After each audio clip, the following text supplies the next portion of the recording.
do a short intro, and then we'll get the show rolling. If you can come all over this way, then that would be great. Then I don't have to shout out my lungs.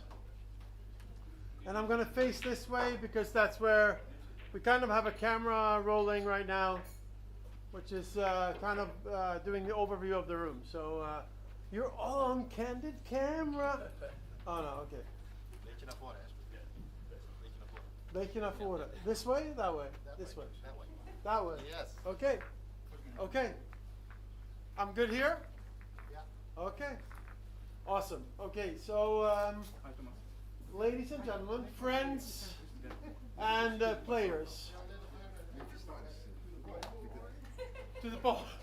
To the pole, to the pole. Say stop. Okay. Are we good? Yes. Okay.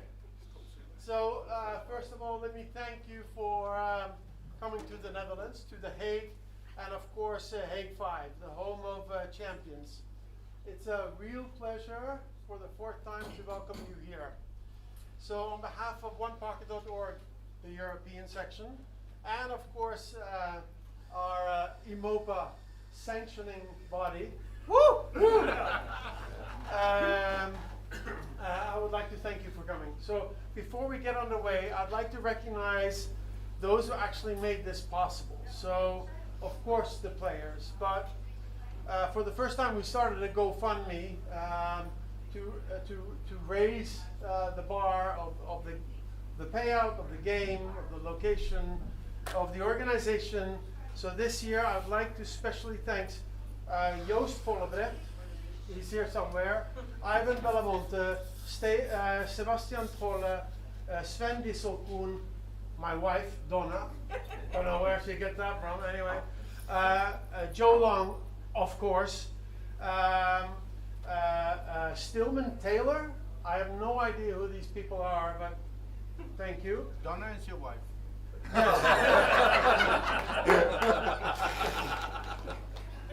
Thank you, Thomas. So kind. Michael Gutsa, who is, by the way, just became a father, so congratulations, Michael. Rolf van As, Steve Booth, of course, and I have some words to say about that in a second. Etienne Verheem, Bob, where's Bob? Bob is around here. Bob, thank you.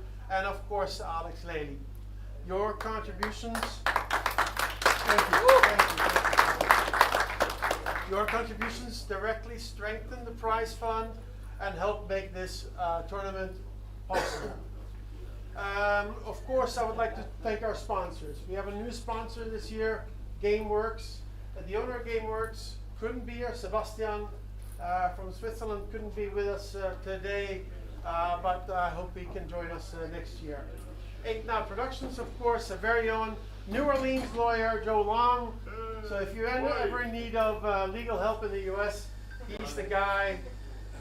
Of course, I want to thank Orange Forks for the live stream, which has been 100% made available by Mariposa Hughes and Kyle from the Bos.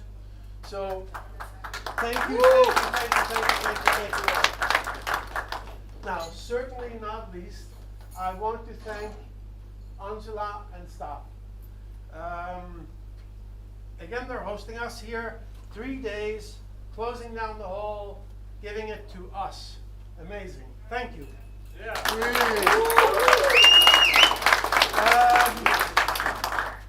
So let's have some fun. We're going to play games. We're playing One Pocket.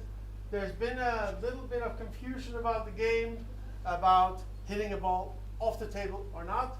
So we are permitting the ball off the table. There was a committee last night that gave me shit about wearing a helmet. So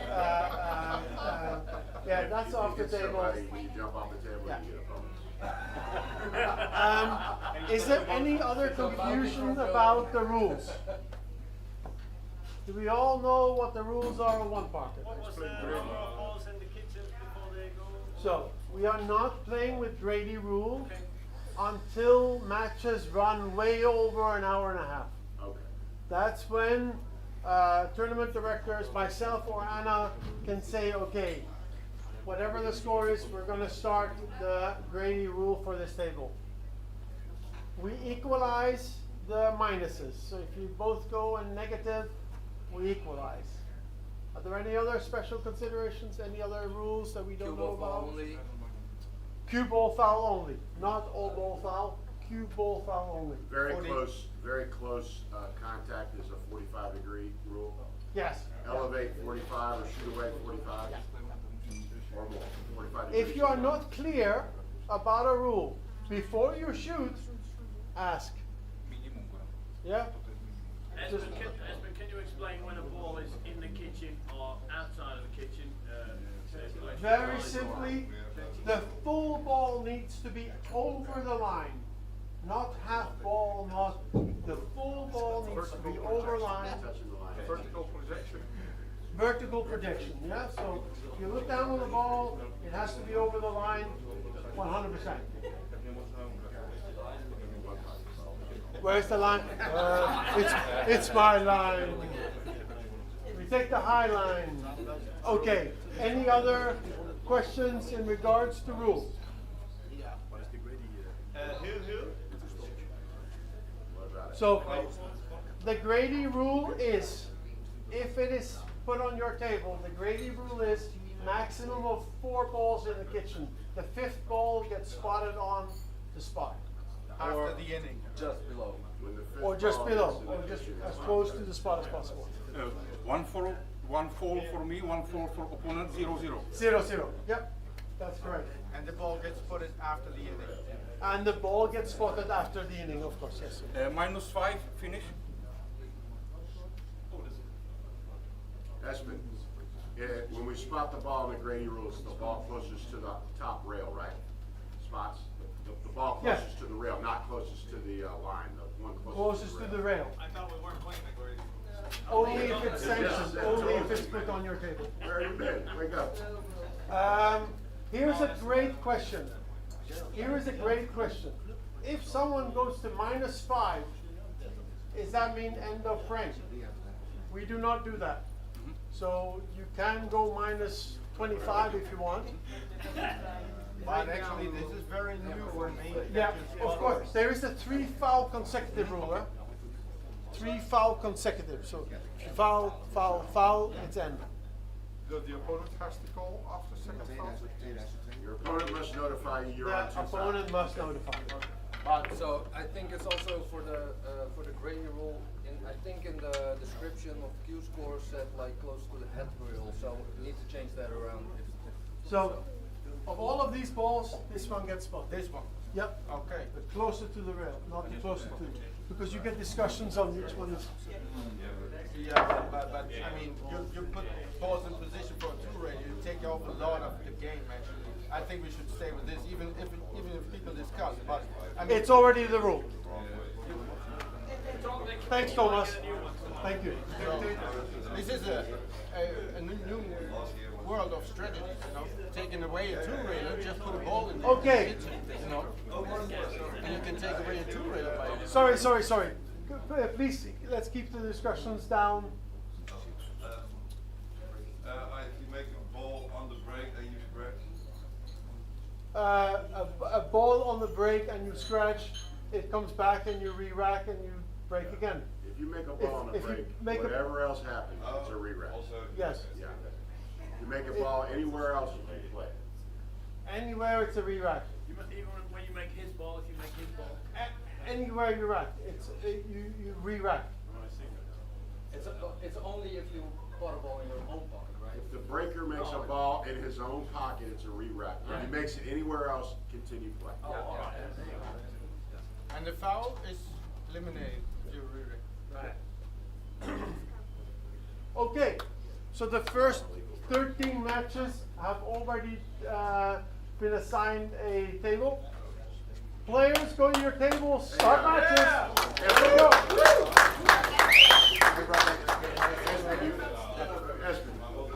Let's talk about Steve. Okay. Sorry guys, come on back.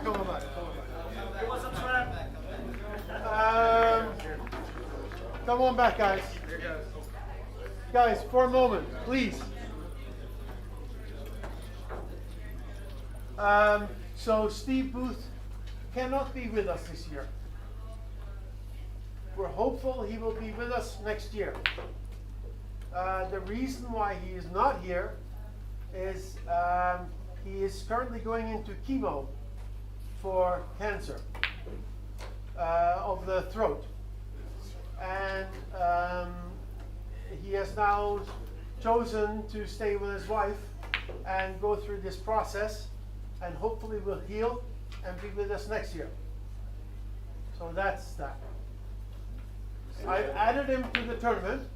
I will forfeit his matches, but I will always add him to the tournament and forfeit his matches. Good.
Either or. That's a really shitty statement. Yeah, I know.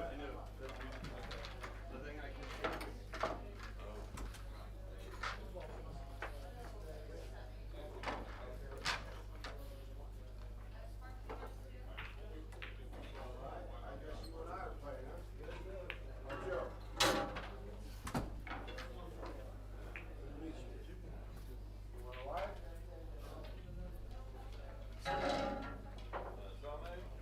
Succes.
stream. Doesn't? That's me. Someone's always playing with the phone.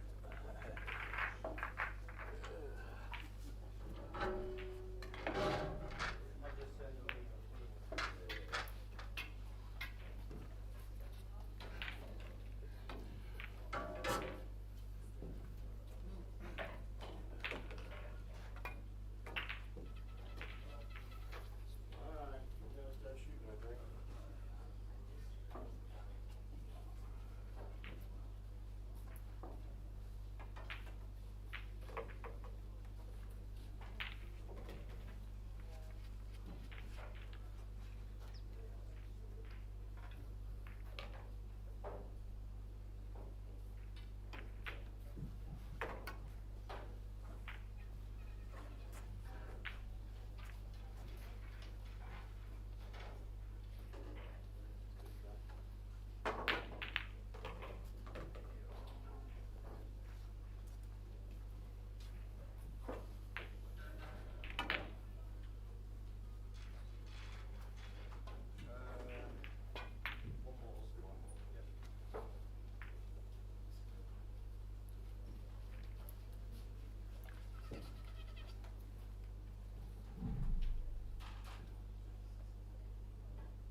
we forgot to score one.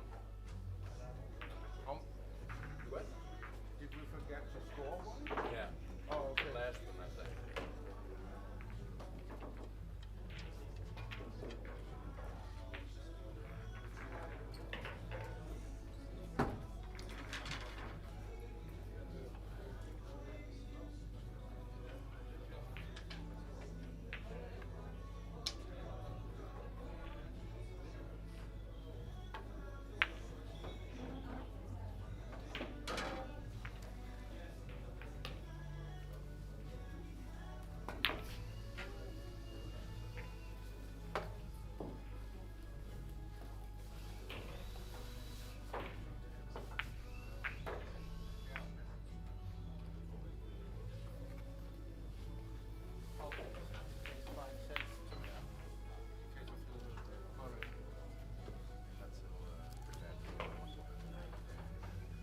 Yeah, and actually, I'm not prepared to keep score on the board while I'm playing. In the game, I will forget all the time. Next time I'll remind you. Well, then you will tear down the whole house.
have an insurance agency.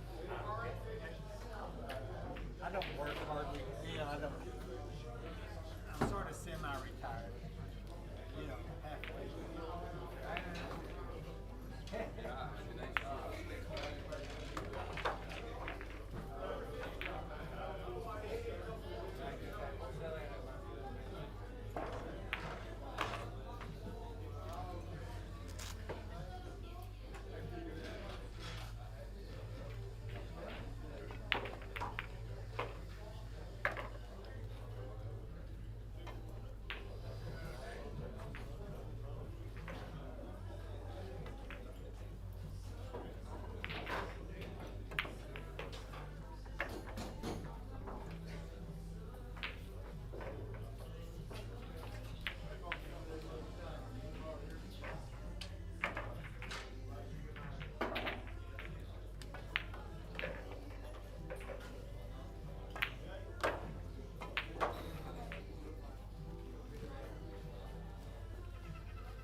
So for the score, Yeah. Ball to ball, right?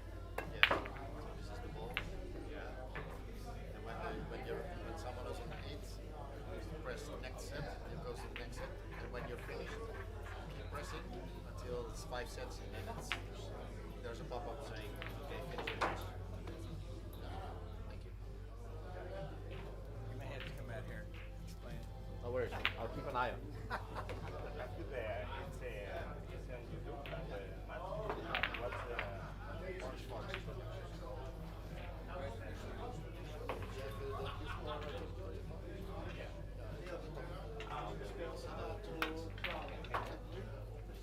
Table 8 and table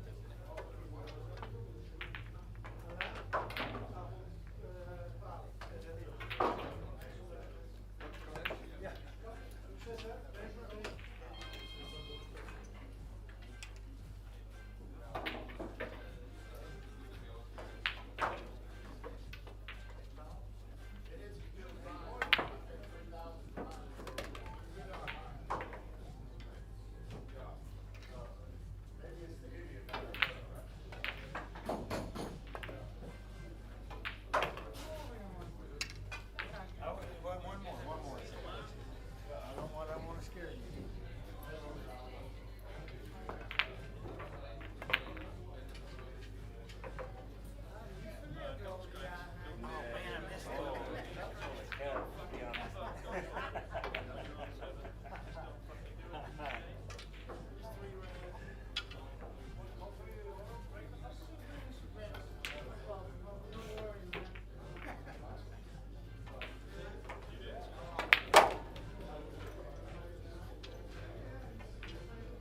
What time is it? What time is it?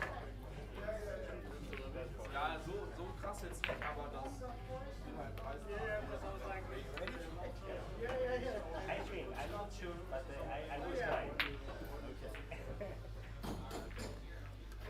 Give me your best. Okay, give me your best. I will. Don't worry about it. It's tournament. I will.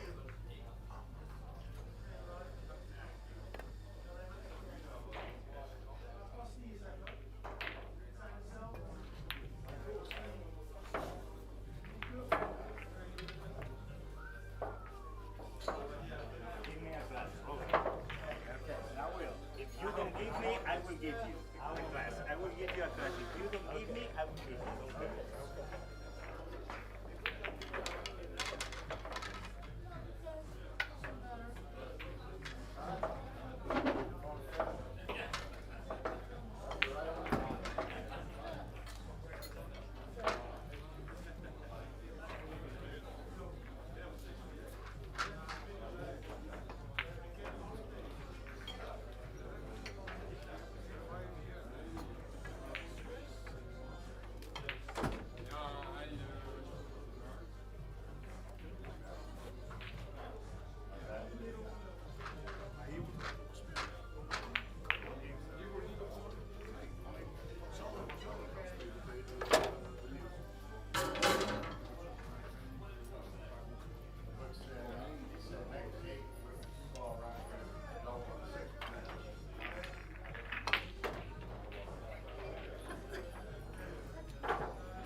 That's the classic break. Goes on to 8. Yeah, touch. Remember? Yeah, you The old go for timers? this touch. Yeah. Yeah, it's interesting. That used to be the Is this classic break. the ball?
Good morning or good afternoon, as it were.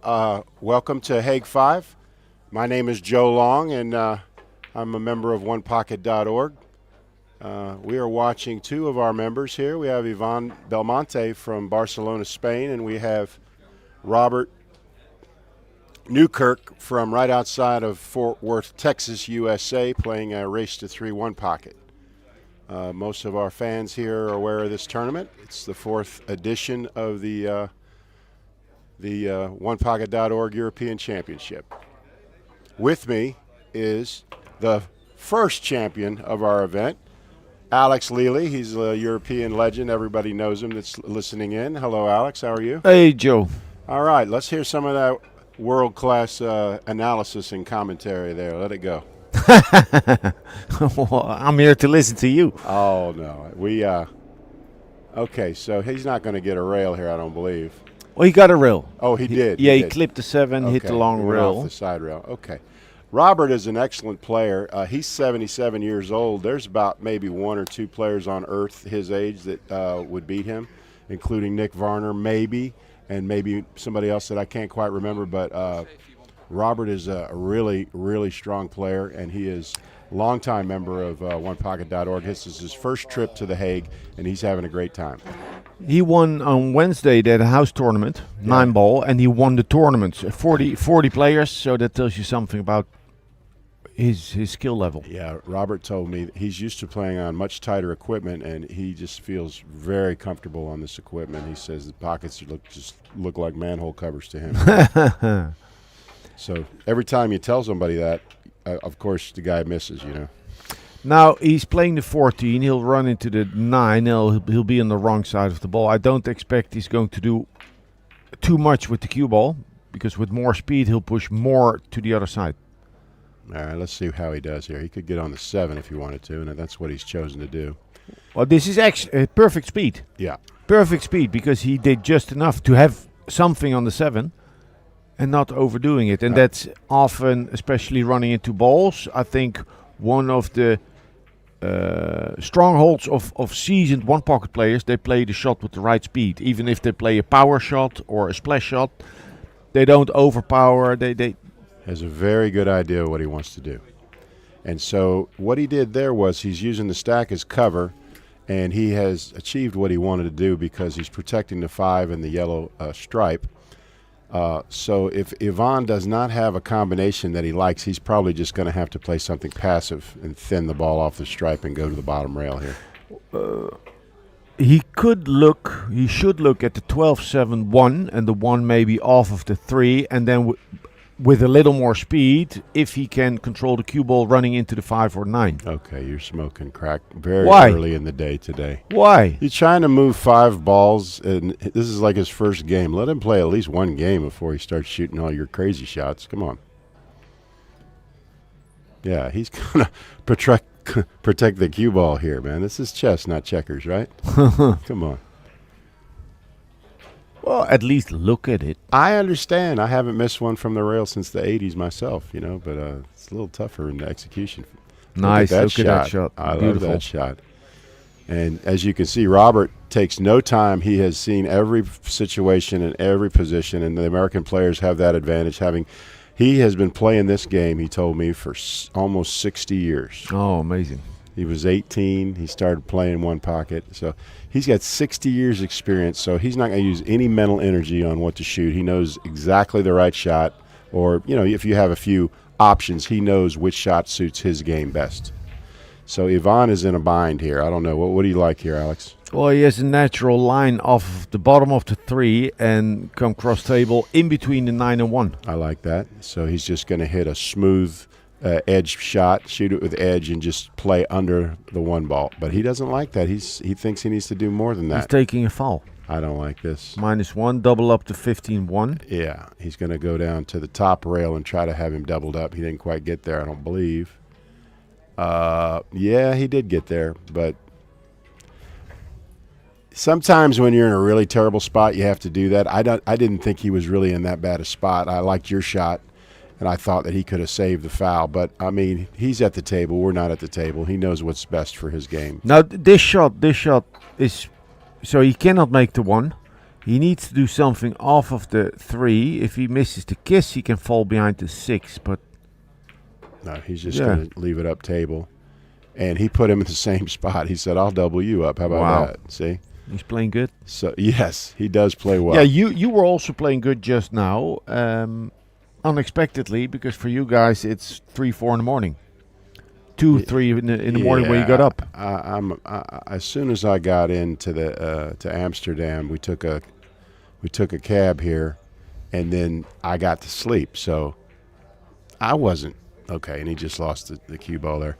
I'm not going to feel the jet lag like some of the other ones because we came in real early in the morning. I was able to get to my hotel and check in at 8:30 and sleep for 5 or 6 hours. So I feel like I'm You're good. there. Yeah, I'm good. But if I lose, I'll have an excuse. I'll just say, well, Lily said I have jet lag, so that's my excuse. Yeah, that's how it works. Yeah. All right. Robert is a very solid player, and this is the tightest equipment at Hague 5, though. These are 4-inch pockets, right, Jimmy? Yeah.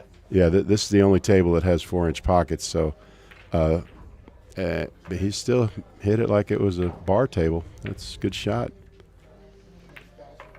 For those Americans tuning in, Mr. Newkirk is catching a flashback here, and it might be bad on the field because with his knowledge and his execution today, he is going to be a force, I believe. Today, but it's day to day on a 77-year-old man. Right? Exactly. It's a 3-day event. That's correct. That's what all the old guys say is, I'm day to day when you get older. Some days you feel good, some days you don't. All right, so he babied that one. He babied that one. It still went in. That's unbelievable. 3-7 on the table. That's it. Is that the end of the set or just the end of the game? End of the game. Okay. I'll go tell them to put the score. So he's adjusting it right now. Robert is adjusting. There's a laptop or a iPad where he can adjust both the ball count and the game count, and so Yvonne is helping Robert with that. So we have a little technology issue when you're 77, so he's got Yvonne over there helping him.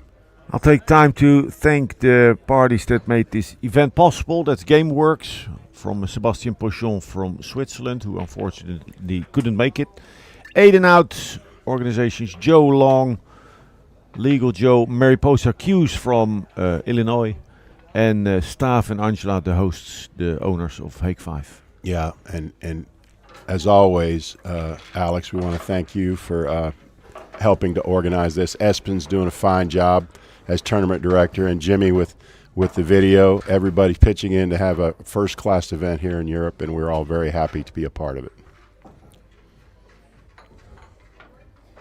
Now, what I understood, there's talk as Espen from Aid and Out is looking to organize the same type of event on a yearly basis in April, May in Amsterdam, in Nick van der Burg's new club. Good. There's a lot of interest there. Don't they have a weekly one pocket league or something? Yes, they have a community. So for those of you in the Netherlands that loves one pocket, if you haven't found Nick's pool room, again, what is the name of it? Mokum. Mokum. Okay, so you can get your fix one pocket both at Hague 5 here and also Mokum in Amsterdam with Nick Vandenberg. And we love to see the growth of One Pocket around the world. It's part of our missions of onepocket.org is to spread the gospel of One Pocket to everyone. We love this game, and we want everyone to enjoy the game as we can. You can be 77 like Robert, and you can still compete and play and have a good time. 9-ball, your eyes go bad. Sometimes you can't compete anymore, but this has to do with your brain cells, and as long as they're firing on all cylinders, you can compete at this game, even if you're way up in your age. Beautiful, delicate shot played by Newkirk. Yeah, so Robert, again, has used the stack as protection here. All I see is something passive off the edge of the ball and then get on below the 10 ball. But this is slow death, what we call now. So Yvonne does not care to shoot what I'm saying. Let's see what he does. He's going to leave him long and straight, I guess. Okay, he didn't quite get him on the rail, but he did leave him straight in. And I don't really see a lot after this 10 ball. Do you, Alex? Rail first. Okay, rail first. If he plays rail first, he could run into the 12 or come around to 12 and have some type of a shot. The Maybe on 14-1 is sort of lined up. The 5-3 is sort of lined up. The 12-9 could be something. Okay. And that's your straight pool background. You've got a very fertile mind with that. And he did go rail first, and he got on the 9, I believe. It's a little steep for my liking with a right-handed player, but he's going to get something out of this. Yeah, run into the 4. He's going to need a bridge, I believe, on this shot. So he's getting the bridge. Cheat stick. Yeah. So what Alex has said is he's going to thin cut the 9 ball and use the 4 ball to slow the cue ball to get a shot on the next stripe. Ooh, he's not spinning the cue ball. You're going to put inside on it. Really? Yeah. To me, it looks like outside. That he would need outside. No, he's going to use left-hand spin and hit thicker ball, right? Oh, he went the other way and hit it like I do. That's not his best effort, and No. I think Ivan now has his first chance of the match. Running some balls. Now, Ivan plays the game pool well. I think he's got about a 700 Fargo. Mm-hmm. And so I expect him to do some damage here now with this open shot. He is a little bit over the 11 ball, but shouldn't cause him too much trouble. His tangent line off of the 12 points in between the 4 and 2. Right. And the 7 goes, the 11 goes. Yeah, so as long as he can get on this next ball, he can probably get 5 or 6. I mean, potentially. Let's see how he does here. He's over these balls, and he hit it very well. Very well. Now, I would shoot the 7 ball here. What would you shoot? No, not the 7. What is that ball, the 4? The 4, yeah. Okay. Yeah, but... You would shoot the 2 first. Well, what do you do with the cue ball? You just draw it back out and shoot the 2. It's difficult to hold the cue ball here. It's a little more angled than... You need to watch out to not lose the cue ball and go behind the 15. You don't think he's just going to put a little drag stroke on it?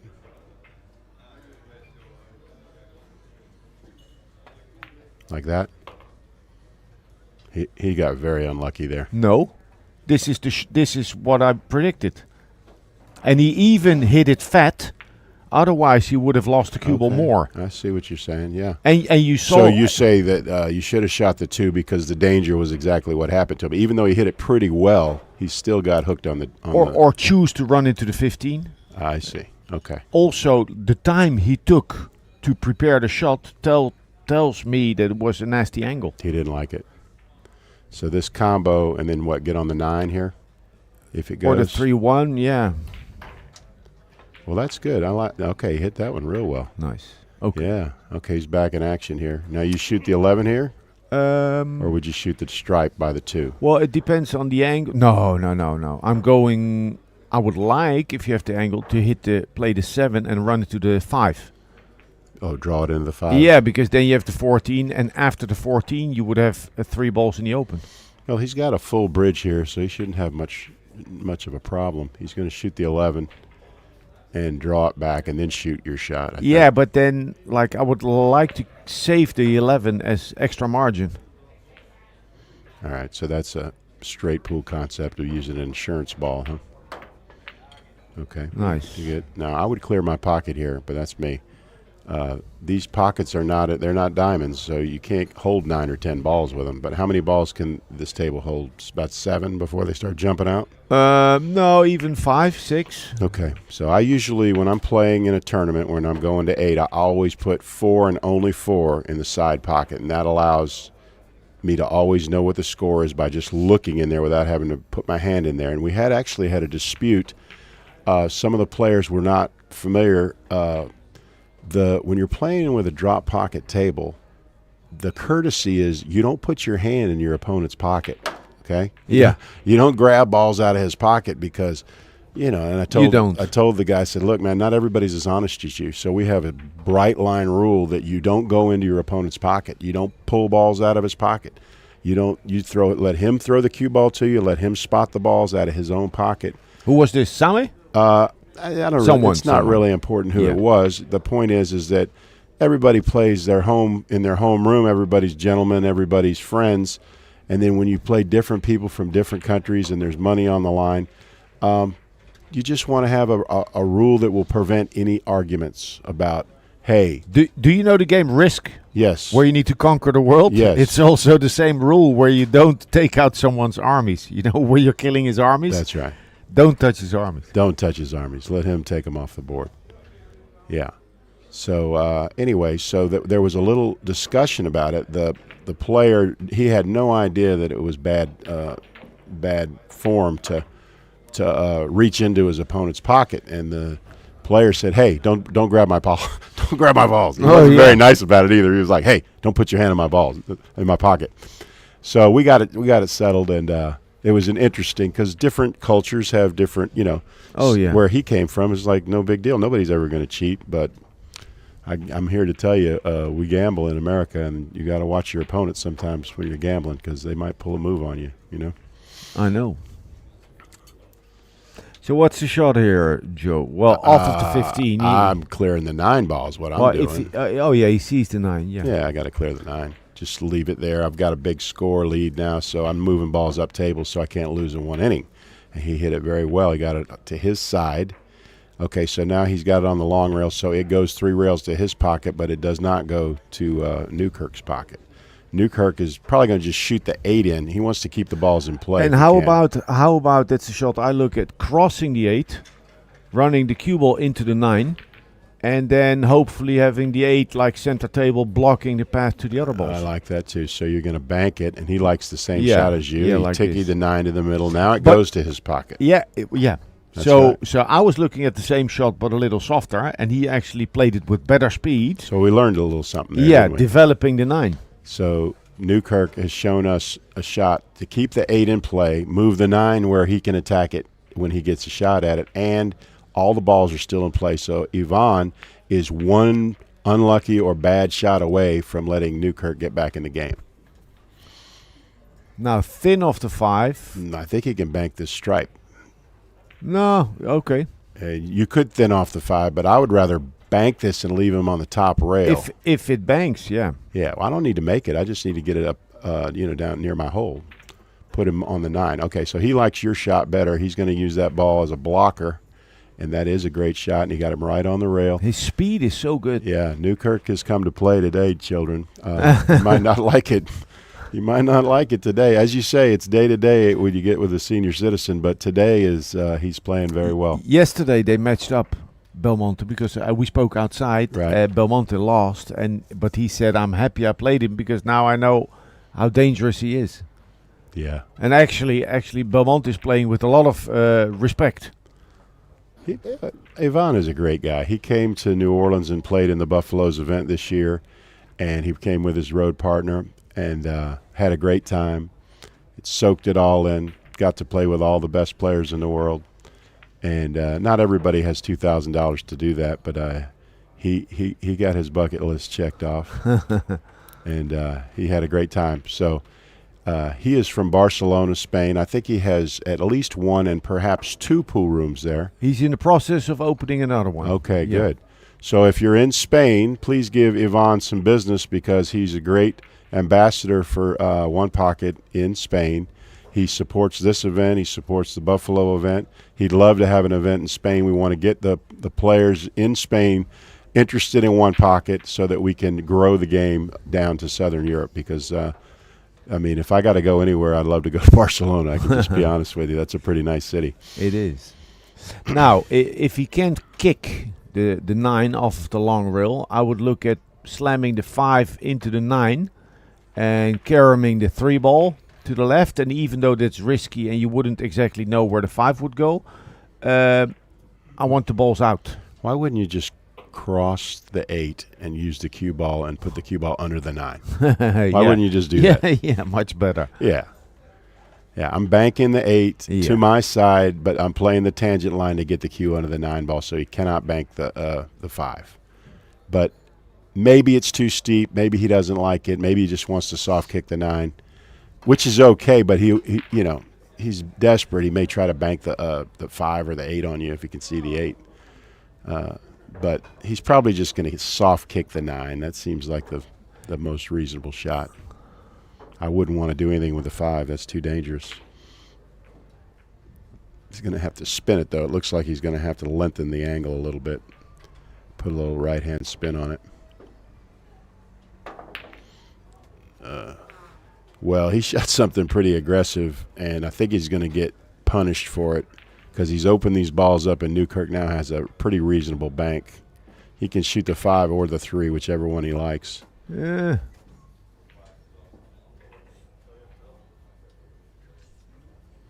Yeah. He's playing with a carbon shaft, too. Look, even the old guy's gone to carbon. Everybody's going to carbon, huh?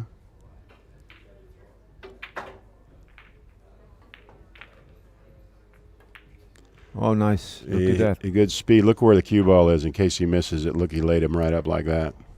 Belmonte's in a spot now. I don't know if he can see the 3 or not. I think he can probably get to it. Off of the short rail for sure.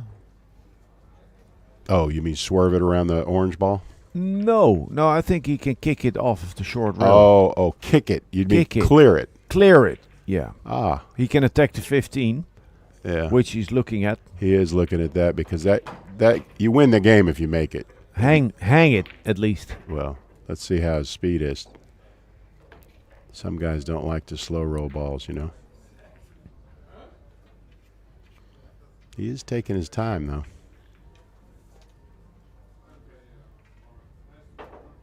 Wow. Too much time. Yeah, I rarely see anybody do well when they take that much time. But look how good he hit it. What do we know? Wow. He knows his pre-shot routine. And he wins the game. So game 2 goes to Yvonne. And so we're at 1-1 here. And I think Robert will be breaking. And we got a game. That's good. We got a match. And so Robert's talking to him about certain shots. He's a great guy, believe me.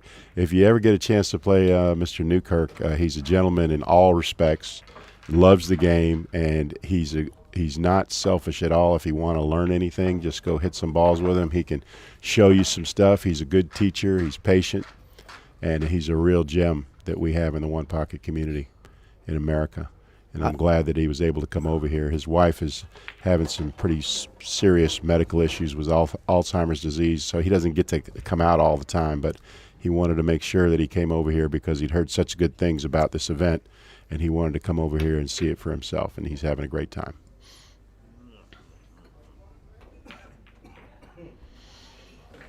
Moving the cue ball in. Yeah. Not breaking from the rail. It's pretty humid in here. Tables aren't too clean. Okay, well, that's a pretty good break. Well, that's a very good break. Pretty good break now. So the 7 is the problem child, right? So how would you attack this, Alex? How would the first shot I see is ramming the 5 into the short rail and stunning the cue ball forward. Okay. You'll clear the 7, but you would leave the 3 ball exposed. And then Newkirk would have an aggressive shot off of the 3. So something else that's maybe on, go through the 2 with right spin, bump the 7, and then you would have the 5 and 3 doubled up. I like that better. Say that again. So you're going to use the 2 ball. You're going to use right hand spin on it? Yeah, if it's on, because it's a little bit kissy. Because you need to hit it almost straight, but create an angle for the cue he ball likes at the the same time. shot. He's going to shoot it. Let's see how he executes it. He did address the deuce. Now he's looking at the 5 ball. And he's going to give up the 3 ball here unless he gets lucky. Lord, I didn't know you played that good. He titty hooked him. I don't know if he could see the 3 ball. That's pretty good. So Newkirk has a couple of shots here. If he could see the 3, of course, you got to shoot the 3 and protect your position. If you can't, then you probably go up table with the cue ball. So he thinks he can. I see if he. Okay, he didn't really. Okay, he's playing whitey mostly there. Okay? Oh, his speed is so good. Look at that. He's at the top rail, glued to the top rail, and yeah, Yvonne needs to find something in the stack here because this is tough. Wow. this is thin. So I would look at this, and if you have a nice, like a half ball hit on the 1 and then a half ball hit on the 5, where you would go to the long rail above the 3, that's a safe shot. But I think it would be too thin off of the 1, so that doesn't work. I think he can cross the 7, go forward with the cue ball. And put him under the 2. Yeah. Yeah, I like that. Well, now that I see it, that's tough too. It's yeah, there's nothing easy here. How about kicking behind the 3? I don't know if it's on. I think he's... Oh, well, that works. He just gave it to him. Now, that's a good... what Yvonne did right there is really good, and there's some people that just refuse to give a ball to their especially here. Like in Europe. Yeah. They don't take as many fouls as they should. They don't give up the ball as they're stubborn. Tell the fans why that was a good idea for him to just give that ball to Robert. He was in a bad spot, and he paid like 12.5%. Is it 12.5%? Yeah, like one ball to get out of the spot. Yeah. So he gave up the ball. That was by far the best shot. He could execute it, and he got out of the trap, and he only had to give up one ball instead of giving up, 5 or 6 if he shot something panicky, So it's just a ball. They have to get 8 to beat you. Sometimes you just got to give them the ball to get out of the bad spot that you're in. He can see the 14. He has a straight hit on the 14, but that doesn't really give him future. What he looked at is crossing the 12. No, it's the top ball of the stack. That's the 13. Yeah, 13. Can he hit it half ball, miss the 1 with the cue ball, and how productive would that 13 be running into the 12? Tell the fans why that's such a difficult shot, what Robert has done to him here. By putting him on the rail over and over again, you're really limiting what he can do with the cue ball here. All he can do is float the shot. Okay, and he's shooting it, and there you go. Because he was on the rail, he could not make an accurate hit like he wanted to, and he gave another ball. Robert's laughing because the only balls he's made are the ones that Ivan have given him. Well, I think this was lucky. I don't think Belmonte played this. No, he didn't. He was trying to get under the 2 like you called, but he missed it and still, got away with it, as we say. Now, what do you do here? Well, I'm looking at the 7. What can I bank the 7 into the 14? You're not worried about the red ball? Well, I would look at the 7 if I can play the bank and bring the cue ball over in between the 2nd and 3rd diamond on the right. Yeah, that's very dicey, especially since you got to make a combo for it to be any good, and you can sell out the red ball. So yeah, Robert's not doing none of that because there's no reward. I mean, 4% of the time maybe you have a perfect bank into the 14 and it goes in, and the other 96% he's out of the trap. He might cut the red ball in on you. He might bank a ball. It's just he likes the way they are right here. He knows he's out moving Ivan, and so he knows that's an edge. Okay, so that's I think valuable. Yeah. For people to understand that the better one pocket player. Yeah. Against a weaker one pocket player should be more containing. And conservative. Because that's his strength. His strength is his knowledge and his moving ability. Yeah. And so why would you want to get into a firefight with a guy who the only way he can beat you is to outshoot you, right? Yeah. So if you would gamble, if you want to learn from a better player, if you go up his alley and bet a little more with the spot, he's going to play containing. Tight. Yeah. But it's better, well, it depends on what you want to learn. If you want to learn from him, it's better to bet real low, even, just donate the money, and you'll get to see more shots. Yeah, and there's a lot of people, they don't want to donate money. They think that if they lose money, that somehow they're a sucker or whatever. It's not true at all, because when you go to college, right, you pay your tuition to learn, right? Why do you think the pool hall's any different? You got to pay your tuition to learn. You don't get the knowledge without some cost, right? Whether time or money or both, right? Well, it's worth so much. If you donate $200, but you learn 6 shots, even 3, even 3, that's worth a lot. Even 3. Listen, I once took a lesson from Cliff Joyner, and I know a lot about the game, but nobody knows really as much as Cliff knows about the game, right? Yeah. And I learned 2 shots in my 2-hour lesson with Cliff. And I promise you, I still shoot these shots, and people still marvel at it. Like, oh, my God, where'd you learn that? That's a great shot. And I said, well, that was well worth the $200 lesson there. It was good. It was I'll show you the shots later, Alex. I think I've actually shown you one of them, but it's a very powerful shot. And there's more knowledge now that is available to the average one-pocket player than ever, 30 years ago, of course, because the internet is the great democratizing agent, Yeah. You can learn and you don't have to be there to see it. You can just watch the tournament or the gambling match or whatever, and you can learn. But for those of you that never saw Cliff Joyner in his peak, in his heyday, and I'm talking about early mid-90s, if you take the creativeness of Tony Chohan and the ball running of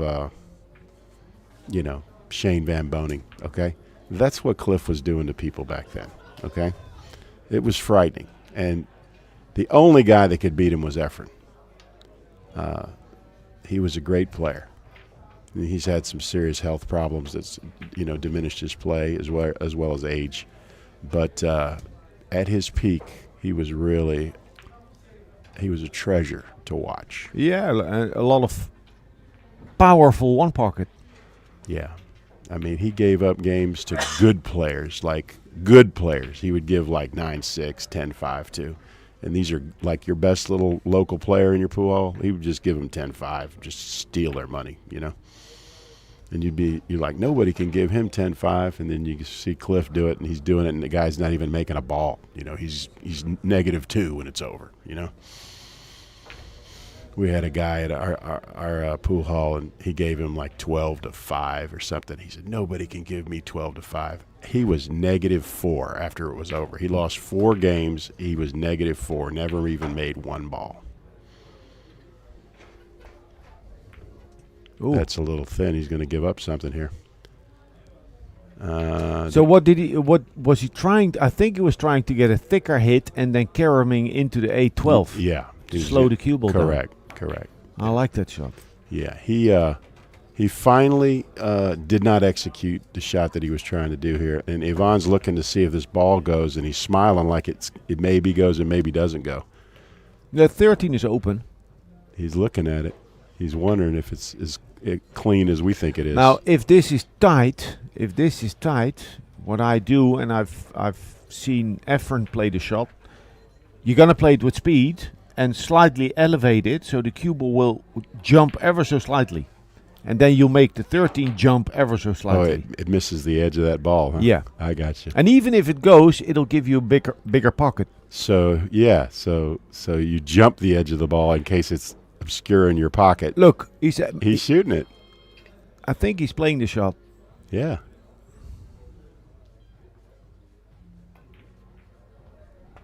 No, he's not. And just like you said, it was obscured, and he couldn't make it unless he shot your shot. Yeah, and the thing is, it sounds real fancy, but I'm talking 15 or 20 degrees elevation. Yeah. It doesn't make the shot so much harder. Right. No, that's an interesting tip. Just makes the object ball jump over the other ball. Slightly. Mm-hmm. If it's blocked by a millimeter, the cue ball just needs to jump a millimeter. Right. Let's see here. I have not kept track of the ball score here. What we got here? 2-0 Newkirk right now? Yeah, so he's on 3. He made his first ball. Okay. He'll bump the 8, have the 10. Does it ball even? Oh, it goes. Oh. It goes. He's a little bit awkward here, though, isn't he? Yeah, okay. So it seems, so now we've seen 2 weaker shots by Newkirk. That is, his golden 30 minutes are over. His 15 minutes of fame are over? Golden 30. He got 30, not 15, right? Okay, so let's see if he makes it. Okay. So he just plays position here. The man who's been playing the game for 60 years says, I'll play you from here, and I'm up. What's he got, 4 balls? Let me 4, see. yeah. 4 balls? 4-0? 11. 9, 4. 10, sorry. 11. Yeah. 4-0. Yeah, so Robert is very comfortable he's got 4 balls out of play, and then his job now is to get the rest of them out of play. How do you like this shot? He can bank the 4, cross corner, and swing the cue ball around in between the 7-11. Bank the 4 cross corner and swing the cue ball around. That's what he's shooting. Little outside English. Cue ball is going to go 3 rails and get on the 9 ball. Oh, yeah, he hit it. He didn't make it, but look where the whitey is here. You see what? Yeah. That's the power of the shot, is because if you do make it, it's a game-winning shot. You can run out from there. So I liked his inventiveness on that. But Newkirk needs to move these balls. He can. So now he has to make a choice. He can bank the 8 into the 9, or bank the 8 into the 12 and play cue ball behind the 9. No, you play cue ball here. You bank the 8 to your side and put the cue on the 9 ball and just suffocate him. You know what I mean? Yeah. Don't give him an open look. You're up 4-0. Let him shoot some crazy shot on you. Don't, make him shoot the great shot on you. You don't have to shoot the great shot when you're ahead. So he's looking to bank this ball. I think it's a mistake unless it can go. I would just play tight. He's going to beat this guy unless – okay, but then he could just do that, right? Yeah. Yeah, he's feeling it. That's an unbelievable shot right there. I don't like trying it, but look at the cue ball. What did he give up if he missed it? Yeah. I mean, everything is good. And then he shoots the combo here instead of the 8 because he doesn't want to sell out a shot, right? Yeah. So he says, just play me from here. Now I'm up 5-0. And what do? I mean, you could get this ball out, but you're going to go crazy cue ball. He's probably going to have to give him this one too, right? Yeah. Yeah, there's nothing he could do. Well, maybe I could consider, but kicking behind the 14-2. Take the long route. Long run, but it's... Doesn't solve your problem, though. No. Yeah, just do that. 4, 7, 9, 6-0. And he's looking. He knows he's not supposed to bank this ball, but he's feeling so good. He said, "I might even just shoot it." He can. He could bank the 7 and play the cue ball behind the 2-14, but then he would leave an open shot. No, that's not good. Oh no. Bank the 6 up table. Keep him behind the 8. He's going to go 3 rails with a cue ball and bank the. No, he's just 2 railing this ball to his side. Keep the cue on the rail. He chose to not send the 6 ball up table and hold. Well, they go to his pocket. They don't go to Ivan's pocket. Yeah, but he needs to. He does, but Ivan has to always be mindful of those balls, and also that. Let's see what he does here. Ivan doesn't realize how late it's getting. He's down 6-0, and Newkirk is going to bank this. Watch this cue ball. He's gonna bank the 6. Oh, he doesn't like it, so he's gonna put the cue ball up in the corner, off the 8. He's gonna get a little separation here and put the cue ball up around the yellow ball. Okay, and unless he gets really unlucky, he's all right. I thought he was gonna play it to the other side of the 1 ball, but he did all right. That ball's not going anywhere. But now they all go to his side. So wait, tell me, what do you think Belmonte should do to get a little more grip on the match? Because he's chasing, he's getting played. He's going to bank this 7 ball and get a little reckless, I guess. But shouldn't he be more reckless? Not reckless, aggressive. Aggressive, yeah. What's the difference? Reckless means you sell out if you miss. Aggressive just means you put pressure on your opponent. Mm-hmm. Okay? So the difference between being aggressive and being reckless is, what is the price for the shot? If you're just aggressive, you can still play safe. You're just, forcing the issue. But if you're playing reckless, you're betting the game on the shot. You're all in. You're all in, correct, to use a poker term. What do you like here? Oh, he's going to back cut this ball. I don't like it. I guess he feels like it's getting late early. Is he shooting the combo, or what is he doing here? Yeah. He said, I'm late for a lunch date. It's amazing how he looks little bit lost. Ivan, and he studies the game. He knows the game, but when you're playing a guy who's, I mean, you have to say that Newkirk is a master at this game, okay? Yeah. I mean, he's played everybody, he's seen everybody, and, you know, he's a real student of the game, right? And he can still execute. That's the difference between guys that get older. They can't really execute anymore. They know the game very well. But Newkirk can still execute. That's why he's so dangerous, because he's like an old, you know, for American fans, they, you know, when you get a quarterback that's played, you know, 18 or 20 years in the NFL, he knows everything. But can he still execute? Can he still throw the ball? Yeah. You know, can he still take the hits that he takes? Most guys, when they finally figure out how to play the game, their physical skills become diminished.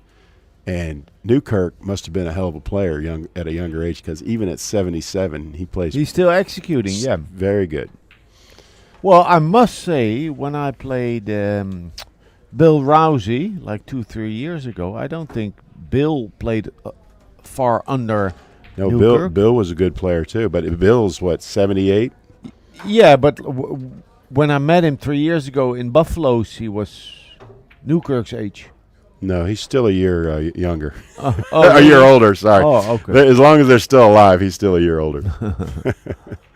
But no, Bill used to be a really good player and played them all with a spot. He played all the champions with a spot, and very sharp gambler. And we want to say hi to Bill Rousey. He's a good friend of OnePocket.org and loves One Pocket, good supporter of One Pocket, and good supporter of the professional pool players, always there with a soft spot in his heart to take care of the pool players and back them, stake them, put them in the tournament. You know, if they need some walking money, you know, Bill has always been good to the players. Yeah, I texted him yesterday. I sent him a picture of you and Newkirk. He wanted to come. He really did.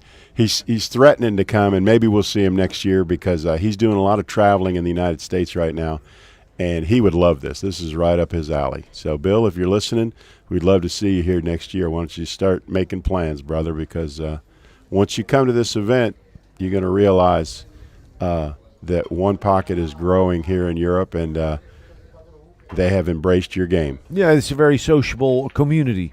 This is a very sociable community. This tournament is unique in that it's not really about the money. All these men have traveled, you know, from their countries. How many different countries do you think we have representing this year? 15? We have like 15 countries representing, and most everybody has traveled many hours to come here for a €50 event, which is about $58 American. So it's quite unique in that they all assemble here. The One Pocket Brotherhood assembles every year here at The Hague, and everybody has a great time. And we're waiting for your nice Italian meal, Mr. Lely. Tomorrow. Yeah, tonight Angela's making. Angela is Steven's wife. The co-owner of this joint, and she's making a Dutch meal. Nice. So we'll get two meals. We get one from Angela tonight, and then we get your Italian feast tomorrow, right? Exactly, yeah. Excellent. Hey, listen, they eat well here at The Hague. Y'all got to come down here and check it out one time. I've never been to a tournament that they treat you like this. I mean, most tournaments, they do treat you well, but here they treat you like your family. And we all have... Look, you see the guy that just walked over to this table? Yeah, yeah. I don't know him. That's the fun thing of this tournament. It's growing, and I see a player I don't know. Well, I played a guy last night that was from San Francisco, and where was he living? He was like Barbados. Living in Barbados, or maybe he was living in Barbados, and his wife is working in Germany, so they're in Germany right now. But he just came in and said, I heard they have One Pocket tournament here. I thought I'd come over. And so we played a little bit last night. His name is Kendrick, a very nice guy from California. So, yeah, we're getting new faces every year coming through. All right. Back in action here. Beaumont is back, trailing 2-1. Fourth game. Newkirk is up 2-1, but Ivan is breaking. And as you know, the breaker usually has about a 60-40 to 65-35 edge, usually, if he does a standard break and executes it well. And this is a good break because he's got a ball near his pocket. I don't think he can really get it out, so he's going to have Newkirk in a little spot. This is a good thing to watch. Let's see what Newkirk does here, how he figures out how to get that ball out of there without selling out a shot. He's going to probably go rail first, I would imagine, or does he think he could just – okay, he could clear it out, but he sold out. So even Newkirk says, I was in a tough spot. Now, Ivan has an open shot on a 4-ball, and then what do you like after that, Alex? Something off of the 10. Like if he could come back, well, if he can cut the 9 actually. So I would jack up, make sure to make the ball because it's not my forte. Jacking up like this, come back 2-3 inches, and you would have a cut on the 9 or a bank on a 10 into the 8 and holding the cue ball behind the 1-6. I like that. So make sure you make the 4. That's step 1 in this recipe. And then step 2 is if you can cut the 9 with confidence, cut the 9. Otherwise, bank the 10 into the bottom of the 8 ball, send it to your pocket, and using the 1 and the 6 as cover. Is that fair? Yeah, but he's looking at something on the 1. He doesn't like jacking up and try and come back with the cue ball. Okay. And he can do something on the 1, but not as aggressive. So he's going to bank the 10 here. Or the, no. He was looking at the 1. So you think he's going to shoot the 1 into the bottom of the 8 and use the 6 as cover? No, that's too much angle. Too much angle? He's too straight on the 1. He would need to cut the 1 too much. He might be, but I think he's going to shoot it anyway. He might shoot it off the... Okay, he shot off the 9. Okay. Yeah. Yeah, I know. That's a missed opportunity. Professor Lely, you were not happy with your student there, were you? Well, I feel like I'm the student here and we're learning from you guys, but I think he doing something off of the 10 could have been a lot more aggressive. Yeah.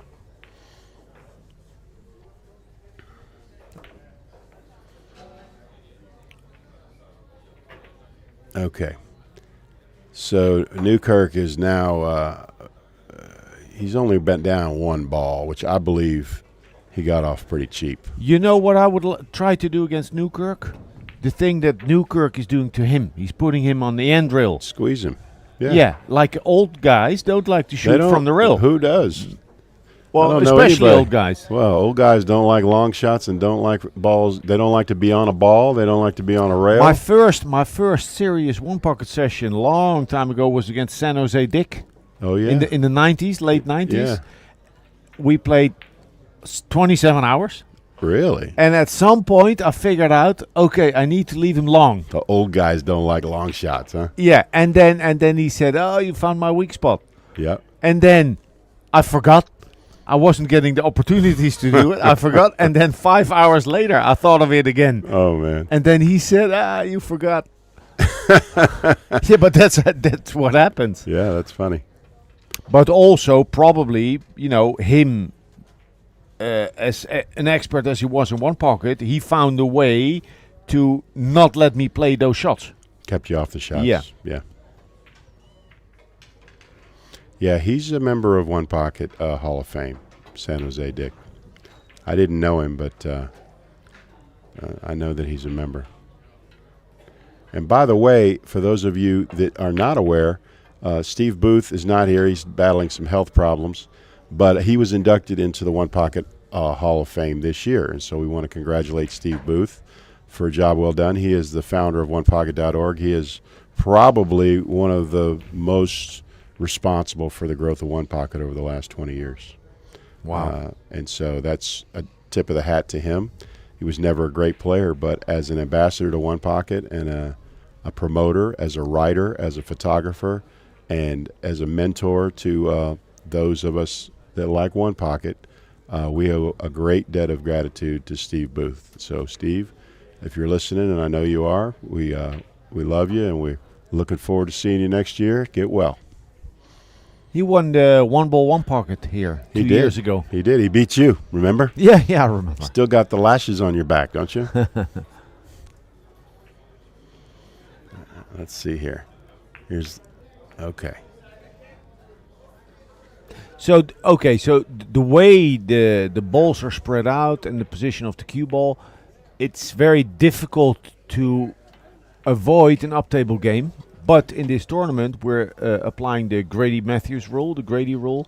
So every fifth ball that goes into the kitchen will be a ball. The ball that's closest to the head string will be respotted. When we play the Grady Matthews rule, that is correct. However, Espen modified it this time and said that we're only going to invoke the Grady rule in matches that last more than an hour and a half, and he will notify the player. So it's not going to be automatically the Grady rule. In the past, we have played the Grady rule from the beginning, but Espen decided that if the game is moving along and we're not fighting a lot of up-table games and it's not dragging along, just let them play traditional one pocket, and then we will only invoke the rule if we need to speed up play. And so that's what we're doing this year. But in the past, we did play the Grady rule from the beginning. And I believe there's going to be a variation of the Grady rule being played at the Derby City this year. And there's been mixed reviews about that, as there always is whenever you're trying to change a game. But they're trying to get 400 players at the Derby City, and so they want to make sure that they can get done at the proper time. So we'll see how it goes. We're experimenting, and if it doesn't work well, I'm sure that Greg Sullivan and his people will tinker with it until it works. But the trains must run on time when you're running a tournament, and trying to get 400 people in a race to 3, that's a challenge. So meanwhile, the balls did indeed go up table. They're going up table, so we're gonna have some stories when we have these kind of games, because there won't be a whole lot going on. There'll be a lot of nipping and tucking and defensive play here. So, Alex, you are living in Italy now, so tell the fans how you like Italy and what you're doing over there. Well, I love it, and it's not that big a move because my father's Italian. He grew up there, and I have family there. His family lives there. In Abruzzo, that's the region east of Rome in the mountains. That's between the Adriatic Sea and Rome, correct? Yeah, right in the middle, and there's a mountain, the Gran Sasso. It's like 3 kilometers high, and if the sky is clear, you can see both seas. Nice. Yeah. So I live 30 minutes from the ski slopes and 40 minutes from the sea. That sounds tough, doesn't it, Jimmy? Sounds like a really bad place to live, doesn't it? And I have a nice setup. And I get players over, and we'll work on their game. We'll have some good food. We'll hike. Depends on the player. If they have an interest, they can also lie on their bed and TikTok. Well, there's in always between that, sessions. right? Yeah. No, for those of you that are not aware, Alex is a great coach and player, mentor, teacher, and he has taken some really good players and got them to the next level. Because when you are at that level, where you're at pro level, if I can improve your game 5%, that's big, right? Because 5% is huge. It's huge, right? 2%, right? Yeah. And so you teach at all levels, right? From amateurs to pros, right? Yes. And let me ask you this, and you're going to give one free bit of advice to the one pocket players out there with amateurs, okay? The number one thing you see them doing wrong as far as trying to improve their game, what would you change if you could only address one issue? What would you think it would be? Fundamentals? No. What would you say? Recognize the shot. Okay, so knowledge. Taking time to recognize a shot, because they'll take less time than better players. So they play a shot that is not there, and those are the shots that are missed by a diamond. And those misses will make them think that their fundamentals are off. But if you miss, technically, you're going to miss by an inch, 2 inches. The big misses are because they play a shot that's not there, or they think it looks like the one shot, but then it has too much angle, or the object ball's too close to the rail. To acknowledge, yeah. So when you try a shot and you miss it badly, it probably wasn't there. You just misdiagnosed the shot you should Yeah, shoot. or you hadn't decided yet, and you have a technical breakdown during the execution. So you know what to play, but it didn't click yet. Like the player and the shot, they need to click, and it needs to be solid. I have a doubt about the rules, and they are the same rule of the. Yvonne is asking us about the rules here. We're going to get a little. Let us get these rules straight. It's about the Grady rule. He Yeah. was asking now, but because in previous years Yes. we would play with the Grady rule throughout the tournament. Right. So exactly. So he said, I have a question about the rules. Where's the Grady rule? Yvonne was not here for the players meeting. He got here a little bit later and did not hear that we're not going to invoke the Grady rule until the tournament director comes over and tells you that we're gonna do it.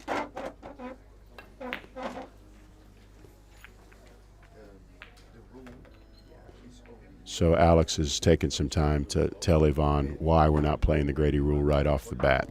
So he's getting straight, and Yvonne's a perfect gentleman. He's like, okay, that's the rule. Then that's what we'll do. It's fine. And so they're back in action now. Yvonne is at the table, and what is he doing here? He's banking a ball that doesn't bank? Okay, see, I don't like that because why would you do, I mean, what's the point of that, you know? If it's in play, I would have moved the 7, you know, where the 7 is a dangerous ball, you know. Well, the 7 limits him. Correct. So I would have moved it. So, for example, now I would like a kick on the 7. Kick behind to go forward with the cue ball. So Belmonte is playing to the lower left, correct? Yeah. All right. So he can't bank the red ball because see the 7 ball? It can be made. You got to move the 7. And I would just hit this with high left and let the cue ball float down there on the 6 or something. I don't want to give up the 8 ball. That's the only one I'm worried about. Okay, he gave up the 8 ball. And that's coming right now. It's tough to reach. That's the only thing that might spare him. He may not shoot it just because he can't reach it, but he's got an extension. Robert showed me he had an extension. Let's see if he gets it or he doesn't need it. He's tall. He's going to bank this ball. Now, he may give up the 6, but he's going to shoot the 8. And it's going to be close to the pocket. He didn't hit it hard enough. He couldn't reach it. And instead of getting the crutch or getting his extension, he did like all the rest of us and just one-stroked it. And that's what we get, right? Now, Alex, you like cutting the 8 ball here, right? Well, or banking it. It's tough. No, look, if he cuts it, I think he would need to cue over those 3 balls. So he's going to bank this ball and just swing his cue ball 3 rails like this, as long as he doesn't scratch. Okay. But he sold out. He sold the 6 ball out, although Robert is treetop, so that may prevent him from getting a good stroke on it. He's looking to see if he can hit it. But I think he's got to shoot the 6 ball here. And he's trying to figure out, should I slow roll it or should I shoot it in? It's going forward for a bank on the 8. Yeah, I like that. Well, he might draw it back underneath and get on that stripe. Ooh, he hit it good. Nice try. Yeah. It wasn't easy. It wasn't. And he could still see the 8, even though I don't know if he can bank it. I think he can just move it up table. But he still got one. He's moving it up table. And so Yvonne has no real offense right here. Let's see what he does. Well, I think he's going to lay on the 10 ball here. Just try to protect against the bank on the orange stripe. Well, you would like to open up balls for a later bank. He needs to clear the 3. I agree with that. Now, this is so tough. Look, he's trying to bank the red ball, and it doesn't really go. He did clear these balls, but look, he left Newkirk another shot. See, that's what happens when people they're shooting at shots that really don't go, and they don't take care of the cue ball. And so this guy's going to get back 1 ball at a time on you if you let him. And look, he's trying to get on the one ball here. He's trying to hurt you. So he's trying not only to make this 11, but to get on the one ball. Now, he's not Dennis Orcuyo. I don't think you got to worry about him trying to run out on you from there. But you're giving up shots you don't need to give up, you know. And Newkirk doesn't need any help. He can find plenty of shots on his own. You start giving him shots like that, you're going to be in for a long day. So it's a nasty cut on the one. He can also choose to hide the cue ball and lay the one up.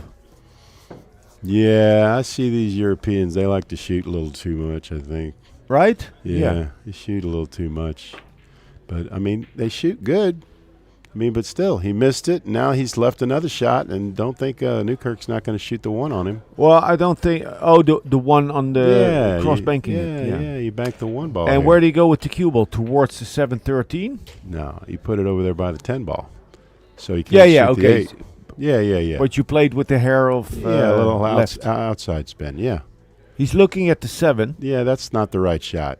The right shot is to get rid of the one ball and just start stacking them up over on your side. If you get lucky and it goes in off the bottom of the 11, so much the better. But, you know, you just got to play the game is what we like to say. Play the game. Don't force it. Just play the game. It'll come to you. He put a little outside on it. Clip the 8 ball and the 11. That's even better that he ran into the 8 ball. He's putting on a clinic, kids. This man's 77 years old, but believe me, when they say he's forgot more one pocket than most of us have ever known, it's probably true. Because he's been around in Texas for a long time. He's been around one pocket. I've known him for almost 30 years. And quick, Joe, what's the shot here? I'm coming off the bottom half ball hit. You can't get too far underneath it or you'll scratch off the back of the 11 here. But I don't know. It's 4-inch pockets, so you know what they say. They're tight on all balls, so maybe just I don't know a controlled takeout here. Mm-hmm. I think he's going to shoot the one into the left side of the red stripe and just try to clear him here. Let's see. Rail first, and then that might he's going to be able to clear them both if he just shoots the one into the side rail. And I thought in between the 11 and... Yeah, that's what I'm talking about, like that. Yeah, that. Oh, look at that. How good does he play? Now, see, good things happen when you clear the balls, right? He lucked that ball in, and I didn't see his hand go up like he was apologizing either. What's wrong with you Europeans? I thought that's what you guys do, and you fluke one in, right? The Americans don't do that. They act like they meant to do it. They want to let everybody think they meant to do it when we all know that it was luck, you know. You don't want to give your opponent anything at all. All right, so Yvonne has some hope here, and he should just stroke this ball in. Let's see how aggressive he gets on this shot. He could swing it around. He can't really scratch unless he goes up after the 5 ball, and he might get on the 8 if he hits it just right. Let's see how he does here.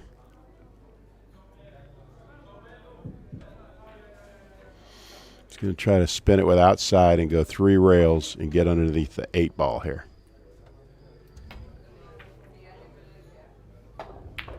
Wow. Yeah. Trying to do too much. He got on the 8, but he forgot to make the ball. So now Newkirk has a spot shot. I think he can see it. No, he can't. Not really. So what do you like to do here? Good question. You're going to 2-rail the 8 ball? Oh, kick it. Oh, he's cutting. He's cutting it. Well, actually, kick it, huh? No, he can cut it and really slice it in and come all the way towards the 7 and 13. He doesn't need to make the 8, but play cue ball. All right. Let's see if he knows your shot here.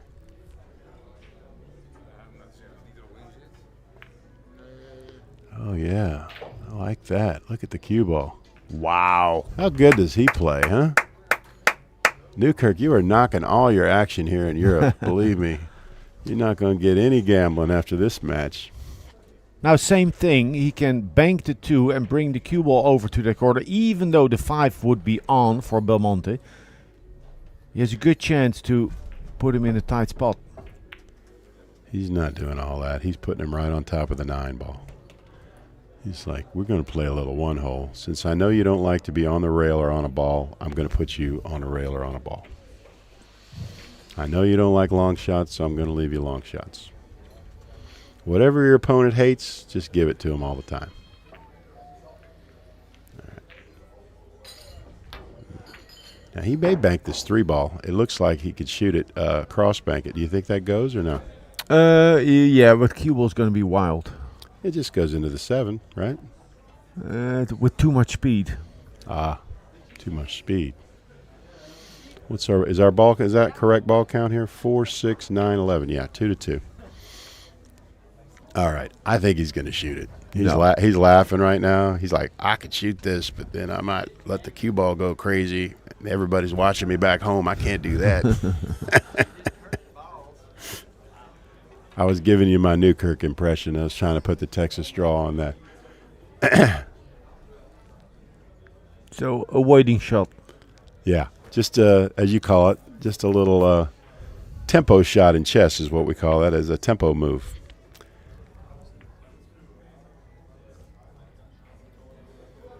So Yvonne doesn't really know what to do here. It's 2-2. He can't move with Newkirk, and he can't really play 1 ball at a time with him either. So he's going to have to figure out a way to crack the code. That is, be more aggressive. Well, that's one way to do it. Or the other way is be tighter, because whatever he's doing is not working.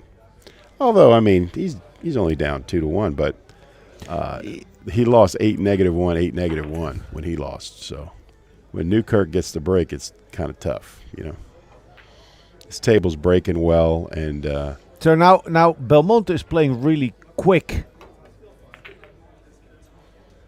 and so this is a nothing shot really. He could also try and be more productive with the 2, because Belmonte has nothing, or he has difficult shots to his pocket. Nah, there's 3 balls that bank to his pocket, just like they bank to Newkirk's. Yeah, neutral. but he could have tried and put the 2 ball on his side in the position where the 5 is. That's a dominant position. Correct. Yeah. I would just lay up underneath the red ball here. I would just nick the edge. See, he's banking it, and it doesn't really bank, so that's why I don't like that shot. What I would have liked instead, if I was Newkirk, is I would have edged the red stripe and put him under the red ball, giving him nothing. You know what I mean? Instead, he's giving him a bank here. This definitely banks, and Yvonne banks plenty good enough to shoot it, but he's not even looking at it. Swing the cue ball round towards the 14. So he's banking this ball and going to sell out the red ball, or is he just going to move it up table? No, I don't like this shot. Well, he hit it okay, but I didn't like that shot. Now, Robert could shoot the red ball.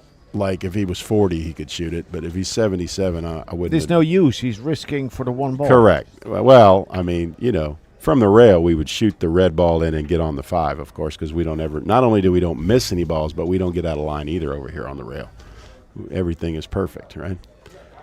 Is he going to kick the 5 ball through 2 rails? No, that's too difficult. Too difficult. Okay. There's not really any reward either, is there?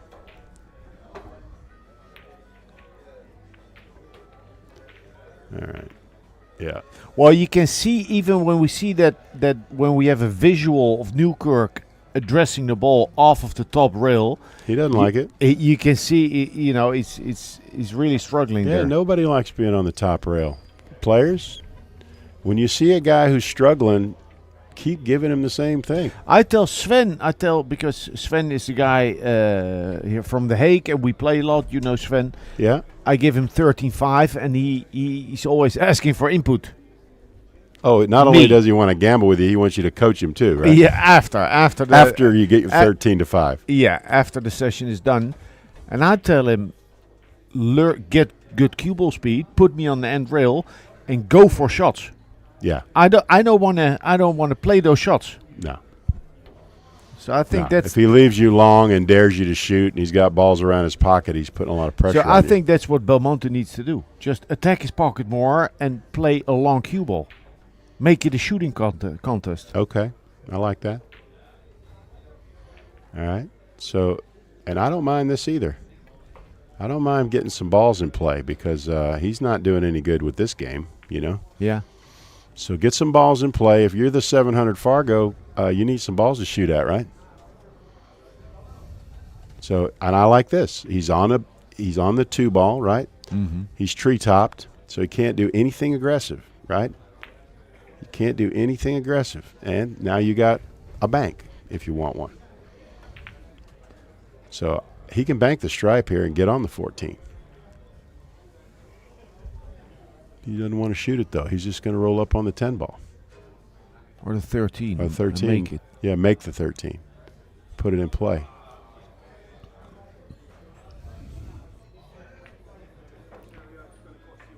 I like this. But with a different speed. To develop the 9 and 11. Let's see what Robert does here. I don't see anything aggressive, but I can learn a few things off of Robert. I can promise you that. He's creative. He's creative, and what the funny part is guys his age usually are not creative. Usually they're stuck in one mode of play that they've been playing the same way all the time. But Robert he'll shoot power shots. He'll shoot a lot of things. Look at this shot. Like this. How you like that? Get some of that. Stink. Welcome to The Hague, children. Oh. Little Newkirk special there. Nice. He found a couple to send to his pocket, didn't he? Well, and the thing is, all those shots, he plays the correct speed. Yeah, look at Whitey. And it's the same with 3 cushion players, like players that play 30, 40 years, who play 0.8, 0.6, or higher. They play the correct speed. I once asked Zanetti's world champion, to review a bit of my match, a 3 cushion match, and he said, "Well, you play okay, but you play the shots at the wrong speed," which is difficult to explain and to teach. I mean, that's a very intuitive thing. So Robert got rewarded with that power shot, and Ivan could only take 1 ball out. He sold out to 7, and so we're going to see the next shot, the Newkirk special here. He's got Robert Newkirk's his road warrior here. He has decided to come to Europe at an advanced age to show them a little one poquito, and we're very happy that he's here. Oh yeah. Okay, so he knows that stripe is a double kiss if he banks it. So all he's going to do is open these balls up. As Alex says, he's going to develop these balls. 11 was hit the rail. Well, I don't think Newkirk would have liked to open the balls, but this was the only shot available. Or the easiest. Well, let's see what happens here. I know that... I want to make the 3. Yeah, I don't really know, but yeah, I don't know. I got to think about that. I don't know. In one way that it protects your pocket, but in another way, it blocks banks, right? Or clip the 11 and fall on the 15 somewhere there, as the 3 doesn't go from here. I just want to open up the 9-11 a little more for the past 15 minutes. Just shoot the 2 ball in. I want to open up the 11-9.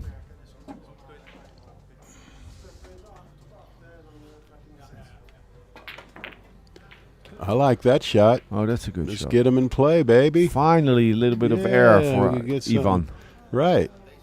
Because I think if you're going to play a closed game, Robert's going to know more shots than he is, right? If you play a closed, tight game, you know. And so let's get a little bit more open so that Ivan can, fight. Put a little offense on him and put a little fear in him, But now, just what you were saying, because these balls have not been opened up down on the top rail, neither one of them bank from this position.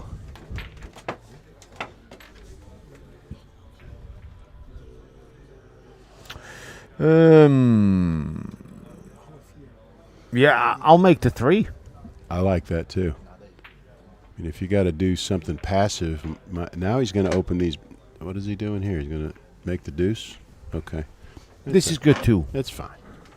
The thing is, get him in play, right? yeah, it's productive as his banking lane is open and he has the 10 and the 14. Right. Free two-railer on the 13 for Newkirk, though. Yep, and he's shooting it too. Half ball hit with right hand spin. And protect with the 3. Wow. Yeah, children. Yeah. This is Robert Newkirk, kids. When you see the old kindly grandpa that asks you if you want to play something, you better be careful. Better be careful if he's got a Texas accent. Okay, good shot. Took that ball out. I thought he was going to have to give it to him. Double kiss with a high ball. Yeah. Look, Robert likes it too. He's smiling. He says, nice shot, Yvonne. Yeah, he knows how hard that was. No, start over. Yeah. Well, he sold out here, I think. Yeah. Don't think Yvonne's not. This looks like a T-bone steak after everything that Yvonne's been looking at. You got to shoot the 10, don't you?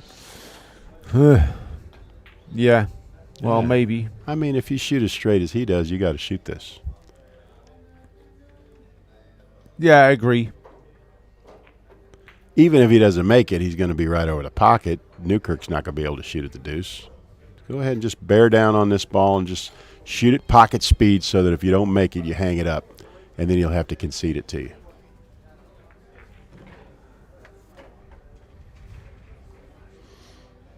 Yeah, he doesn't look like he's too decisive on the shot. It looks like he's a little uncertain. Okay. He put a good stroke on it, though, and got on the 13. If it goes in, nah. No, this works. The 15 blocks the 2 and the 12 blocks the 10. I like the distance between the rail and the 10 ball, though. So if you do you think the 15 goes past the 2? Well, if it goes, he's going to shoot it if it goes. Or hit the 15 into the 13 and double up the 12 and 10.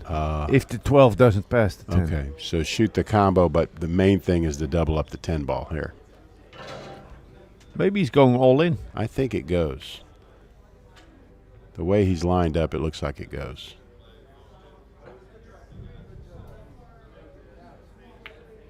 No, it doesn't go.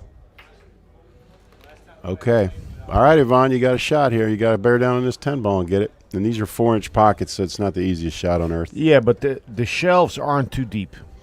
Right. It plays pretty soft. At a pocket speed, it's very receptive. The pockets are very receptive to the shot. If you try to shoot them hard, it'll spit them out, though.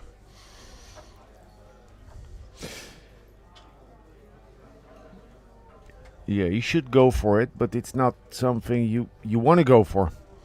No, but you can't really clear the 10 without selling out a bank on the 10 ball. You can't clear the 2. I mean, he could come in behind the deuce and kick it away, and then he would just give the bank on the 10, and Newkirk would take advantage of that. So you know what they say, when the safety's just as difficult as the offensive shot, you might as well just go offensive. You know. And there's no coming behind the 2 off of the 10 is very unnatural. He would need to stun. So he can't defend. Right. Yeah. Just got to bear down and make this ball. Just act like nothing else exists. Just make the shot.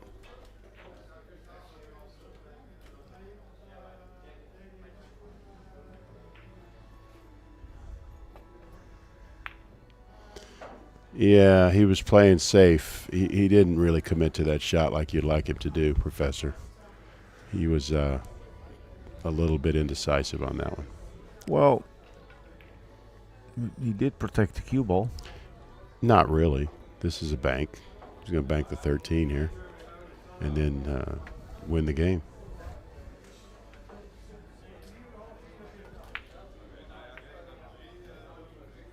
He's wary of the 10 over on the left side. Right. He's got to draw it a little bit so he doesn't give up the 10. And it affected him, and that was not a typical stroke of Newkirk. He kind of jumped up like we all do on that shot. That wasn't the best stroke that he's put on a cue ball today. And he's trying to work it out. He's act like he pulled a joint or something, pulled a muscle or something. You know. You would like to bank the 15 across table and go behind the 2. Tough shot. Tough shot. Yeah, it's doable, but it's a tough shot. It's a little spin shot, and you gotta shorten the bank, right? But you don't want to hit it hard, so you use reverse spin to do it, and then you try to get up under the deuce. It's a very difficult shot. He's trying to look at it right now. He's got a wooden shaft, which means all those little finesse shots are a little easier with a wooden shaft if you're used to playing with one. But discretion was the better part of valor there. Just said, we'll just start over. It's 3-3. Yeah, start over. Yeah. Now they're going to get the Grady called on them here in a little bit. It's over an hour and a half, isn't it? When did they start? Do we know when they started, Jimmy?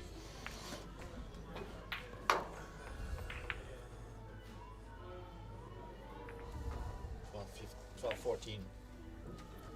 1:14. Yeah, so that's 90 minutes. they're coming. So they just at 1.5 hours here. So let's see if Herr Espen comes over here and drops the bomb on him, puts the Grady rule on him. It is the feature match. I guess we ought to probably go tell Espen because he's having to watch all the tables. Yeah, I'll text him. So Alex will inform the tournament director that the feature match has gone to 90 minutes, and we're going to see a little Grady rule. And for those of you that are not familiar with it, it's a tournament rule that speeds up the tournament so that when all the balls get up table, we can start moving them and spotting them so that there can be more offense and the game will end. Okay? So when there's the 5th ball gets into the kitchen, which is between the head rail and the line that denotes where the kitchen is. When the 5th ball gets in there, then it's immediately spotted up. Okay, if more balls go in there, then you spot up every ball until you only have 4 balls in the kitchen. So for right now, for example, so there's 7 balls in the kitchen. When the Grady rule comes in, you would spot up 3 of those balls, and you spot up the ones that are closest to the head rail, and you spot those things up immediately. And so what it does is it speeds up play, gets balls back in play so that we can have some offense. Yeah, but I expect Espen to make the call and then say, okay, another 3 innings, and then it will be in play. Would be odd if he'd come to the table now and say, okay, guys, boom. I think what he'll say Respot is the he'll balls. just ask them, when do you guys want to invoke it? We're going to put it in play. We'll do it in one inning. Each of you get one Yeah, shot. exactly, Each of you, yeah. you know. And so once they agree on it,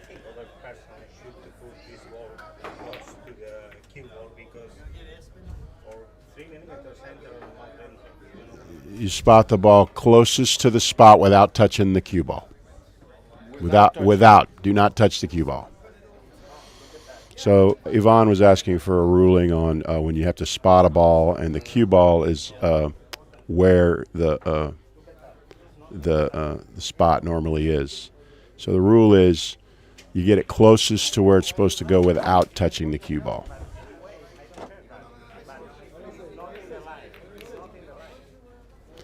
All right, so they're discussing it.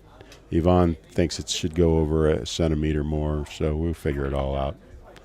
One good thing about almost all these players, they're all gentlemen, and they're all just having a good time, but they all do want to win, right, Jimmy? Of course. And so, Everybody comes here. so they're asking. Looks like they're asking Alex. They ask Alex which way should it go, and so we got a 77-year-old, we got a 52-year-old, Alex got his glasses on now, so I think we'll figure it out, right? You moved it over that way. You moved it over that way. Yeah, but if I look at the dot, don't look at the dot. The dot can. Oh, okay. Yeah. All right. All is well. See? We just need to send them over there to solve the Ukrainian war, man. We get it done in about 10 minutes.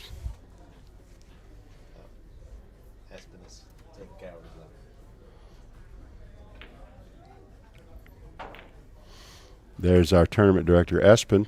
Does a great job putting on the event. Make sure all the trains run on time here at Hague 5. And that's what you want. You want a fair tournament director who is never late and is consistent on all of his rulings. And fair, you know. And Espen certainly is fair and consistent. Does a great job. In fact, when we have our members-only events at Buffalo's, I think Espen helps run that event too, because he has done such a good job. Steve said, well, I don't need to do it. We'll just let Espen do it. You know? Yeah. Espen wants to do it, and he's good at it. Let's just let him do it, you know.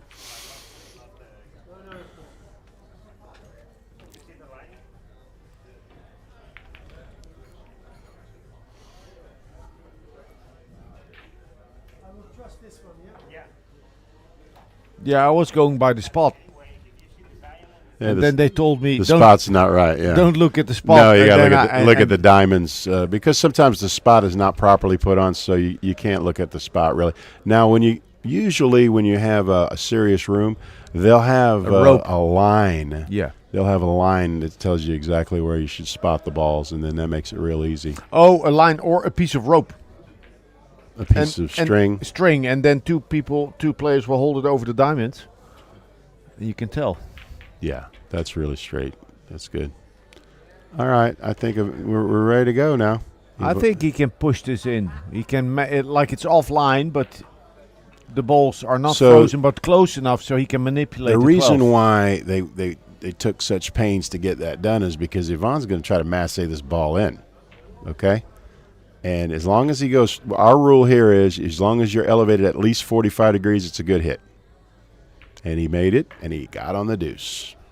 Kind of. No, two rail it maybe. Okay, so that's why he wanted to make sure that the ball was a certain way, because he wanted to make it. You know, it wasn't just like, I want to be right because I want to be right. I want to be right because I got an offensive shot here, right?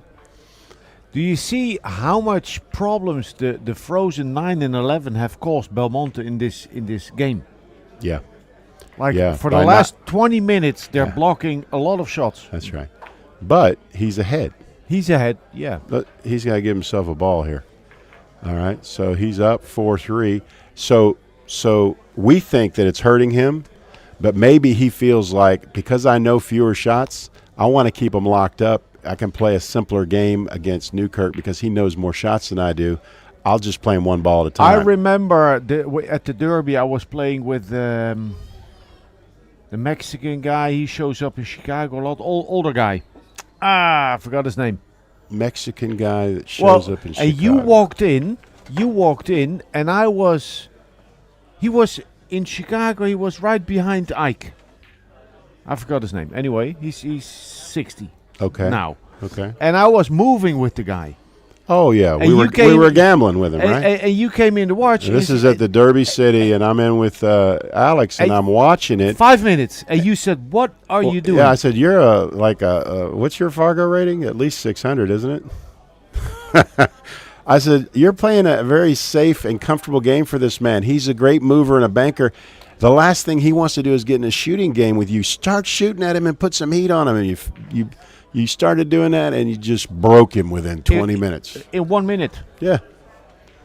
Yeah. Well, that's why you need a good corner man, because the corner man can see things maybe you can't see when you're in the heat of the moment, And Alex is was the guy Mexican or was he? He's Mexican. I believe. He was Spanish. Some kind of Spanish guy. Yeah. No, but the thing is, because it's I'm not so experienced. Back then, I was less experienced. I didn't know how to do it, but it was just make him go towards your hole and leave him long. Right. Just when a guy likes to move and bank, the last thing you want to do is get in a firefight, right? So what you just said about the 9 and 11 being frozen, I think it doesn't help Belmonte. He thinks it does, but it doesn't. No. But obviously he thinks it does because, like you say, it's been 30 innings and they're still there. He hasn't made any effort to move them. So he must think it helps him, even though you and I could disagree with that. Nice shot. Well, he missed it, but look what he did with the cue ball, right? Because he tree-topped this guy, whatever he does is not going to be easy. But we know Yvonne is going to shoot the deuce, but it's not going to be easy. Yeah, I would like to play it, but what else? Let's say if I choose to not play it. Look what he's doing here. He's looking to something else. He says, "Can I just go underneath this 15 ball?" Or kick behind the 11. He could certainly kick behind the 11, and that's what he's opted to do 13? here. No, he's making the 3? Oh, Lord. Was that a good hit? No, no good hit. Okay. Well, that's one way to protect the 2. Just take a foul. But he didn't protect it either, did he? Okay. So what do you like here? Just a fall soft behind kick? it. Yeah, just a fall soft behind kick, right? Okay. Oh, he missed it. Oh no, he didn't miss it. Okay. Well, he could. Now, like you were saying about trying to open these balls up. Ordinarily, if they were open, he would just bank one of the stripes, but because they're all tied up, he can't bank any of them. No, I don't like that shot. Why not? I don't like that. Well, I mean, he's just going to shoot yeah, it back at you. Yeah, What do no. you think? I thought that the 13 would travel more. It's not as easy as it looks, though. It's pretty steep. The side pocket comes into play, and if you put a full stroke on it, you might give up the deuce, right? So it's not as easy yeah, as but it you looks. play a safe tempo, and the 12 will block the 13 because he's probably going to undercut it. Okay, so you're saying don't really try to make it. No. Okay, I see.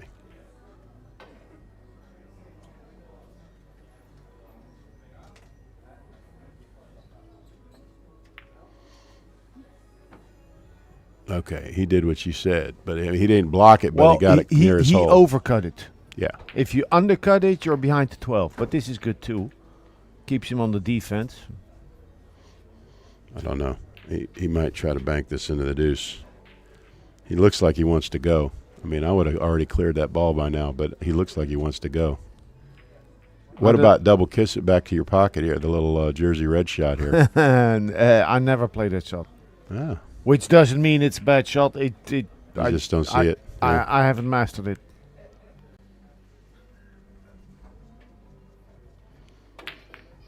Oh, well, you're going to do all that. Look at Whitey. How good are you playing, Belmonte? Yeah, this. That's a pretty good shot there. That's a great shot. I like that shot. Look at Newkirk's like, what? Hey. He didn't like that. I didn't see his yeah. face? I didn't see none of that yesterday. What's that shot? And he's not attacking the 12, you see? No, I'd be banking that 10 is what I'd be doing. He's going to just kick this deuce. Well, this is fine. That's fine. 4, 6, 8, 9. It's still 3-3, huh? Yeah, the score is correct. All right, so Yvonne would like to bank the deuce, but you can't really do it without selling out those stripes down there. Yeah, but I think he should bank the 2, not try to make it, lay it up, and run the cue ball into the 15. Just dare him to exactly, yeah, shoot. Because he's not going to attack the 12. Yeah, you're not going to beat him to all the shots. I mean, right before Newkirk had a shot at the 12, he'd never considered it. He passed it. Yeah. Yeah. So that should give an insight for Belmonte. Right. That he has more freedom than he realizes.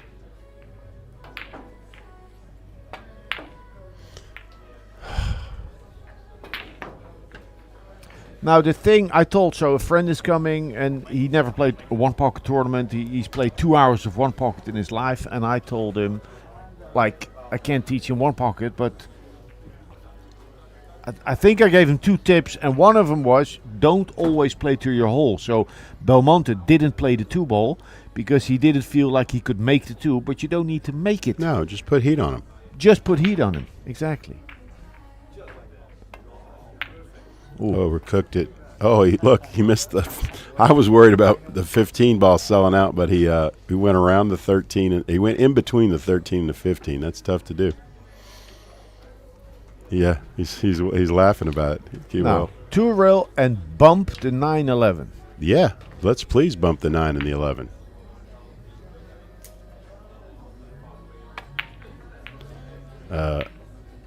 Look at Whitey, though. Well, this is real good. Oh, Bon.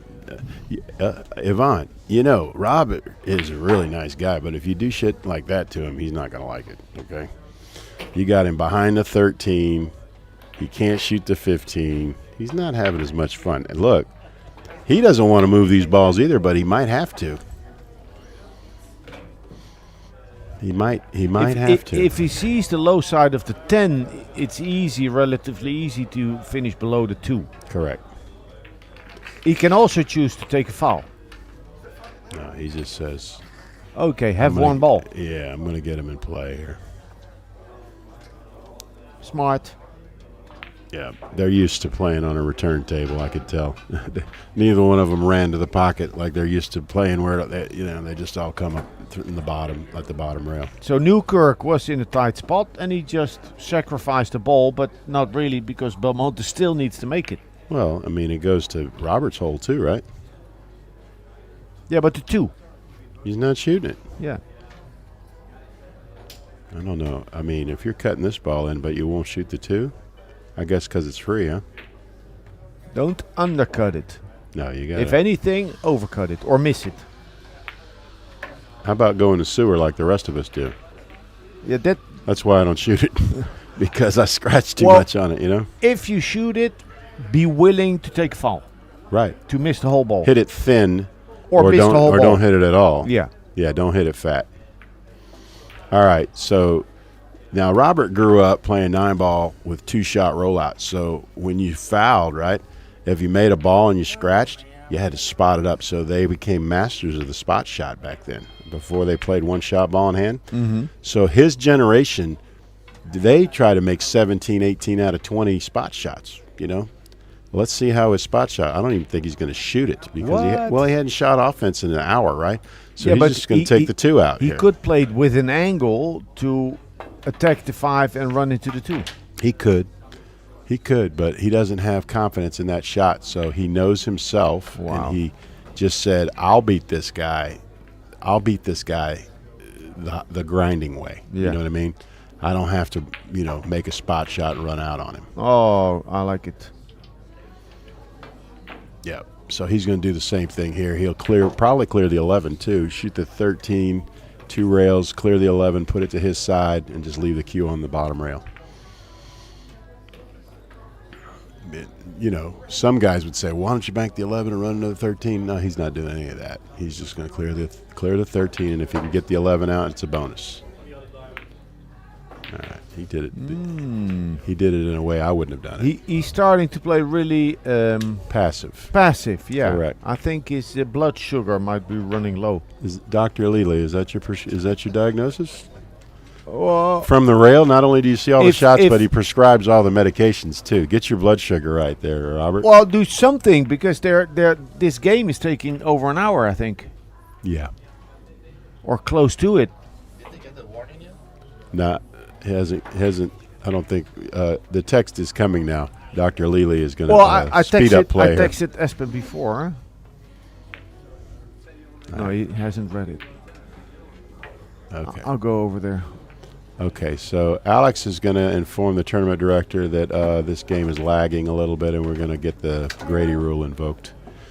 And he'll be back shortly. So we'll have a little different kind of game then. We'll have some balls getting spotted up and we'll see how the Grady rule works. I kind of like the Grady rule for tournaments. I don't have a problem with it. I was here when we had it. I've played in this event.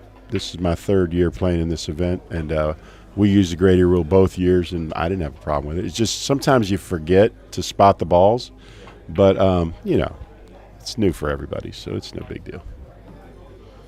But I think when you forget that both players agree to play like 1 or 2 innings extra, and then we spot it. Right.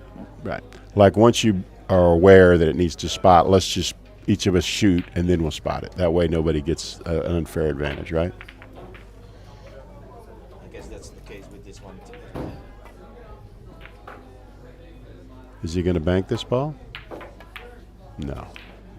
He's just going to play the cue ball. He's got. It's okay. It's all right. He'll bank this 11 though. Okay, here. There's no need to put the Brady rule in place, so it's going to continue like this. They only do the Brady rule with 4 balls if they need it. So for the next game or? No, nothing. Then it's okay.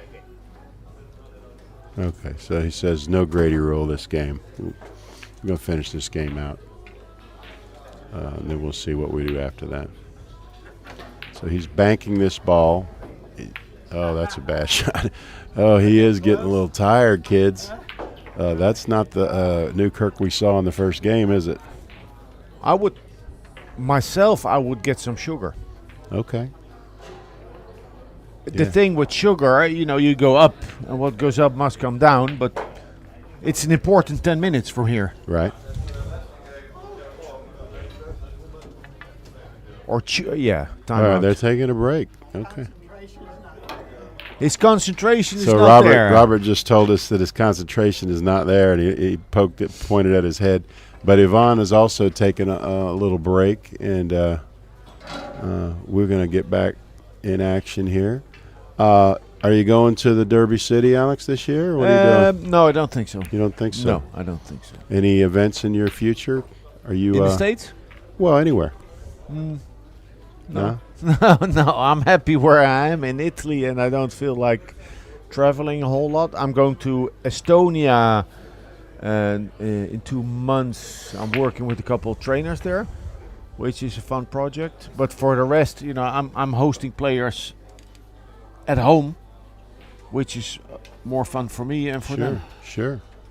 Maybe I would like it. So I visited you after Buffalo's, Baton Rouge. I really liked it, and then I met the owner of Bayou Billiards, Mike Black. Yeah. Mike Black, and the only thing that I'm thinking of that I would like would maybe they've resumed play already. Would be to visit you. 5 days Baton Rouge and then 3 days Buffalo's. Yeah. Something like this. Yeah. And not do the whole week in Buffalo's. Well, Buffalo's is tough because everybody's trying to get in your pocket all the time, Yeah. Isn't that the case? He needs to do this. Just attack, leave shots. Let me tell you something. What a great shot that was. Look where cue ball is. All he can do is give it to you. But even if he's giving the 5, even if the 11 wouldn't be hung up in the pocket, it was still heat. He's putting heat on the guy. Yeah. All right, what will you do here? Just make the 3 ball? Wait, let me put on my glasses. He doesn't really have a reasonable bank without giving up a shot, but he could just shoot the 3 and then put him on the top rail. Yeah, I would like to. Yeah, but then he has a bank on a 5. If he's on the top rail, it's steep. You saw what Newkirk did on the last shot. He sold out that bank, Just give it to him. If they're not executing, no, I wouldn't shoot that ball in. No, I wouldn't do that. No, I wouldn't do that. That's not what I would do. Okay. I think he's going to bank this 15 ball and just lock him on the deuce here. Well, or just trying to get it around his pocket, but the key is the cue ball and lock him on the deuce. Or move the deuce over to the right. Oh, he's going to shoot them both. Yeah. I don't like that as much. I like it. Yeah, he shot a very aggressive shot. The only problem is that Whitey is, wide open, and he can take the 15 out, no big deal. True.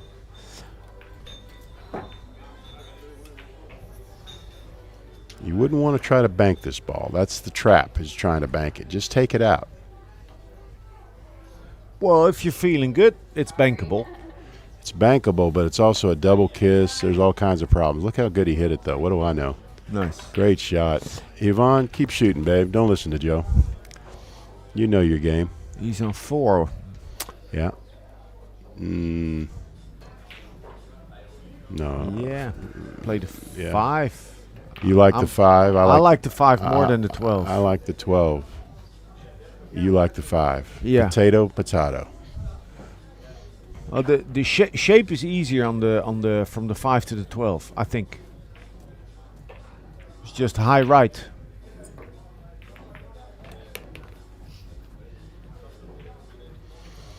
Well, he likes your preference here, it looks like. Let's see how long he aims. Let's see how well he puts a stroke on this ball, because every time he takes a long time to shoot it, he doesn't get a very good result. But when he gets down there like this, long forehand.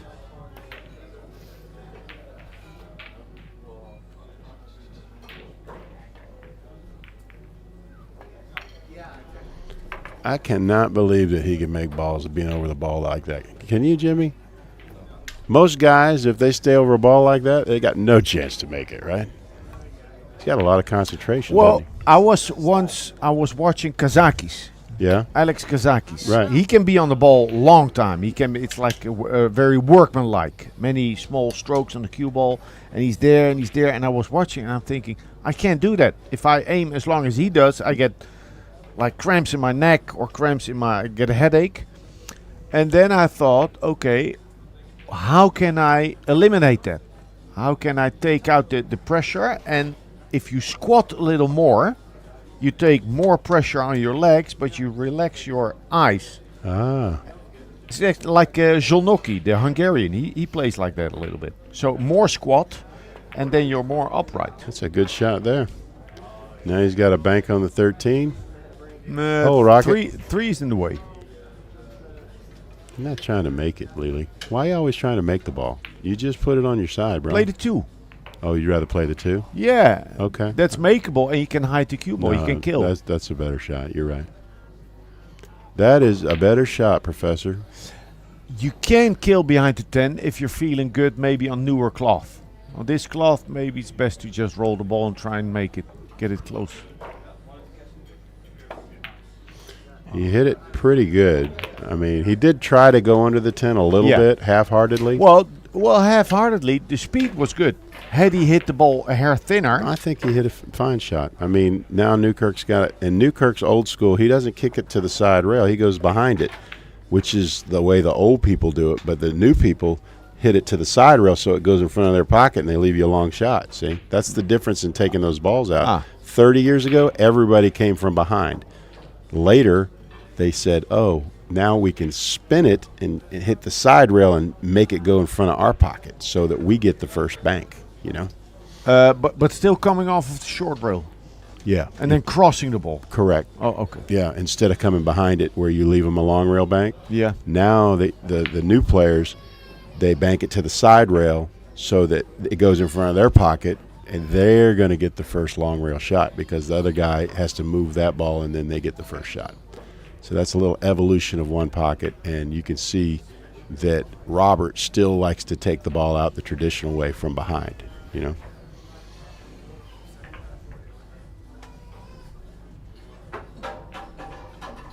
Spain is up 6-3, and he's just pushing the 2-ball up table. So Robert has realized that this red ball has not been his helper, so he's going to get rid of it. Oh, he is. You're right. He's getting tired. As you say, the older men are day to day. They're hour to hour here at the Hague 5. It looks well, like. It's a tough match, this, and especially being jet lagged. Oh, he's not jet lagged. He's been here since Wednesday, hasn't he? Yeah, but still, it's Friday. We're tougher than you. We don't take that jet lag like you. And that guy's a Texan. Don't be saying he's a jet lag. He's just old.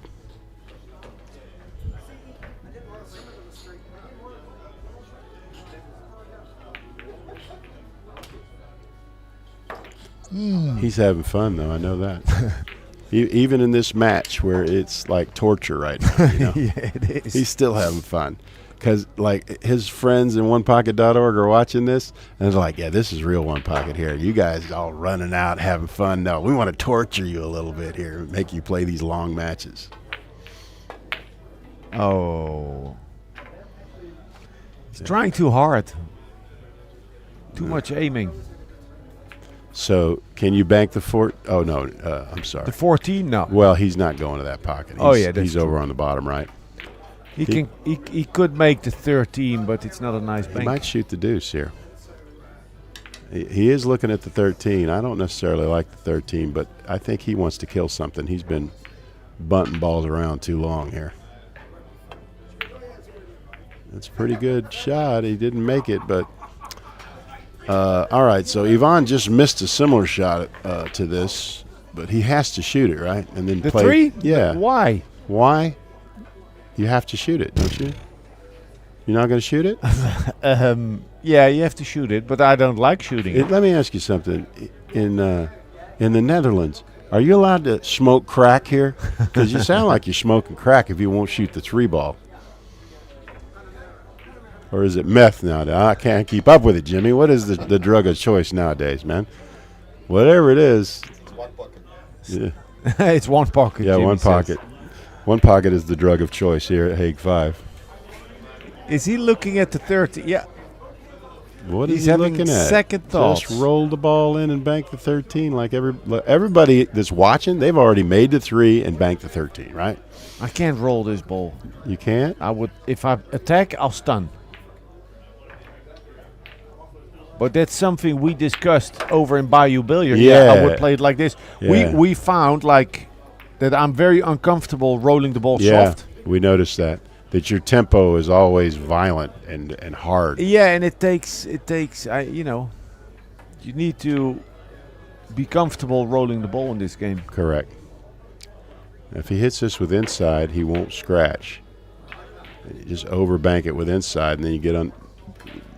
We'll go down there like that, exactly. Good shot, Yvonne. You're going to get that ball. He might have to follow it in now. Yeah. They are playing. You can jump off the table here. That we had a little riot. Oh, the inmates had to tell Espen we're not playing that. So Espen had floated the idea that we couldn't jump off the table because it was dangerous, and then Alex was going to buy him a hard hat. So Well, it was yeah, so dangerous. actually- We're going to make you wear a hard hat. Well, during he it. said it's dangerous, Yeah. Espen, and then okay, I forgot. I can still go get it.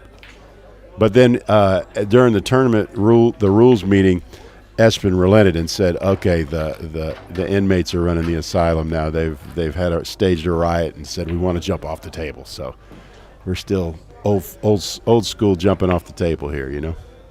For those of you that don't know what we're talking about, in one pocket, if someone scratches, any ball that was made spots up. So when somebody has their winner in their pocket, and the only thing you can do is jump off the table, thus taking a scratch and making the ball come up to continue the game. And that's a very, long tradition of doing that in one pocket. But in some places, like at the Derby City, they won't allow you to do that. Wow. Because there's so many people there and the tables are so close by, they're worried about public safety. So they changed the rule and said you can't jump off the table anymore. And then there's other places that have incorporated that rule. The Rack in Detroit, they don't allow you to jump off the table. They do what's called a virtual jump, right? Once the ball's in the pocket, you just say, okay, I'm going to foul. And then you give cue in hand in the kitchen, and then you spot up the 2 balls. You just call it. You say, okay, I'm going to take a foul.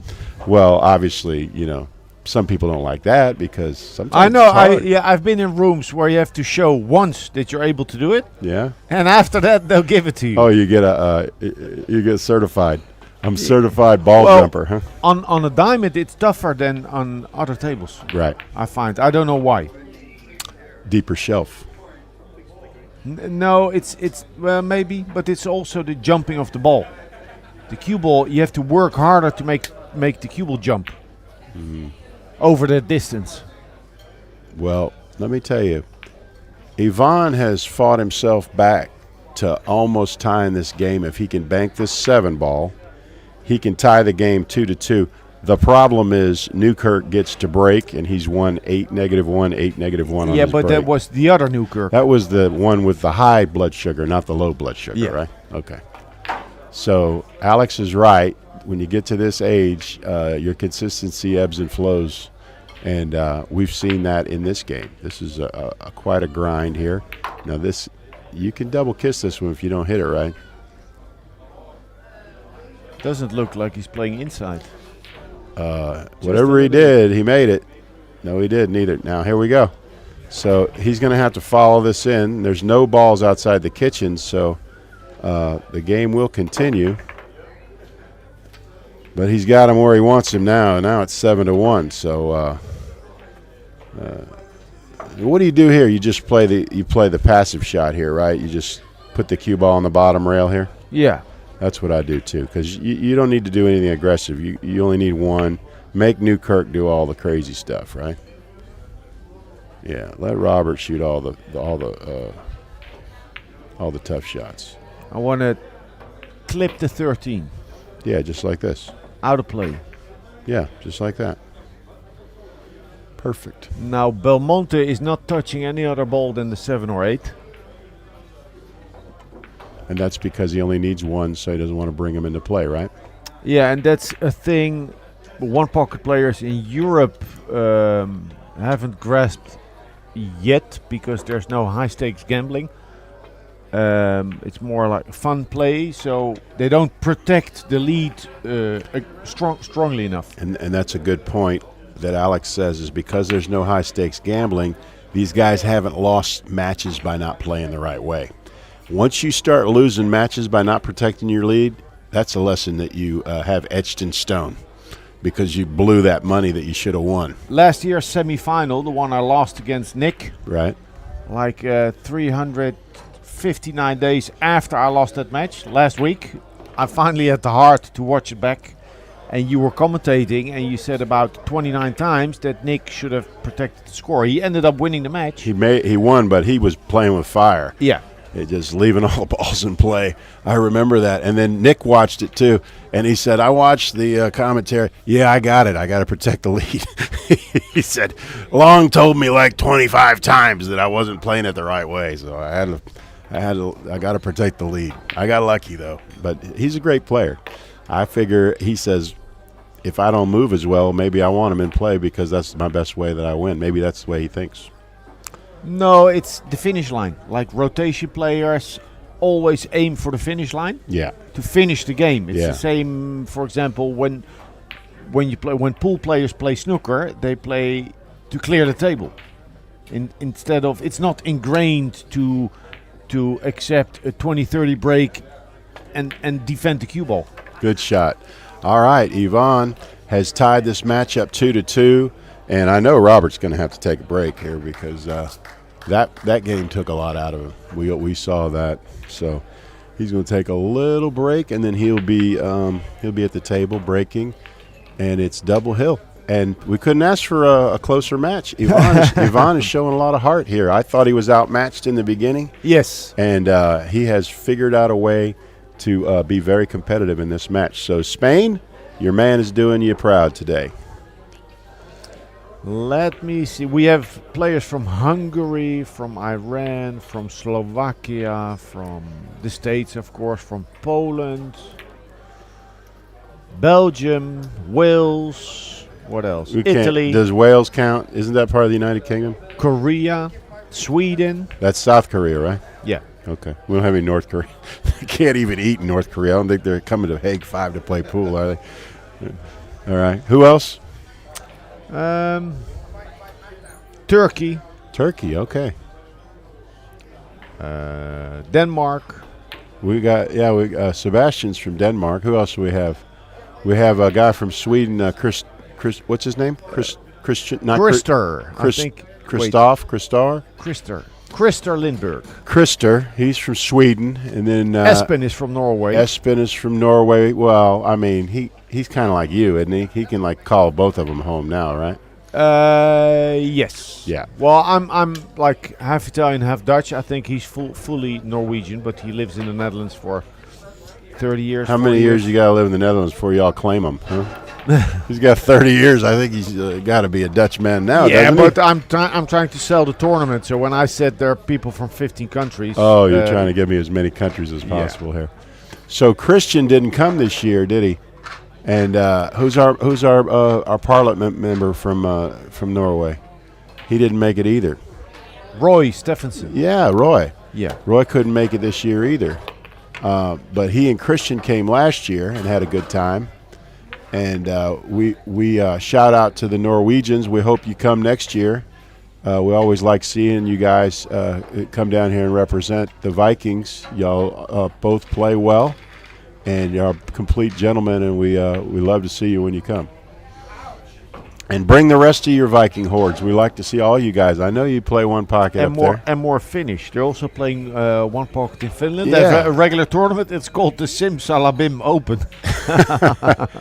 So funny name. we need some Finns in here next year. I expect to see at least one or two you Finnish come down here and represent Finland. We know you're playing one pocket because last year we know you had your own one pocket tournament, and I think you had a 32-man field. So we would love to see the Finns come and compete. We know the Germans have come, We always have a lot of Germans come down here and represent, and have a few Americans in the field. But the Dutch, of course, always dominate the tournament as far as participation anyway. They have a great time here. Rack 5. Rack 5, here we go. Good break. Oh, yeah, this is a lot of trouble already. I can see this. This is going to be a lot of trouble. He's already going to have to kick. Nice. He's going to have to, like, kick at this Wait. ball and try to get lucky. I would consider ramming the 6 on the 3 and swinging the cue ball round, put him on the top rail. Because you told me sometimes, this is not Elite 1 pocket. Right. But don't let the problem simmer. Exactly. Take care of the problem as yeah, soon as and you actually, can. The more often I play it, the more I'm convinced of these types of risks, because the 6 and 3 aren't going to stay near the hole. No. If you played with speed. No. So what Alex is saying is try to clear the 3 now with the 6. Swing your cue ball around outside and leave him long on the 11. And then try to solve the problem immediately instead of letting him keep, making it worse and worse for you. So let's see if Yvonne is taking your prescription, doctor, here. Negative, Ghost Rider. He well, look, as poor as he hit it, he still got out of it, right? Yeah. Now, I would shoot the 2 here because I think the cue ball runs into the whatever ball that is. What is that ball? Is that the 7 ball? The 4? 5 ball? Yeah, I cut the 2 in, and the cue ball goes off the 5, and I have a shot on the 8 It's next. pretty steep. Yeah, but I mean, I got to shoot It's free something. shot. Yeah, it's free, and there's a reward, right? Because the 5's going to go down, and then I'll have a shot. He's going to shoot it, and he's going to shoot the 8 next. You can't really scratch, can you? No. You'd have to hit it really bad to scratch.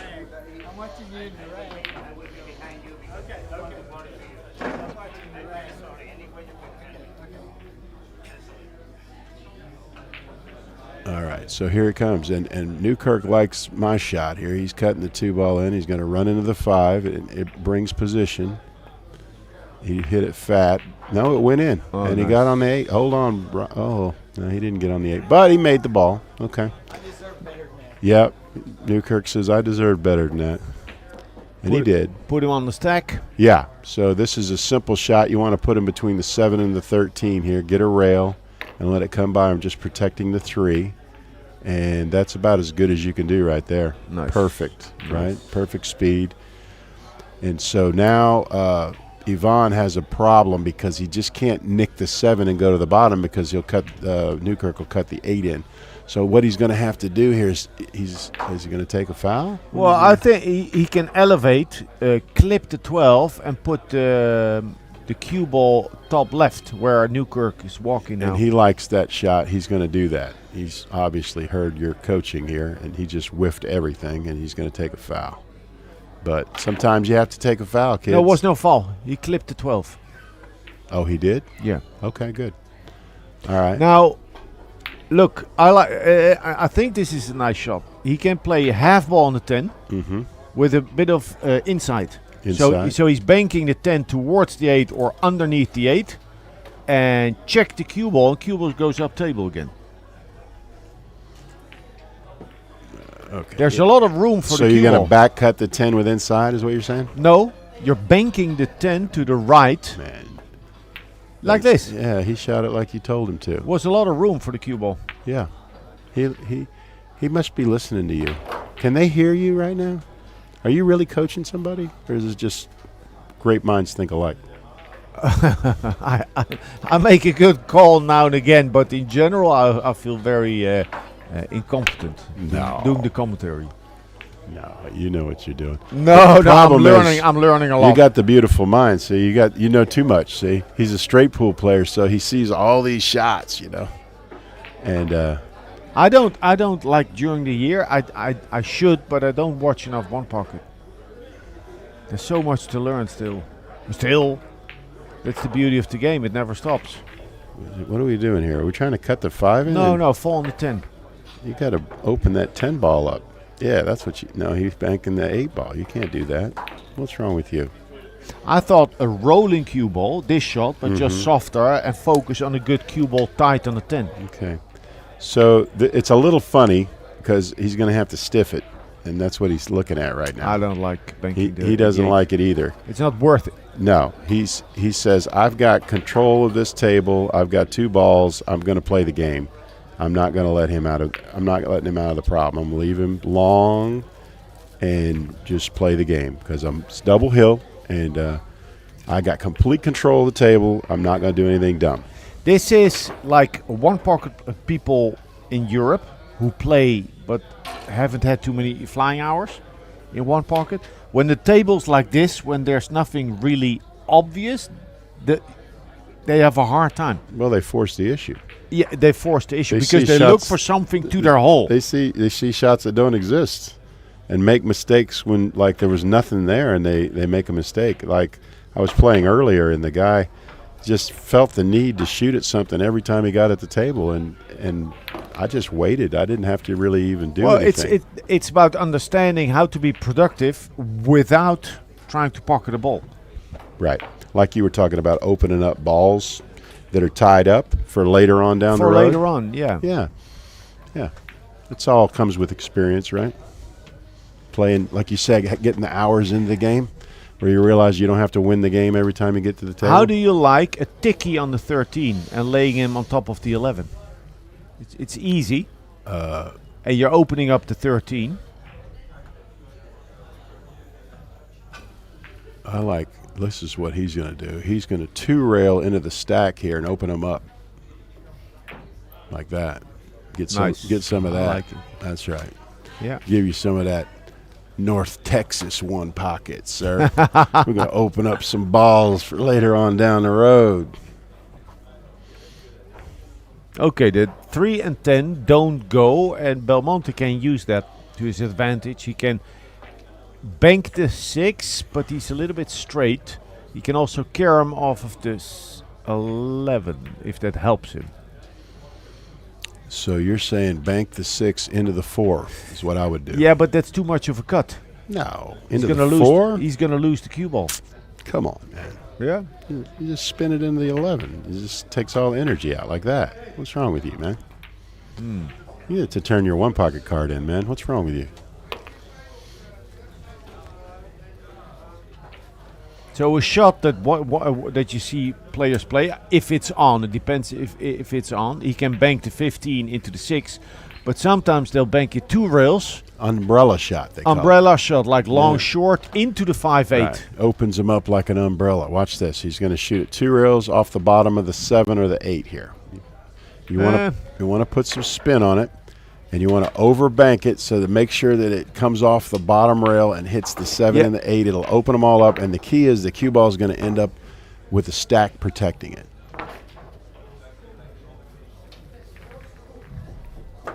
Just like, oh, he didn't hit it like I wanted him to hit it, but he did okay, didn't he, kids? He did chose just the fine. shot that allowed him to control the cue ball That's right. with ease. That's right. Like I said, he's up 2-0. He's in total control of the game. He doesn't need to do anything too reckless, right? And we say the difference between being aggressive and reckless is you risk selling out with a reckless shot. He was aggressive with no chance of selling out. Yeah. So if you feel like you need to thread the needle, you're probably playing the wrong shot. Yeah. Yeah, I agree with that. If you have to shoot something to 95% of your ability, that's probably... My goodness, what are you doing, Yvonne? Take it easy over there, brother. All right. Well, he might steal the game here if he can make this 4 ball. If he shoots this with some pace and opens up the 3 and the 10, he's got a combination. He's got all kinds of stuff. Yeah, but he's not going to try and open the 3-10. Maybe he should, but he won't. Just go. It's a natural. Goes right to it, doesn't it? Yeah, but He's it's gonna risky. No, he shot it fine. He's got the 6 ball here. He might steal this game out of nowhere. So 2 things to do. Well, 3. He can just hold for the 15-5, or he can run into the 10-3, but I don't like it because the 10 is going to be slow. He would just open up the 3. Why don't you make the 6 and open up the 15? Or run into the 9-14. He doesn't need to do all that. I either shoot the combo or open them up. That's what I would do next.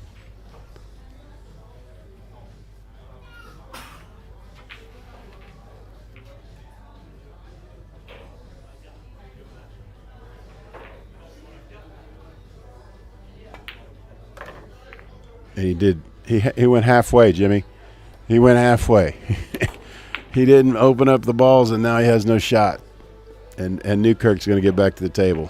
In one pocket, or any time you have a selection to make, a choice of shots, you evaluate what you have, and you have like 3-4 playable shots, and then you assess two things. You assess the playability of the shot, which one presents itself better, depending on table, how you feel, score, and what else?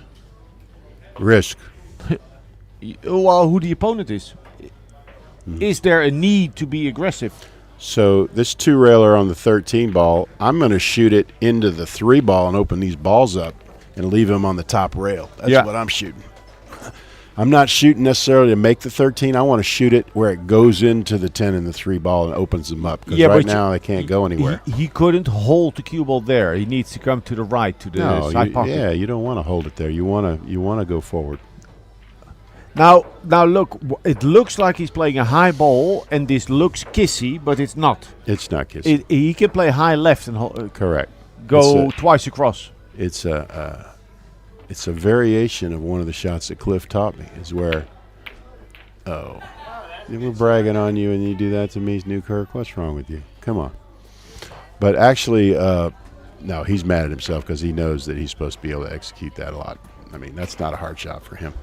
He knows the shot. It's a very elegant shot because it looks like a kiss, and most guys won't shoot it against you. But he knows you can shoot it, and it's not a kiss. But he just did not execute. The bank on the 13 is on, but it's not really like swinging the cue ball around towards the 310. But there's not real protection there.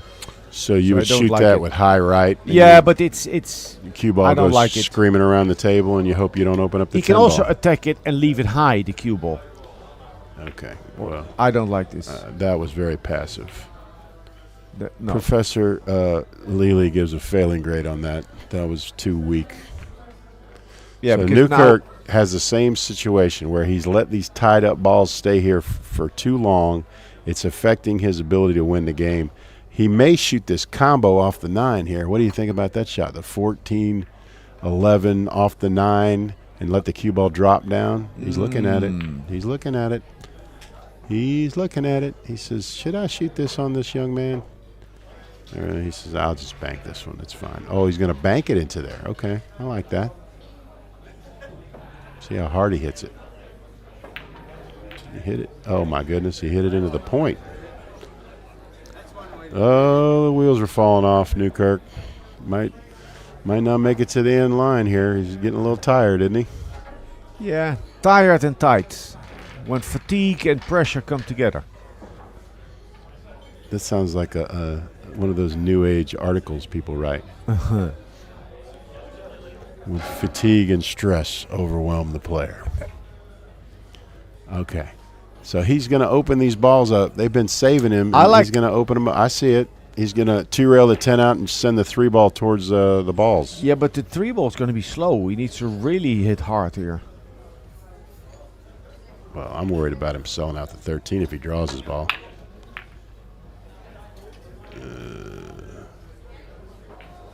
Well, this shot here comes up a lot, and he's going to bank the 13, draw his cue ball over, and get on the 3 and win the game.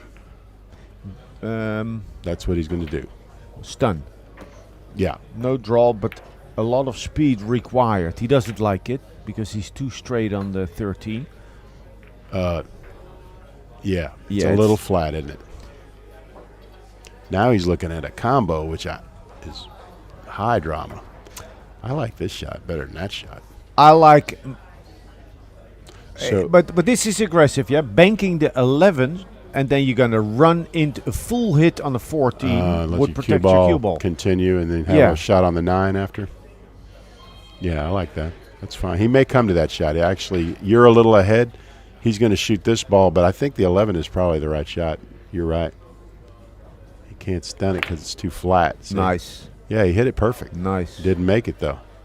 Nice. I mean, real nice. Jimmy, effort. how good we have to hit a ball on your table, brother? I mean, goodness gracious, he hit that ball so well. Just a little too fast, huh? Yeah. Okay. What I like is we saw the whole process. He looked at it first, Yeah. and then he looked at other shots. He didn't like it, and Right. then he told himself, "Well, I need to play this one," Correct. and he came with a quality stroke. Yeah, he did. But even if he made it, he would only got one. He didn't Still. get the cue ball where he wanted it. Let's see what Yvonne does here. Okay, Yvonne has decided I'm going to hit the ball a little harder this time. That last time he didn't like This is a shot that you can only make on a diamond. Well, only make like on a diamond. It's very playable, but on these tables and Brunswicks, they bank long. Yeah. it opens up too much of the short Yeah. roll. That's right. What kind of table is this? Kim Steele, Oh, that's from Spain, isn't it? Sam, yeah. Yeah. Yeah. We played on a Kim Steele. We used to play at a place called Lambert's in Baton Rouge, and they had a Kim Steele there.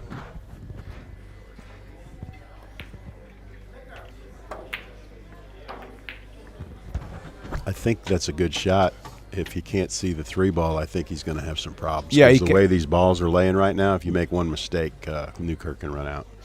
Well, he can come off the 14, and he would like to hide the 15, so get to the left of the 5 and not give him.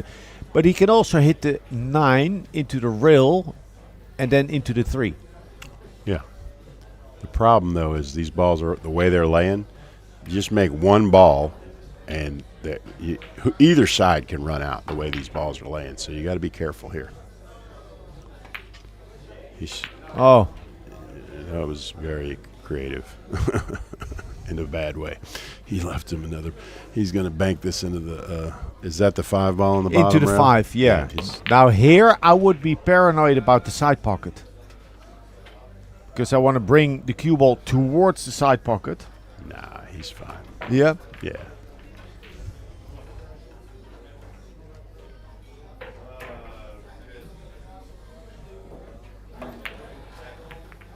No, he hit it good.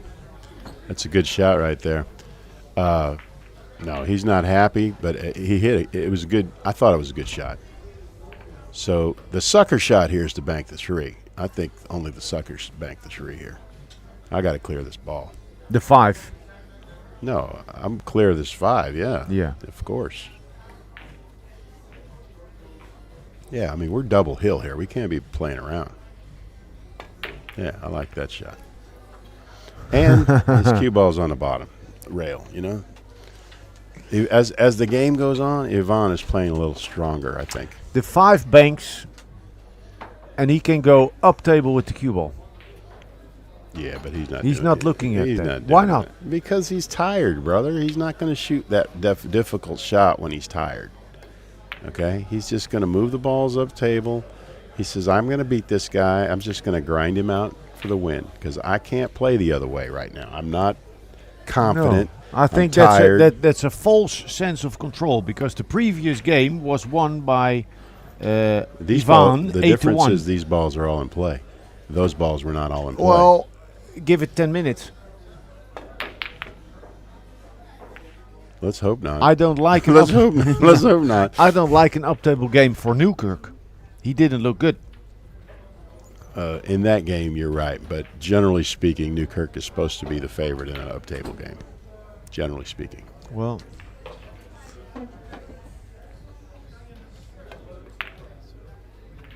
and he thinks so too because he's moving them up table. He's making no effort to keep them in play. So that's what he thinks. You may be right. He may be mistaken, but he believes that the way he's feeling right now, up table's the way to win. I like a shot here. Hit the 9 into the right side of the 14, bank the 14 in between the 15 and 5, and bring the cue ball up table. And then the 5 and 15 will be doubled up. Jimmy, has he had a blood test yet or a hair test? I mean, we need to start testing the analysts here because that's a little too creative. Look. Let's see. Yeah, let's see. Let's see how he does here. Yeah, he shot your shot. You sleep in the street. That's what Danny Diliberto used to say. You're going to sleep in the street when you shoot them shots. Oh. Alex Lely. My name is Alex, and I'm a drug addict. Oh, that was very creative, wasn't it? It's good for the stream when you put that real creative shot in play, isn't it? Everybody can say, "Oh, Lely, you don't know what you're talking about." Blah blah blah blah blah. I don't.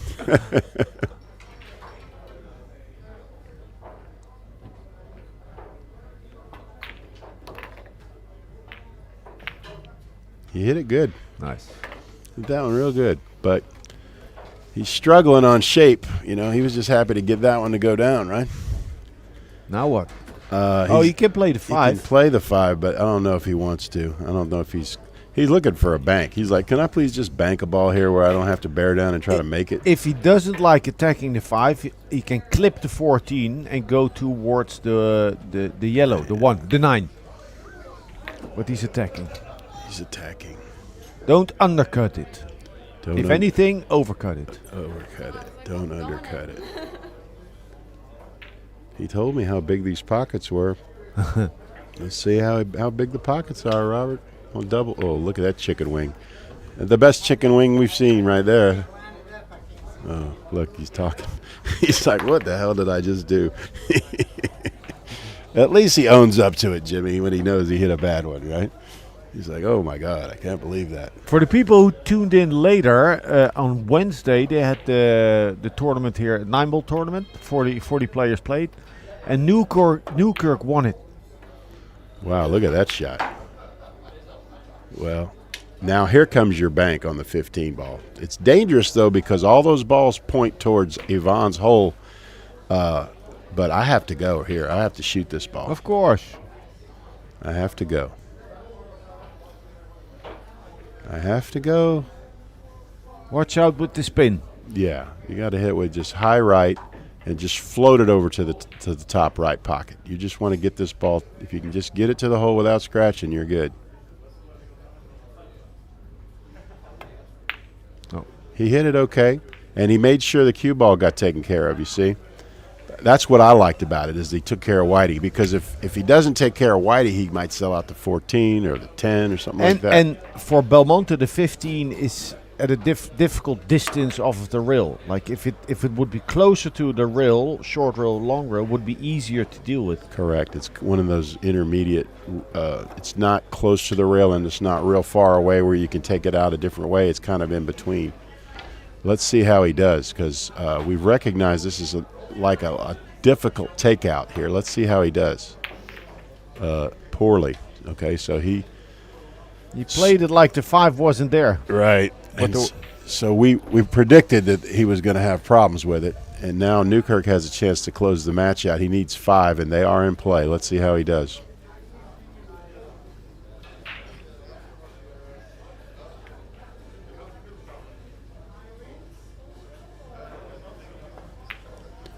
I don't like that hesitation stroke, do you? Wow. A pint of blood on every shot, they say in England. A pint of blood on every shot. They have a way with words, don't they? Now he's going to try to get on the 10 here, but that last stroke. Or the 5. Or the 5, either one. Let's see if he can just let his stroke out here. That was nice, a better nice, stroke nice, that time, and he did get on the 5, and he got off the rail. Okay. He only lost about a cup of blood that time, right? Okay. He's grinding hard. He's got an open bridge here, yeah. He's bearing down. He says, this old Yvonne's a tough customer. Going to try to take him out. He missed. Okay. Yvonne will bank this one. I know he likes to bank this and like spin bank it toward his pocket. Wait, the 5? Yeah, and there's a reward on the 10 ball if he can make it. He's close enough to it where he should make an accurate hit on it. You put spin on it and let it dive back down. Yeah, but it doesn't dive back down. Why not? Why doesn't it? It comes out a little bit. We'll see. Just because it doesn't go doesn't mean you can't shoot it, right? Just get it near your pocket and use the 10 as cover. You go towards the 7? Yeah. A little bit tricky. The 7 is a little bit far off. Well, You can fall. you use spin instead of speed here, and he's gonna. Let's see. I don't think he's just gonna take it out passively. I think he's gonna try to shoot this ball. Yeah, for sure. But he needs to control the cue ball. Correct. And if I would choose to go to the 7, there is a danger of going behind. Okay. You're saying it could go between the rail and the 7 ball and sell out, right? Yeah. Okay.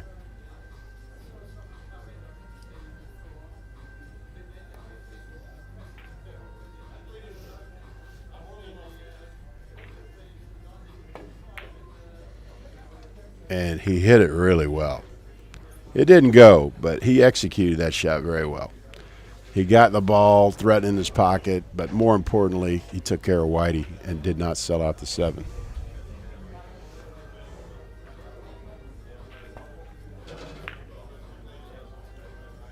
See, Newkirk again, he likes to take the balls out from behind and he sells out a bank, see? On? A couple. No. Why? Which one? Well, the problem is when I forget which pocket it is, I think he's banking to the left, but he's really banking to the right. So he doesn't have a bank, does he? No. Yeah, you're right. How about the 15? He can't bank the 15 ball? The 12? Whatever that ball is. Yeah, That the one stripe. Yeah, he's banking that one. He missed it terribly. Oh. Sold out. Oh, wow. But other than that, it was perfect. Yeah, well, no, he got away with it. Okay. Do you attack the 10? 14 probably. Yeah, but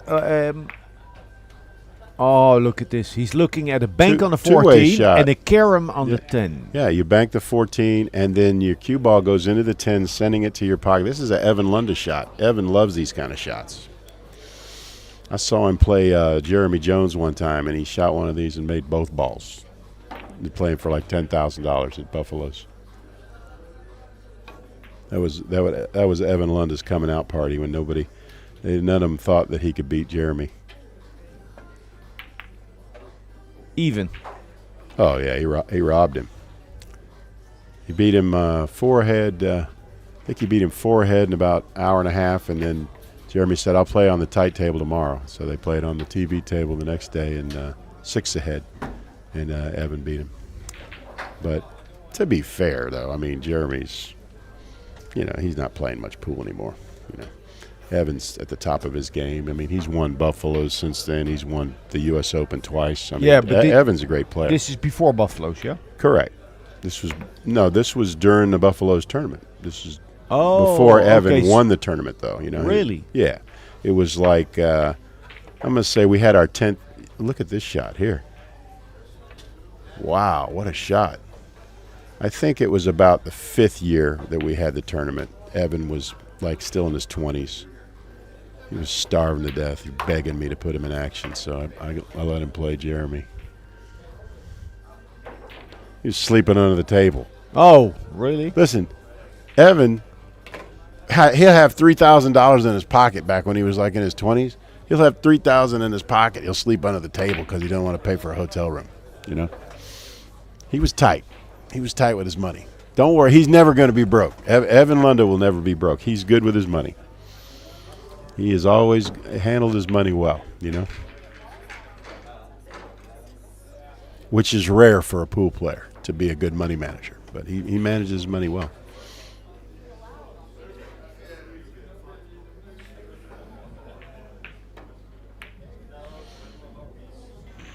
Okay. All right, what's our score, 5-4? 5-4. All right, I'm going to bet you a dinner, and you can pick your loser. Which one do you want to bet? And the loser has to pay for dinner. You just pick your player right now. Don't wait until he makes another ball now. Well, I'm cooking for 50 people tomorrow, and tonight Angela's making dinner for the whole crew. Well, you get off cheap if you lose. Difficult. I don't know. I'll take Spain. You got Spain. This will be for dinner on Sunday. Is that fair? Since we got Friday and Saturday taken care of? No, we'll do dinner in Baton Rouge. Oh, Lord. Okay. That means he hopes I forget about it, kids, but all my fans and my listeners out there, you all will remind us who won this bet. I've got Texas. He's got Spain. No. You said who will lose. Oh, who do you want to win? You said who will lose, and I say Okay. I take Spain. Oh my God, who's the lawyer in this booth, Jimmy? I have to say, you said. All right. Do you want Newkirk then, right? Yeah. Okay, I'll take Spain. I don't mind. It's fine. And we're gonna settle this bet in Baton Rouge next time you come through. Yes. Right? All right. Everybody heard that, right? Write it down in blood, please. All right.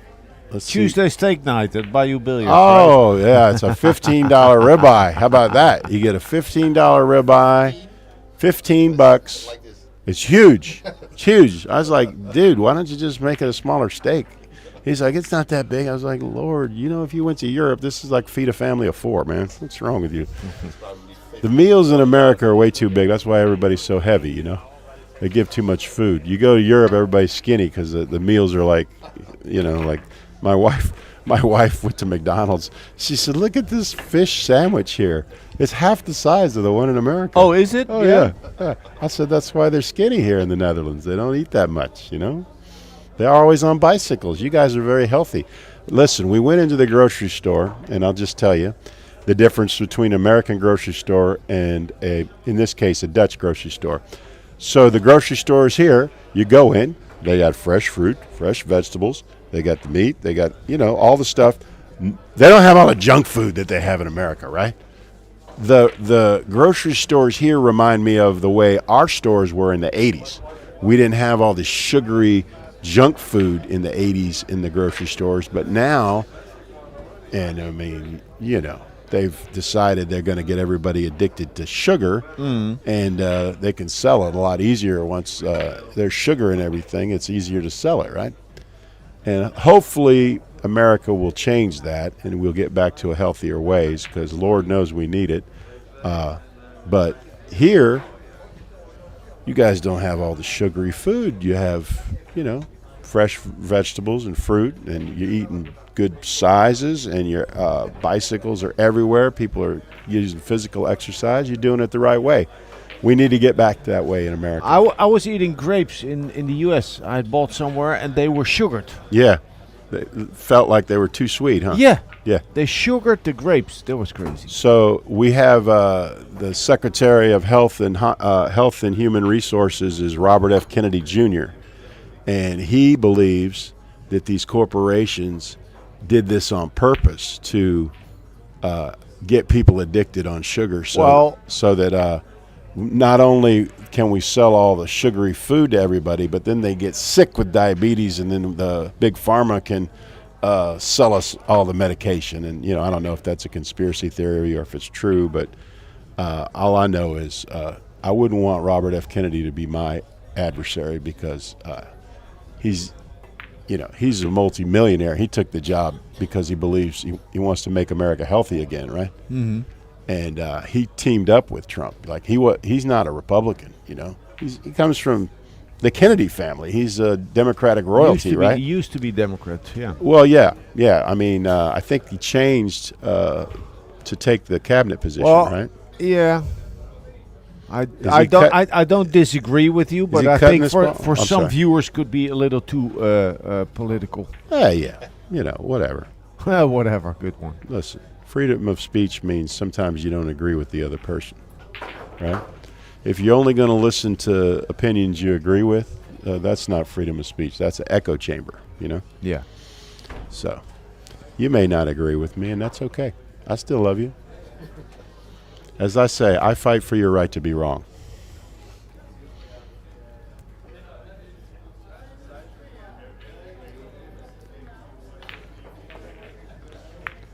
Uh-oh. Nice, look at this. Uh-oh. Wow. I don't know if he meant to do that, but it sure was fortunate. Well, it happens a lot.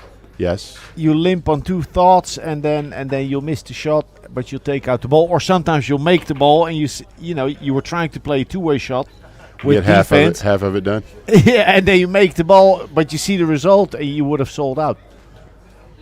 So I guess if you had to miss it, that's a good way to miss it, right? And what do I do here? I play half ball on the 9, Yeah, you take it out. and I go long with the cue ball. Well, you got to be careful not to give up the 10 ball. That's the problem. Yeah, but I'm gonna hit it pretty thick. The 9. I mean, I want the 9 to go towards the side pocket on the right, and maybe protect the 5. All right. I've seen him take the ball out like this before, so I don't let's like see how he this. does. You don't like it? No. You don't like it. Mark him down for no on this shot.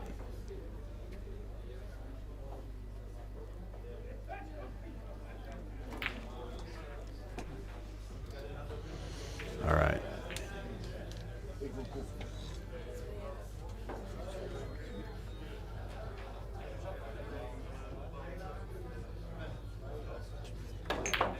Okay, you didn't like that, but actually, not terrible at all. Not No, terrible at all. I didn't think there was room, So and he I did. 3-railed it back to his didn't, pocket. I didn't know that he knew this shot. Yeah, that's a shot when it won't go, but you're just playing the ball. Yeah. And you're playing the cue ball.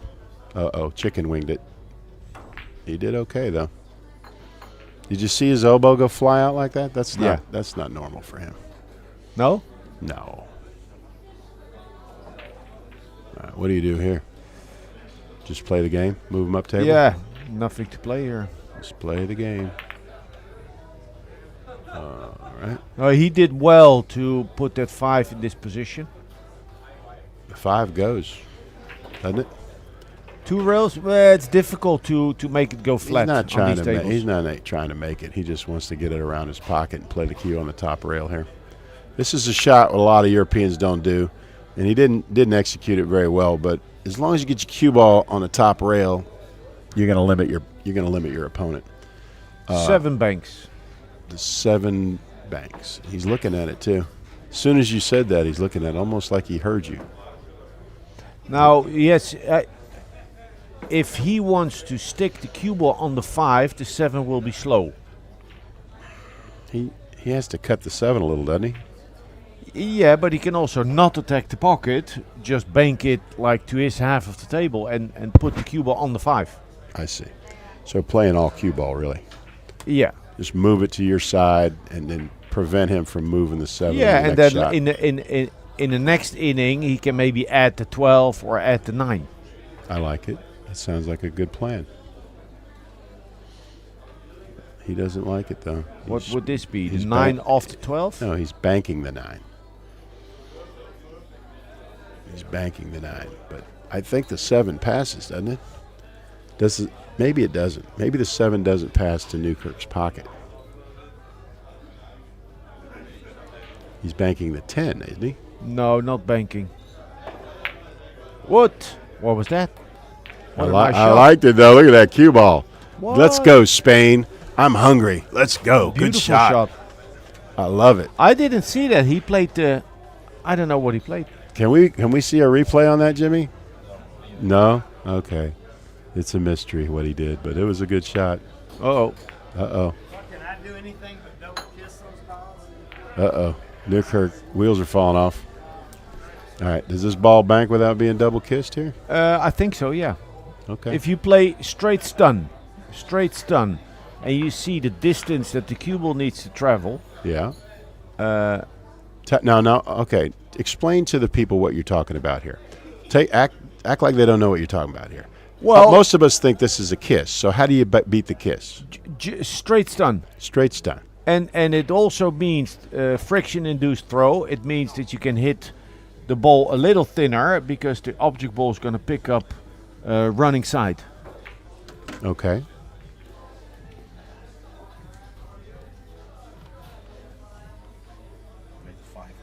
Oh, he cut the 5 into the 10. Oh, Lord. What a shot that was. We were looking at a replay. We can't show it to you, unfortunately. We can't show it to you on the monitor. But we were looking at how Yvonne got these balls all near his pocket. What a great shot that was. All right, he's trying to bank this ball. He's going to have to hit it thick with inside English to get it to turn, right? It's not going to happen. He turned it a little, but he didn't get enough. Nice. But he took care of Whitey, didn't he? Wow. Good shot. Good shot. Texas came with a shot that time. All right. Well, this is one of those ones where you just gotta, try to clear these balls without losing the cue ball. I would probably bank the 7 into the long rail and hit the back of the 5 ball, and then draw my cue and whip it out. Yeah, but you would need to cut, so you're drawing the cue ball into the long rail. Into the long rail. And then with left spin, bring Correct. it towards the 9. Yeah, that's what I like. And This is an easier route for the cue ball, but a more difficult aim. Look, well, if I played that good, he almost made the 10 by accident there. Oh, look at this. Oh, wow. Did he catch him where he can't cut? Oh, my goodness. You living right there, Belmonte. That's what I'm talking about. Steak night. Jimmy, got to come to Baton Rouge. We get Lily to buy us a steak over there, man. It costs $2,000 to go get a $15 steak for free, right? All right, so he's going to try to 2-rail this red ball. No, it's not on. It's not on, but you just want to. Put him on he's the going to 7. make it. Okay, No. He's just making it. All right. He's just making it. Yeah, but why didn't he try to get closer to the 7? Inquiring minds want to know. It was easy to hook him behind the 7. Maybe he was worried about the back cut on the 7. Boom. Well, what would you do here, sir? Well, bank the 5 over, but the thing is, you don't need to make it. Just bring the cue ball towards the 9. All right, so you're going to bank it to the long rail over toward your pocket, but you're playing the cue ball. You want to just get it on the top rail here. So you're going to hit it with a little inside. Yeah, but maybe it's too thin. Nah, he can make this. Oh, look, what's going on here, kids? Hey? What happened there? Fatigue, mental fatigue. He lost his mind in the war, didn't he? What happened there? Uh-oh. I feel I'm being dumped for a steak here. This is not good. That was a bad shot by anybody's standards, wasn't it? Look, Newkirk doesn't even want to shoot the ball. You don't think he's struggling? The ball's like a foot from his pocket, and he doesn't want to shoot it. Oh, Lord. Hey, what's going on here, Lily? Tell me. You don't know, huh? Well, I know. I know you're tired and you're tight. It's been a rough ride, this match. Yeah, it has. Oh, look at this. He gets to clear these balls.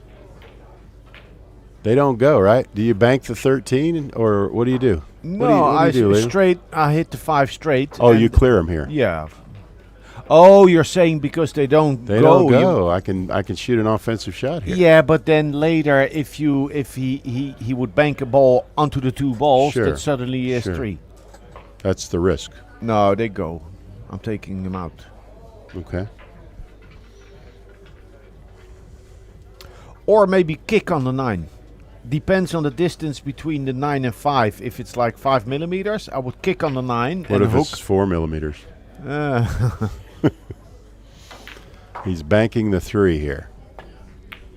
You hit it pretty good, children. Look at the cue ball. How'd you hit it, boys? I like it. What's wrong with that shot? Good shot. Executed well, right? Look at poor Newkirk. He's like, what am I supposed to? Oh, look, now Belmonte's, he hadn't called anything frozen all match. He finally called one frozen. Okay, that's a good takeout. Okay, so now comes your takeout shot, right? I'm not. I'm banking the 7 Yeah, ball. but now it's more difficult than before. Yeah, I agree with that. I'm banking the 7 because I'm a maniac. No, this is the right shot. Ooh. No, it's okay. He did all right. He did all right. I thought that was real close. All right. Well, I'm just going to say that if Robert doesn't want to shoot a ball a foot from his pocket, I like the Spaniard because I don't think you could pass those shots and win, you know. Maybe I'm wrong, but I think the Spaniard has got more confidence at this point in the match.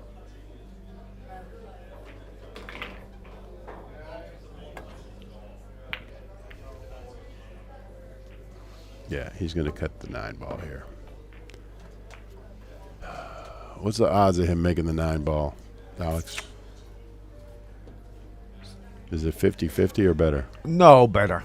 Better. Better. Okay. Also because he can choose. He can roll or he can fire it in. Fire. He should stroke it and go into the long rail and bump the 10. What if he banks the 10 because he's a scared little girl? Yeah, it's contagious. Timidity is contagious? Well, in this match it is. He's going back to the 9 ball now. Stroke it in. Try and stay down on the stroke. Hit it like Joe. Oh. Missed the shot and sold out the 10. That's how we do it. Jimmy keeps us with a job, brother. The loser of this match is going to be sick. I mean, yeah. And in the losers round, they play a race to 2. Oh, really? Yeah. Well, he got on the red ball. Let's see if he'll shoot it. He's close to it. He usually shoots at him when he's close to him. That's the long distance he doesn't like. Would you shoot the 13 or would you shoot the red ball? He's gonna shoot. Yeah, this is safe. Like the 12 is a free shot.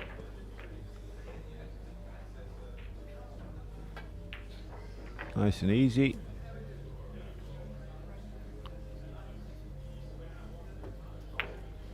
You dogged that one. Hit that one like me, Jimmy. It's all right. It got close. Yeah, I mean, look, from the rail, anyone can miss it like that. There's this US Open final from 2012, I think, between Orcolo and Shane. Yeah. They miss, there's one game and they have a long end game and they miss like 4 spot shots at the end to win the game. Right, right. Back and forth. This game will make you miss funny shots, just like straight pool. You see champions run 120 balls with 2 fingers in their nose and then they miss the easiest of shots. Yeah, just lack of concentration. Well, Robert says, I'm got a 2-ball lead here. We're going to bring the Nick Varner wedge into the game here. I'll just play you 1 ball at a time, he says.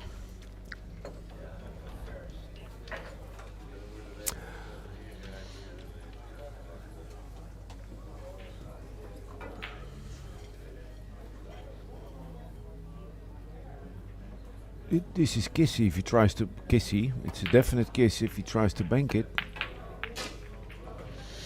Naive. It's a curse to know everything, isn't it, brother? Well, he knew too. He knew too. He didn't know like you knew. No, I'm sure. If he knew like you knew, he wouldn't have shot it. He thought that, it's been a kiss since Christ was a corporal, but I got to try it anyway just to make sure it's still well, a kiss. yeah, but I do that all the time. Right. Yeah. That kiss has been there since the dawn of man. Same is snooker. End game is snooker. Yeah. If you would never double kiss or never scratch, those top players, they'd be world champion. The end game is about not scratching and not double kissing. Right.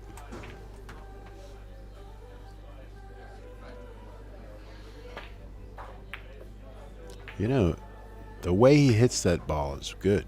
It's very, very smooth the way he hits that one. He didn't try to make it. He just moved it. Because, Newkirk was having problems kissing the ball. He was having a lot of double kisses, right? Now, if I were Belmonte, I would just be worried. I just want to develop the balls. Yeah, just open them up to your side. Or make the 4. No. Make the 4. The 7-4. Or the 7-5. All the balls go to Newkirk's pocket if you did that. You'd have to move the cue ball. Well, you have to move the cue ball. Okay. All right. Well, Newkirk will probably shoot the 7 in and put him under the 12 here. Why? Why not just clip the 9? He likes the 9. He's going to bank the 9. Oh, yeah. Why not bank the 9? Well, if he can bank the 9, I would bank the 9, but otherwise I'd shoot the 7 and just develop it, you know? Well, he got Look at the 3 he ball. got Whitey pretty good. Wow. Yeah. Now, will Belmonte try something crazy here? Will he try to cut the 3 while he's tree-topped, or will he shoot something? I hope he'll come off the 7 and Just get under the 9. come here, yeah. Yeah, that's what I like too. I don't like anything aggressive here. Yeah, just play the game. So he hasn't looked at the 7 yet. Yeah, he's going to get there. He's Yeah. moving. He just doesn't see him as quickly as we do, but he gets around to seeing it, you know. He's and frankly, that one shot with the 3 balls that he sent them all to his pocket, he saw something we didn't see. Yeah. So he's okay. I don't think he sees the 7. He might have. Yeah. This is fine. As long as he doesn't scratch, he's fine. Yeah, that's good. So Newkirk needs 2. I don't think he's going to touch any of those balls down there. He's just going to bank this 3 ball with a high right. 1 rail. Not 3. 1 rail. Scratchy. Scratchy. Oh, okay. For the side pocket. Well, he may shoot at 3 then if it's scratchy. You bank it short, it might go off the 9. Yeah, that's terrible. He's going to leave a bank here. So now, I don't know. It doesn't go, does it? I think the 3's got the 9 ball's path bank blocked. it into the 3 and play good cue ball. Or how about just clear him and start over? Why not banking into the 3? Listen, man, they don't have the drugs you have. You understand? Your drugs are better than theirs. They don't. Their mind does not open up to see all those shots. Mere mortals, you know. We're just playing the game.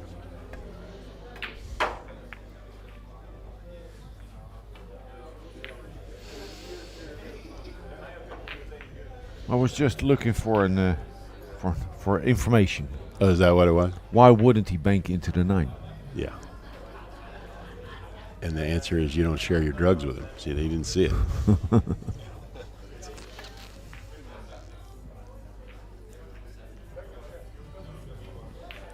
3 balls on Newkirk's side, but from here there's no shot on.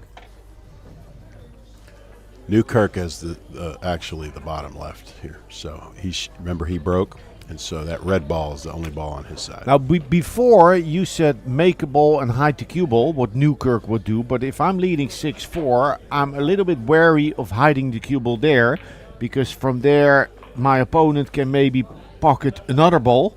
Yeah. If I have the moving advantage that Newkirk has over this man, I'm not worried about any of that because I can undo anything he can do to me. I've seen it all. I know the counter to everything he can do. So all I'm going to do is bring 1 ball into play and hide it. And the guy has already shot the wrong shot 100 times in this match. So I'm just going to wait for him to shoot the wrong shot. That's all. Mm-hmm. You know? Now he's got the 9 ball, the red ball, the 7 ball. He's got a lot of different ways to win the game here. Now Belmonte immediately is eyeing up the 3 ball, which I don't like. He shouldn't. He should just move the 9 because the 3 ball is very tricky right here. You can't bank it, and if you shoot it in, you might leave a bank on the 9 or a bank on the 3. So you just, this is the shot here. You just get it on your side. Now he's spinning the ball too much. He should have hit that flat. Let's see if he left a bank. No, got lucky. No, he got lucky. Now, I have seen some guys shoot this red stripe and bank it at their hole. Oh, the 12 banks Yeah. easily. You rolled with right. Correct. It's gonna open up. That's the type of bank that really works on this table. Oh, yeah. You can't like Is he gonna turn a ball. It looks like he's going to 3-rail the pink ball here. Nice shot. How do they stay out? I don't understand it. Yeah, he got fortunate there. The pink ball, or what is that, the 5 ball right there? The orange ball? Yeah. Okay, so that banks, right? No. It does not? The No. red ball's in the way? Red ball's in the way. Okay, so he'll just cross it then. Just cross it and put the cue ball about Low left, yeah. Yeah. Start over, but don't overhit it. Don't make the 5 go all the way to the long No. rail on the right. It needs to be open. Right, so you can bank the other balls. Or the 5. Yeah, or the 5. Oh! Oh, it goes. What are you talking about? Wow. He overbanked it. He had more than enough room, didn't he? Well, Or- I know the table well, this table. Right. Okay, so it was on, but it was threading the needle. Like you I said. mean, he came real close to hitting the 3. Remember what Alex said? If you got to thread the needle, it's probably the wrong shot. If he hits the 3 with the 5, and It's a sellout. Yeah. it's a sellout. Sure. So he did hit a great shot, got nothing for it, and took a lot of risk. And that's not what we want to do in one pocket. We don't want to be reckless. We want to be controlled aggression. Look at now. I promise you, he banks this ball. He hits these really well. He's going to try to bank this ball at his pocket. And like 10 minutes ago, he chose to leave the 3 there at Belmonte. And you see, it's not helping him. No. Because now he cannot swing the cue ball round.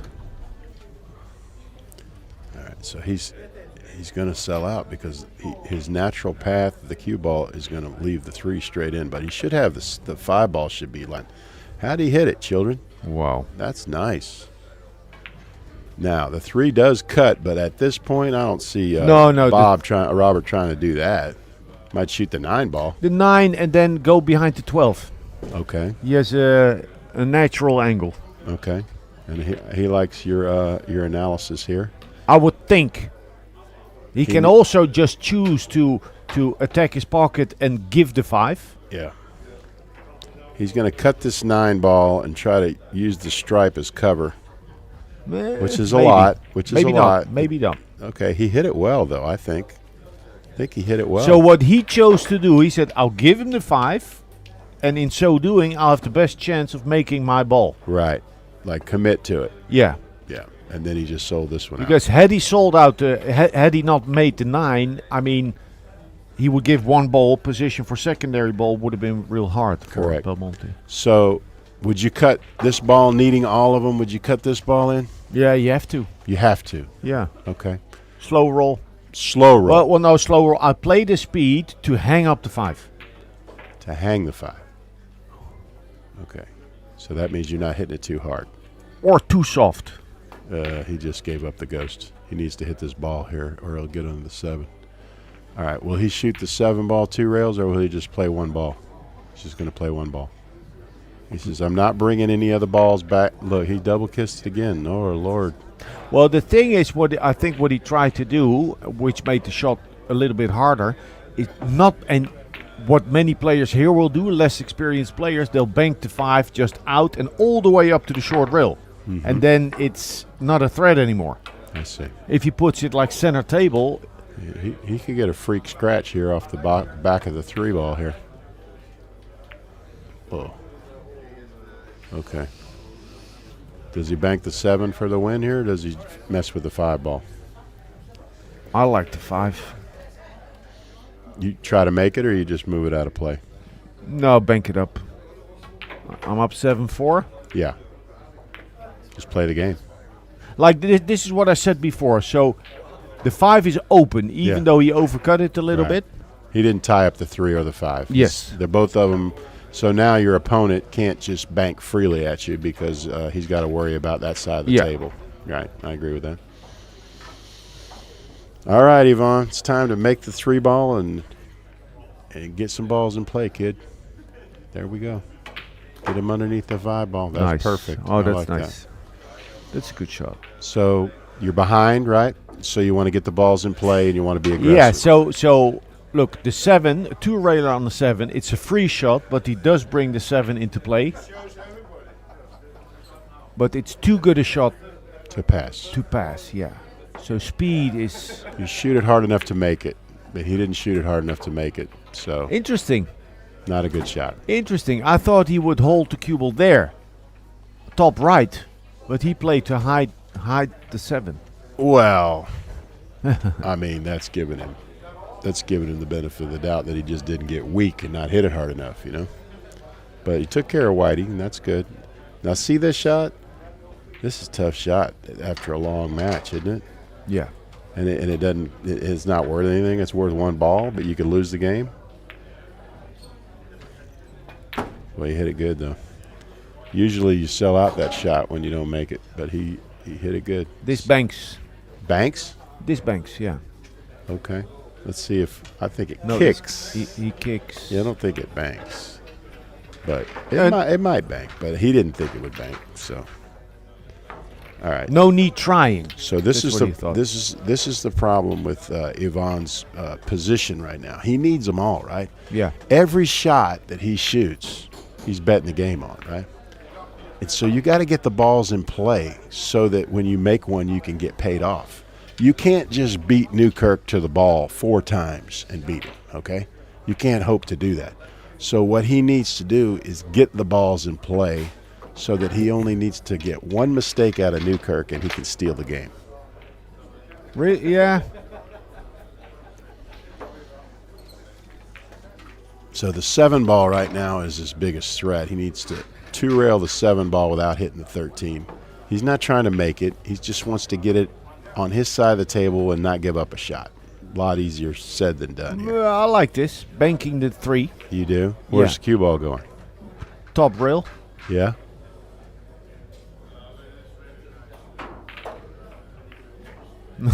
Or not, yeah. I mean, that's a kiss, isn't it?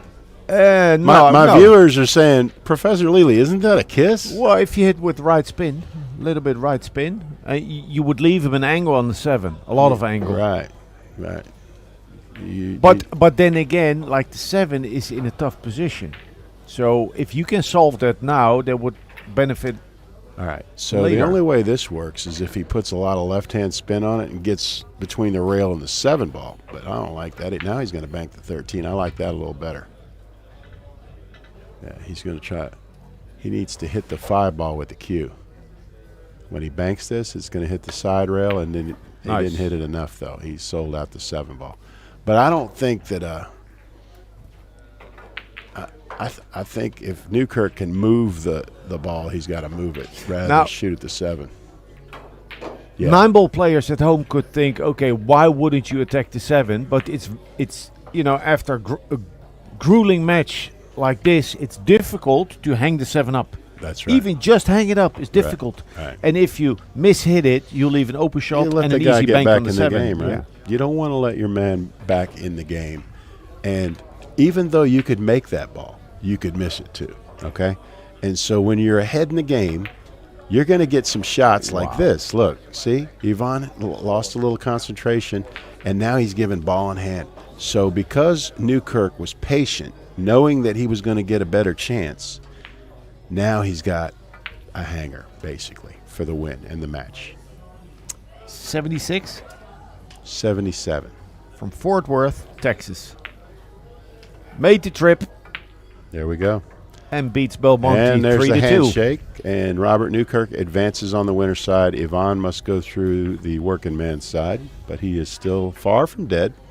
Very entertaining match, and we appreciate those men. They played hard. They played well, and it was a grueling match. And I'm Joe Long from Baton Rouge, Louisiana. I'm joined with Alex Lely, who is now living in Abruzzo.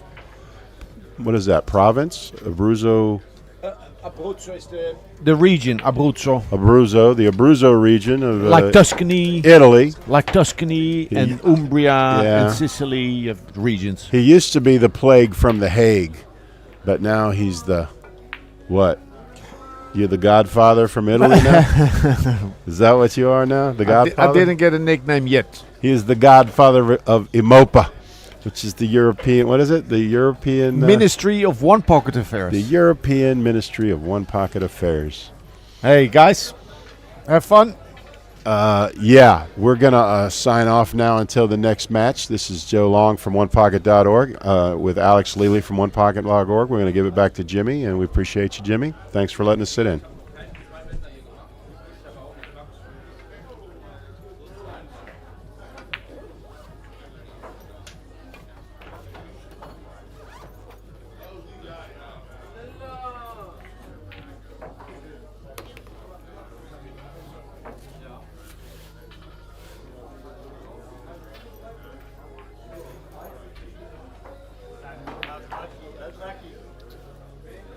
You too.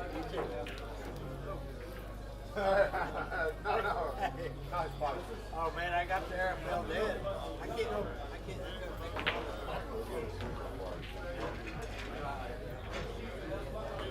I couldn't hit him hard enough to get me. They might have been me though.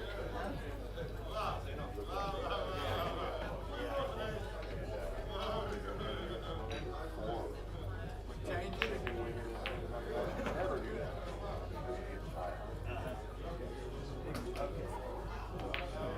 Thank you.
type of player.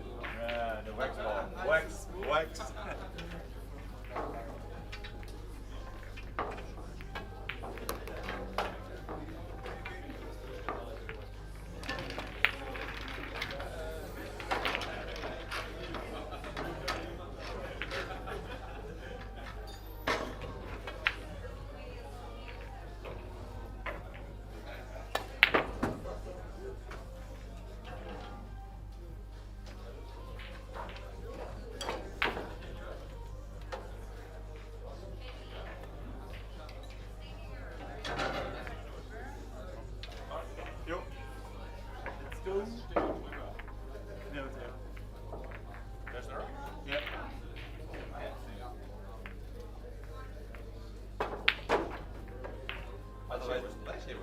Otherwise, the league could be really now.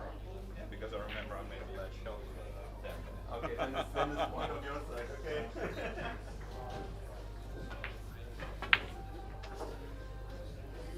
You want to shoot out? Well, punch the heads. Yeah. On the way go? That's fine. Yeah.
Okay, we're back on this tournament here at Hague 5.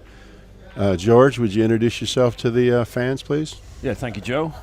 George Woodham here, avid amateur one-pocket player. This is Joe Long again. I did the commentary for the earlier match, and I'm sitting in to watch Henrik Frank and Nick Vandenberg, our champion, playing the first game of a race to 3 here in one pocket at Hague 5 Pool Club in The Hague, Netherlands. And this is our 4th year with Orange Forks providing the broadcast. Jimmy is steadily hard at work here, making sure that you're viewing for your viewing enjoyment. We have the first game. It looks like Nick must have broke. He's up 2-0, if that score is correct. Let's count them here: 5, 8, 10. Yep, there's 13 balls on the table, so the score is correct. It's 2-0. And Henrik is from Germany, as you can see from his flag next to his name.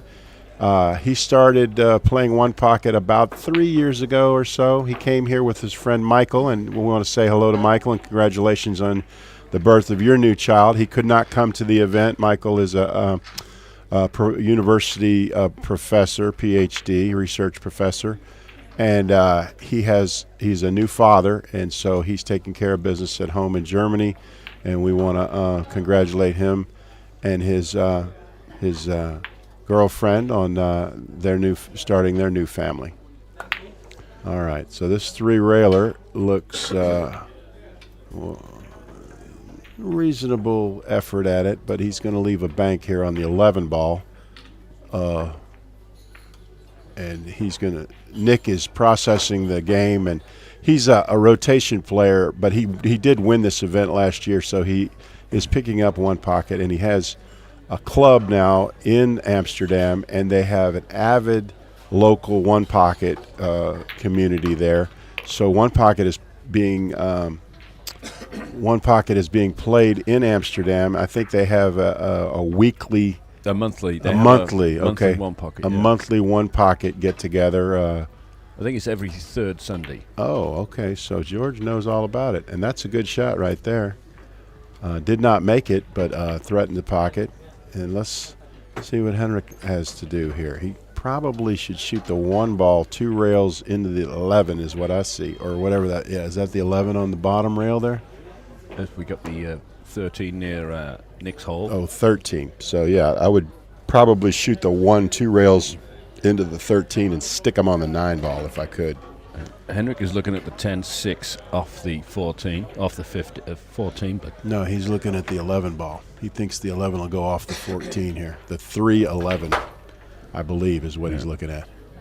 So he's looking at something a little more aggressive. Get the cue ball in behind the 13. And I don't mind that shot at all. And he got a little unlucky that it didn't kiss the 14 and get a little closer to the pocket. But he is putting a little pressure on Nick. And Nick is going to have to take this ball out. There's 2 ways to take it out. The better way probably is from behind, I would think. He could also use the 14 to take both the 11 and the 14 out. I think he'd prefer that. He's looking at it. I think if you try to get behind the 11, it probably comes in a little too steep and you lose the cue ball. So eventually he will probably come to the point that the 14 and the 11 is the way to take him out. Let's see. Let's see what he thinks.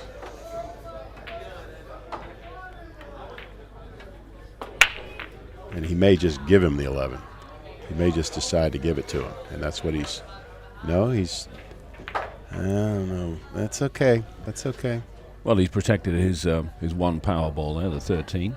It only goes from the bottom though. It doesn't go from anywhere else on the table, so it's not really. Not a big threat. But No, it's his only threat. it's a threat from a part of the table, but it's not a threat from all parts of the table. So therefore, it's not a big threat. You know. There's a few things he can do here. He could probably bank this off the 15 ball, but I don't know where the cue ball would go. All right, he just. Okay, this is what we all do. We amateur players, we take care of the problem, but we leave a bank. You know, we didn't take care of all the problems. Yeah, Nick's a heavy favorite to make this one. Yeah, well, I mean, I would add though that the pockets on these tables, this particular table, are under 4 inches. Yeah, it plays bigger than that though. We've been watching it. The pockets do play bigger than you would think. If you shoot it at a moderate speed, it's receptive. They'll go in. They're not like a snooker table or anything. So Henrik has the 14 ball here, and he's looking to see what he can get after the 14. And I think he's got the 15 if he can draw his ball over there, but I don't know. It's kind of tough to get there. He missed the ball. As is often when you're trying to get in tight traffic, sometimes you don't take care of the original ball. Nick needs 6 to get out here. I see the 14. And does Nick have a straight pool background as well? Oh, yeah, he can run 150 and out and straight right. pool. Don't worry about it. So he's going to get on the 1 ball for sure here and then take it from there. That's a little straight. All right, so he's going to go backwards now. Okay. And now if he just tickles off the 10 ball, he'll free up the 6. And he also has that stripe that he can shoot. So I would imagine that he would try to go into the 10 and open those balls up mildly, not hard. Just draw it off the top of the 10. He missed the shot, though. Yeah. Okay. Table's playing a little tighter than it was playing in the last match, I think. More people are coming in, and it gets more humid in here. And as it gets humid, the table conditions become more difficult. You get what's known as a wet table. Yeah, that's right. The wet being the humid. More people create more humidity because it just changes. Let's see what he did here. Henrik might have done well there. That was a good takeout. He did a few good things there. He hit some balls the right way, and now he's got the 14 in front of his pocket, the 9 ball as a protector. And then he also has the 6 that goes to his pocket. So Nick has a little gardening to do, as we say. He's got a little work to do here. Probably a soft kick on the 14 is the easiest, way to go. But he may choose to shoot something more aggressive. He's eyeing up the 9 ball, maybe going into the edge of the 14. I don't really like that one. Too many variables. Well, Nick won this championship last year by playing very aggressively, particularly in the semi-final against Alex Lely. Yeah, he did. It's very close to him. It's very close to his nature to be aggressive on the pool table. It's won him heaps of championships. So he's taking the 6 out, it looks like here, and maybe take the 14 out as well, like so. But even for big champions, they still have to balance aggression with safety. I like this shot. I like the 14 here. If he'll get around to looking at it, you bank the 14 ball here, and let your cue ball go over into the top right. Yeah, you got to hit this with a high ball so you don't scratch. Hit a little right, about a tip of right, and mostly high. And that's a good shot. That's where he went. Yeah, so he's got it around his pocket. He's got the 9 as cover. The 6 is also there, so he's caused some problems for Nick with that shot. He didn't make it, but he put some heat on him, and that's what you want to do. This is a kind of a tricky little takeout here because if he comes off the 6, he's likely to double kiss. he won't come off the 6. That's too. He won't even shoot the 6. He's looking to probably go rail first on the 14 And to stick the cue ball in But- between the 14 But and the that's rail. that's too much work. You're just trying to take the ball out, right? So he can just edge the 10 ball and go up underneath the 14, or he could just spin under the 14 and take it out from behind. He could do that as well. I don't like him trying to kick and stick here because it's a funny angle. I think he would lose his cue ball. Yeah, he may well leave a bank on the 15. If he does that. You know, Henrik, he had that shot earlier, and he shot the 14 instead. So I think if the 15 was an inviting bank, he would have shot it the last inning. I don't think he likes it. Yeah, Nick's decided to leave it there. Okay, so he did the same thing, except instead of using the ball I suggested, he used a different ball and open balls up to his side, which I liked. I did like that. All right, Henrik, let's see what you're going to do here, brother. Okay, that's a containing shot, and I like it. Protect the 14 ball, I believe. I think Nick can spin that 5 in. Bank it between the 6 and the 14? Yeah. I think it's there. It's definitely there, but it's not easy. It's like you got to hit it just perfect. Put some right-hand English on it. Well, the problem is you're going to sell out the 14 if you miss. You know, you got to make the ball. Didn't do it. You were So right. He sold out He the sold 14. out, yeah. And with more experience, you would pass on a shot like that because you realize that the reward is not worth the risk. He would have gotten one ball. Now, Henrik might miss this ball the way he's shooting it. Okay, he hit it really good. Yeah. He knew what he was doing. He says, shut up, Long. I got it. Don't worry about it. I know what I'm doing. And playing with the old never miss carbon shaft. Yeah. That's the commentator's curse right there when you start saying never miss, right? I'll get my man before long. I know. So now he's going to try to drop down on the 8 and the 15. Now you want to play for the higher ball here. You want to play for the 8. Always play for the higher ball. That way if you go a little short, you still have a shot. Okay? You see how he played for the 8 ball, but he also could get the 15 automatically, right? Yep. So he will probably shoot the 15 and draw his ball back and get on the 8 here. He's playing for 5. But what he really should do is go clear his pocket because he's got 4 balls in there. Doesn't he? I think he's got 3. 4, 8. Yeah, he's only got 3. It's all right. You don't need to clear him on 3. Over 4 is when you should have been clearing him. Yeah. Well, when you're playing on a drop pocket table, sometimes clearing the balls is good because it slows you down and makes you think. You don't just get up there and shoot. By clearing the balls, you get a chance to walk around the table and survey what's out there, because a lot of us, what a shot here. Look at this ball. Wow. On the 9 ball. Hey, Vandenberg, you might be in trouble here. This kid come to play. I think he is. I Yeah. think he knows it too. Yeah, he says, you're going to leave me these shots, I'm going to have to punish you. That's my job, the Punisher. Henrik Frank, the Punisher. A new nickname.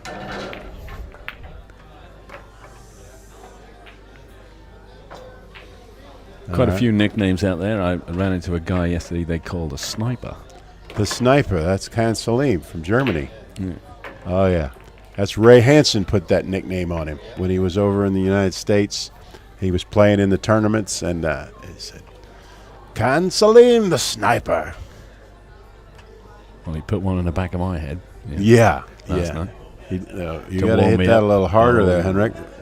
You trying not to hurt your player, huh? Well, both of these guys not running out when they feel they were going to. Nick earlier missing his run out, ending up short. Yeah, it happens. It happens And to the best of us. This is the kind of stuff you got to deal with. You know, you work hard, this you ball work is- hard, you work that's- hard. I and like then you- that shot. And then you sell out or you don't run out, and you just got to deal with that. All right, Forget Henrik, about it. let's see what Henrik does carry here. on. Henrik, you got a tricky little takeout shot here. Let's see what you got. Is this the only angle we have? Can we get another angle, Jimmy? Let's see. Perfect. Okay. So now he says I can go rail first. Off the bottom rail? No, off the side side rail. Off the side rail. Yeah, he could go off the bottom rail too, or he'd have to swerve it. It's a much more difficult shot. He can't get past the 15. Yeah. No, I don't think so. He'd have to swerve it. He can see the rail and kick the 5 out here, and he's just going to do it mildly well, it went in, which was good for him, and he knows he didn't mean to make it, so he just gave him the little European little tap, like, I didn't mean to do that. But whatever happened to make believe you played it? Say again? Whatever happened to whatever it is you do, make believe you played it? That's only the Americans that do that. Oh, really? The Europeans don't do that. We're too nice, are we? You're much too nice. Yes, of course. Still very some polite. Still some chivalry left. Yeah. Chivalry in a pool table, on a pool hall. Yeah. It should be outlawed. It really is, Yeah, I think. It certainly is in America. They were already halfway cowboys anyway when they were going in there, so. All right. Well, Nick needs them all, I think. He needs all but one. Yeah, he needs 2, and Henrik needs 2. Look at this shot here. Now, that must go because it has to go because he played for it. Yeah. All right. So he's shooting this combo for the first game. It's not on. He's got to cut it a little bit, but it's certainly makeable for a man of his caliber. He'll play a dead weight just to leave it in there in case he misses. Just want to hit it hard enough for it to go. And it went. And Game that's the 1 game. to Nick. And I thought that Nick broke the first ones. We came in the middle of the match. We didn't know who broke. But I just assumed that because Nick was up 2-0 that he won the first one, and I was right. Usually the breaker usually draws first blood, and that's why we just made that assumption. It's not always true, but, as a rule of thumb, if you walk up and you see a guy has a lead, he probably broke the balls. They say the break in one pocket is worth about a ball and a half. Joe, could you care to explain to our viewers what that means, really? Well, when you're breaking the balls, you get to spread them to your side, and then you get to use the stack to protect the balls that you've put near your pocket. So the non-breaker is always on the defensive on the first shot. Yeah, okay. So as we can see here, the Nick's playing to the bottom right corner pocket. And so this was a classic break. We have one high, one low on Henrik's pocket. Okay. So it's very difficult to defend both sides of the pocket. Yeah, with the 6 ball being a high ball and the 8 ball being a low ball. That's correct. So what Nick is going to try to do here is he's going to try to get some balls on his side. He's going to bank this 11-9 combo and lock him into the stack. Now, he doesn't really care if the 6 gets moved or if it doesn't get moved. He's not really trying to make a ball, but what he's trying to do is get a threat close is to his get hole. something near his pocket where he can even up the match. And I see my wife has come in because she brought me my phone, which was been charging in the hotel. I just have to make sure that the house isn't on fire, and we're doing good. So I said, why do I need my phone? I said, I'm going to Europe, and nobody can call me over here, and everybody over here, they're going to be at the pool hall. I don't need a phone. It's like the old days. I had to tell my wife. She said, well, how will I get in touch with you? I said, you just call the house phone, like the old days, remember? Your wife, not a lot of people have landlines anymore. you would call the house phone, and depending on whether you were, wanting to win or lose, and Nick hit a great takeout shot here. Yeah, you played your shot, Joe. Yeah, that's pretty standard when the balls are laying the right way. It's pretty standard to try to, wait out the breaker. And in this situation, he neutralized him somewhat. The 6 is still toward Henrik's pocket, but it's not near as dangerous as it was.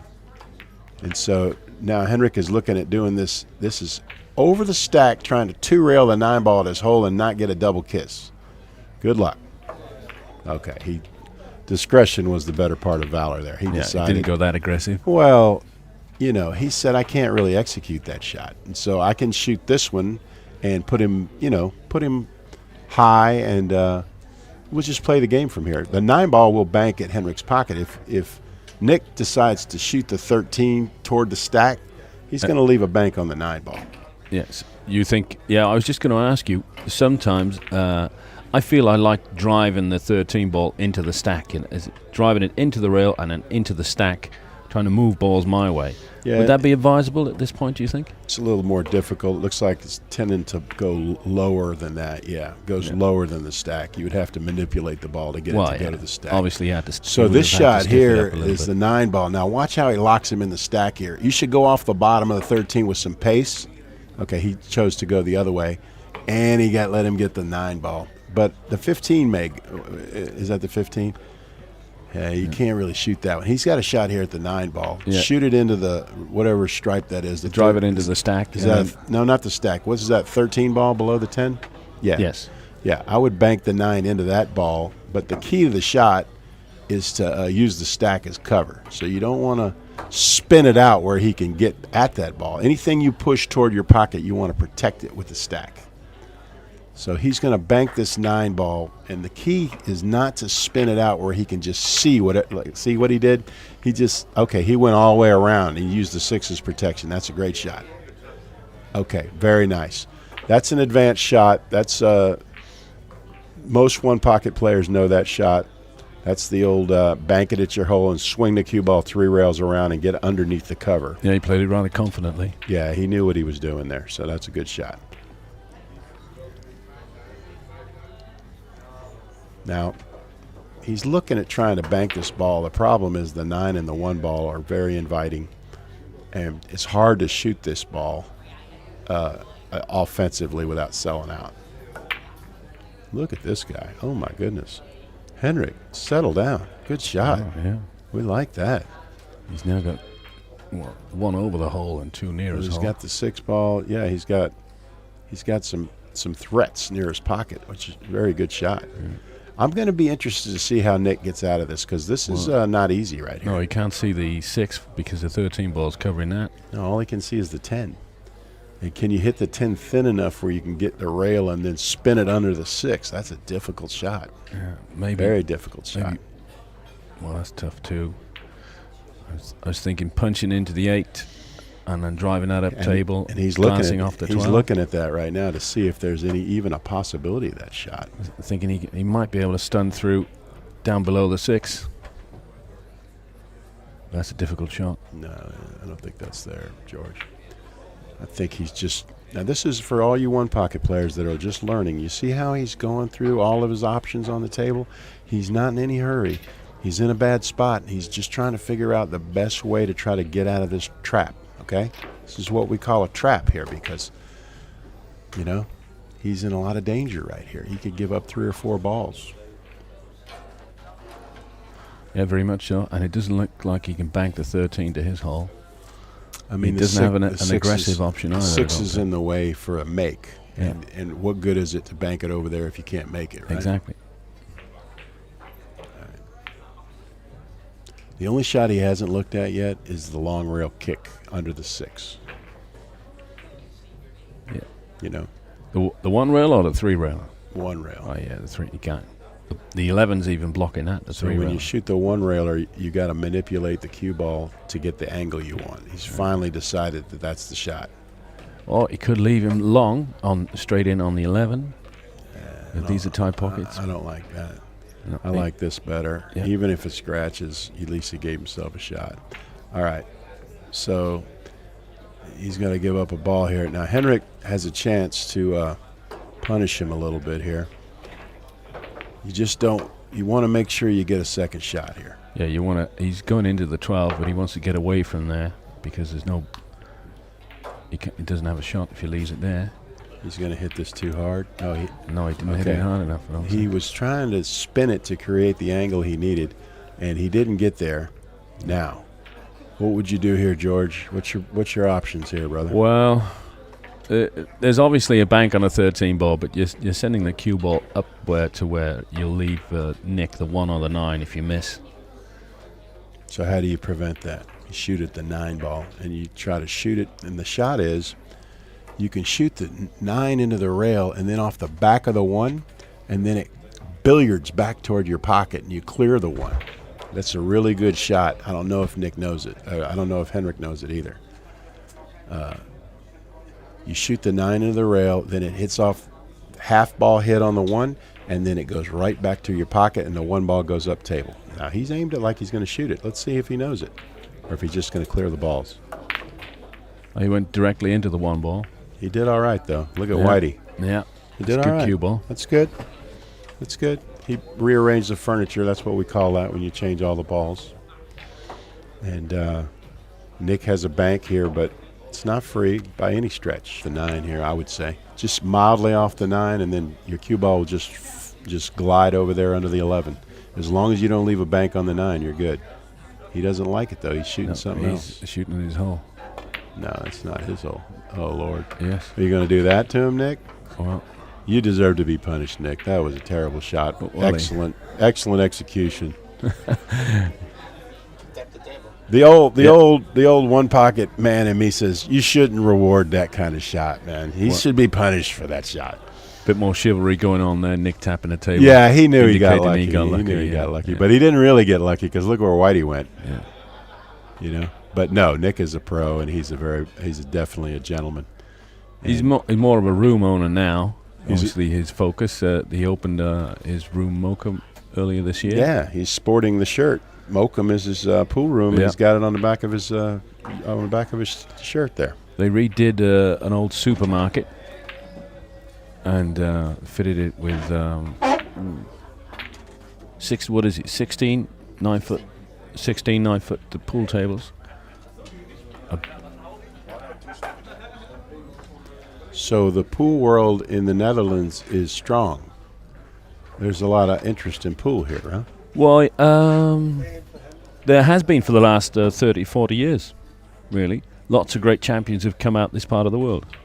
You know, Niels Vijen is I know Niels. Inducted into the Hall of Fame recently. Yeah. He's a world champion at 9-ball and a straight pool. I saw 2 of your up-and-coming champions at Buffalo's. Alex brought them over there. Mika van Yannick Berkel and Yannick Mika. Pongas. Yeah. And Mika is playing in our event. In fact, he's at the table right next door. Yannick did not come to the event. He's like a rotation specialist. He loves rotation. But Mika likes one pocket, and he was actually playing in the States, and he was doing well because he runs. He's probably about 780, 790 Fargo, right? So it doesn't take much to learn the game when you shoot that straight. But yeah. So not only do you have a great history of champions, but you got some up-and-coming champions. Well, they're already champions. Yannick and Mika are world champions at the junior level. Yeah. Well, they brought Yannick over there, and I never seen him play. And Alex said, Joe, he's really good. And I was like, okay. Well, they don't tell me, right? And so they get a game with one of the local guys, and they're betting like $4,000. And I was like, we saw Yannick break and run like 3 racks. And I was like, why did you dog the bet? We could have bet like $20,000 or $30,000. Nobody knows this kid, you know? And then after they saw him break the balls, they were like, oh, no, we don't want anything to do with that kid anymore. They killed all the action. Killed all the action. Yeah. Like I said, congratulations, you won $4,000. Scared the fish. They're the never kid coming was back so to this part of happy. the He world was now. like, it was $4,000, Joe. I said, dude, this is a place where you could win a lot more than that. He lost 20. Yeah, he lost 20 because he ran 4 racks. Says, don't let him ever see you play cheap.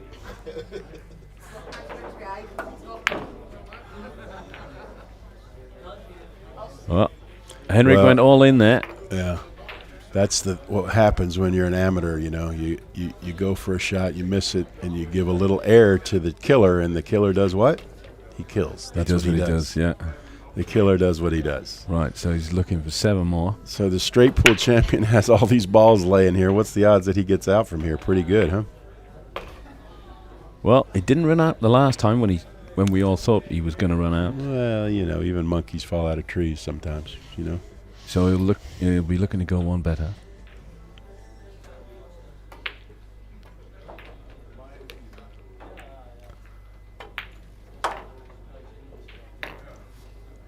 Yeah, I'm going to bet the do on this run out here.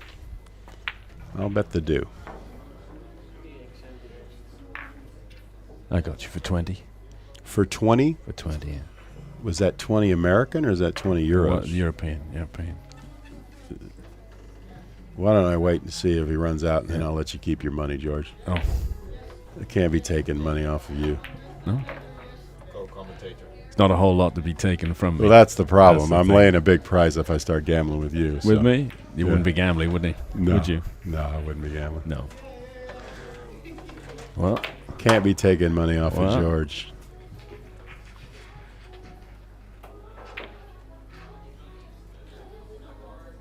I think he needs 2 now. He's looking at it like he needs 2, because otherwise he would just shoot the 9 ball in.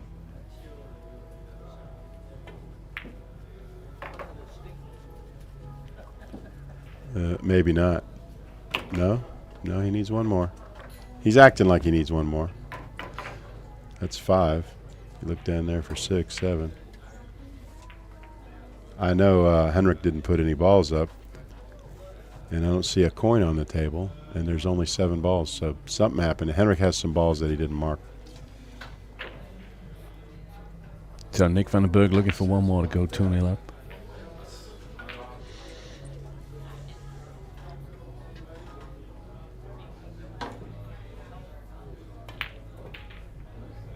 Right, he's sending him upstairs, and he's decided I'll play the score here.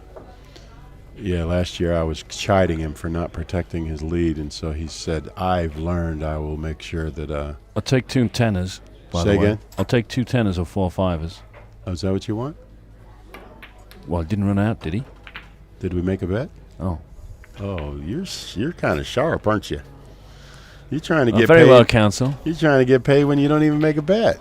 I heard an offer. I never heard an acceptance. Did you? You know you need an offer and Point an taken, yeah, acceptance, right? point taken, sunshine. Come on, you're supposed to be an educated man. All right, now let's get back to the game here. Henrik is up against it. He's 7-1 down. Yeah. What are you doing if you're Henrik in this position, Joe? You get aggressive, okay? You start putting heat on your opponent. You see if you can force an error, okay? You don't play passive. You don't move the balls up table and help him, because you need the balls in play, and you need to get as many balls in 1 inning as possible. And the only way you can do that is keeping the balls in play. Now, what you don't do is get reckless and shoot at shots where if you miss it, you sell out the game. Remember that you need all the balls. So shooting a high-risk shot to make 1 ball is a dumb tactic. You should okay? take a high-risk shot if you can win the game. Only if you can get the reward, right? Yeah. So if the reward is worth it, then you can take that risk. But if the reward isn't worth it, you should find a better opportunity if possible. Now, sometimes you have to shoot. You don't have a choice. Nick doesn't have to shoot. Nick has all the time in the world. Well, and he's adopted that tactic. He's sending everything upstairs, leaving Henrik on the bottom rail here. He's doing the opposite of what Henrik is trying to achieve. That's exactly right. When you're ahead, you want to protect your lead. You don't want to lose your lead in 1 inning. You want the guy to beat you to the shot, 7 times. And very few people can beat you like that, where they have to beat you to the shot and make it before you do. You have to make 1 and they have to make 7. I mean, let's see what he's doing here. What is this? He's going to try to bank this 5 ball, it looks like.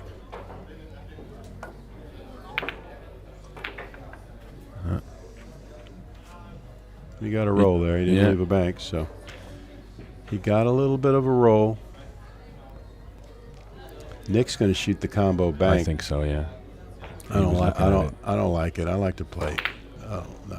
Okay, he cleared the balls. I like that better. You see how he's moved the balls out of the way, so now Henrik can't run out. So Nick's tucked in a bit of that aggression.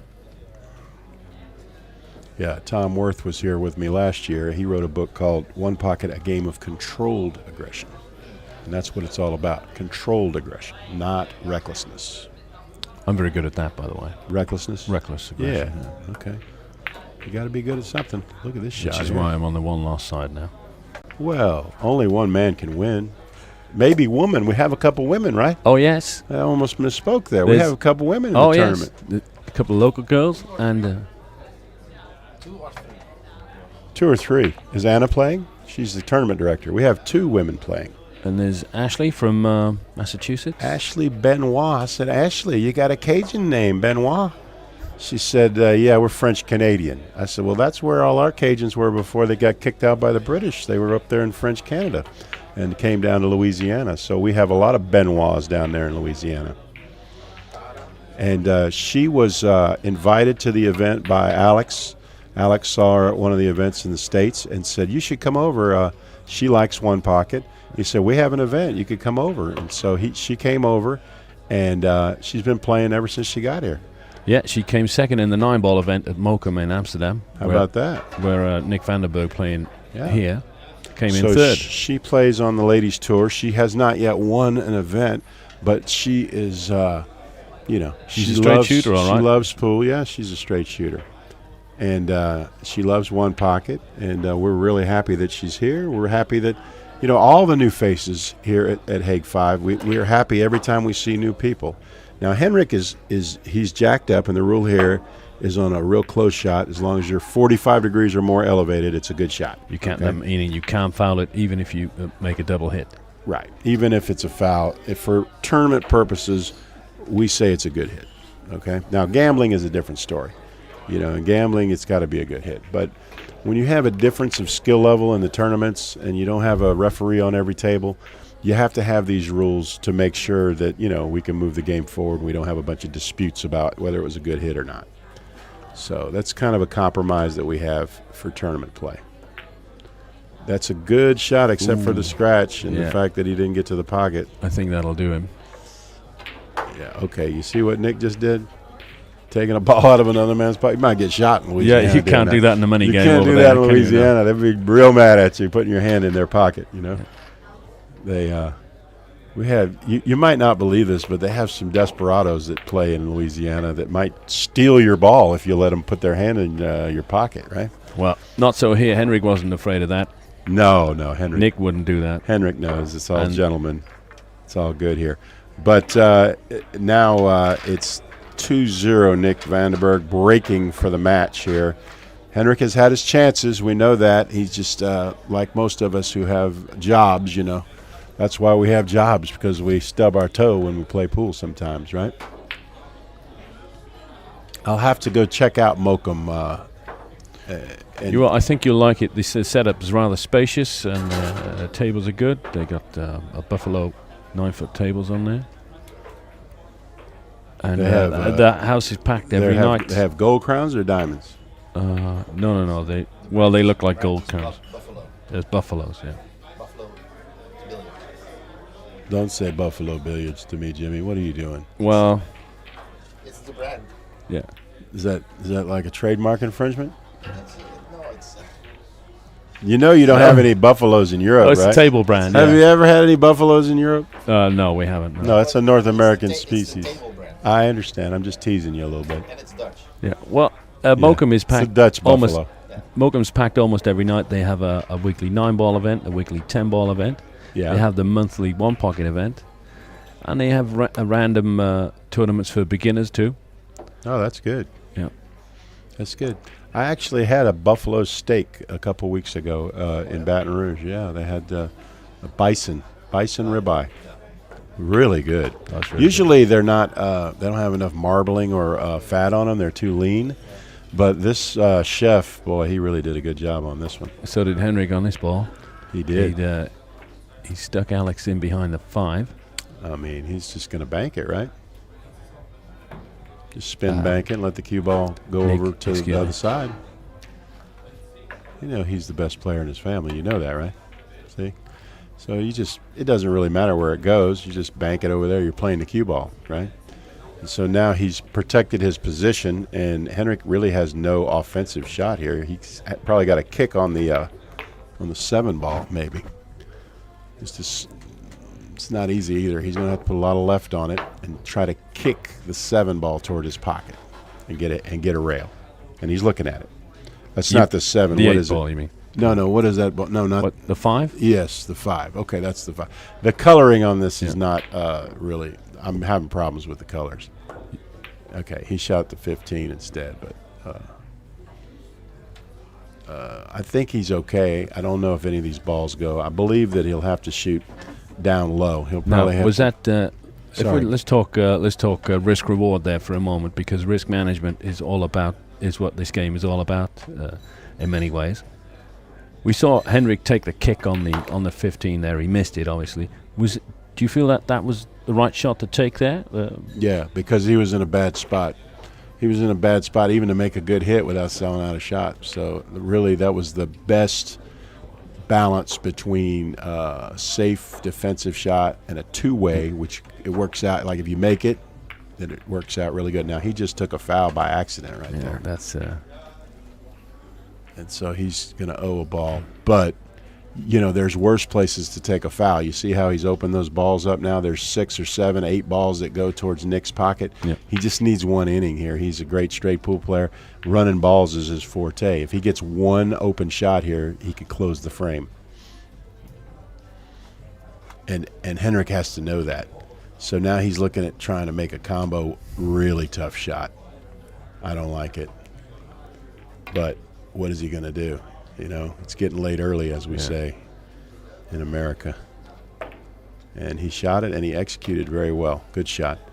And he got on the 15 ball. So now there's life for Henrik. There is. Has he got enough of an angle to get in behind the 4 and the 5? That's a perfect example of risk reward right there. He shot the combo knowing that if he made it, he can get 3 or 4 balls and get out of this trap, right? Yeah. But he just has to lay down on this ball, just make it. Now see if the 9 goes. If the 9 goes, he can drop down and shoot the 9. If the 9 doesn't go. No, it doesn't go. Okay, so what's more important? Pocketing the 15 ball and playing the game from there? Oh, absolutely. Or trying to run balls where they really don't go? The 15 and then maybe the 4. Yeah, you make the 15, and he missed it. He dogged it. But, I mean, he missed it safe, which, you know. So Buffalo Billiards pool tables, are they common in Europe? Well, they have a big, there's a big shop in Amsterdam called Buffalo's. They sell equipment. Okay. That's interesting.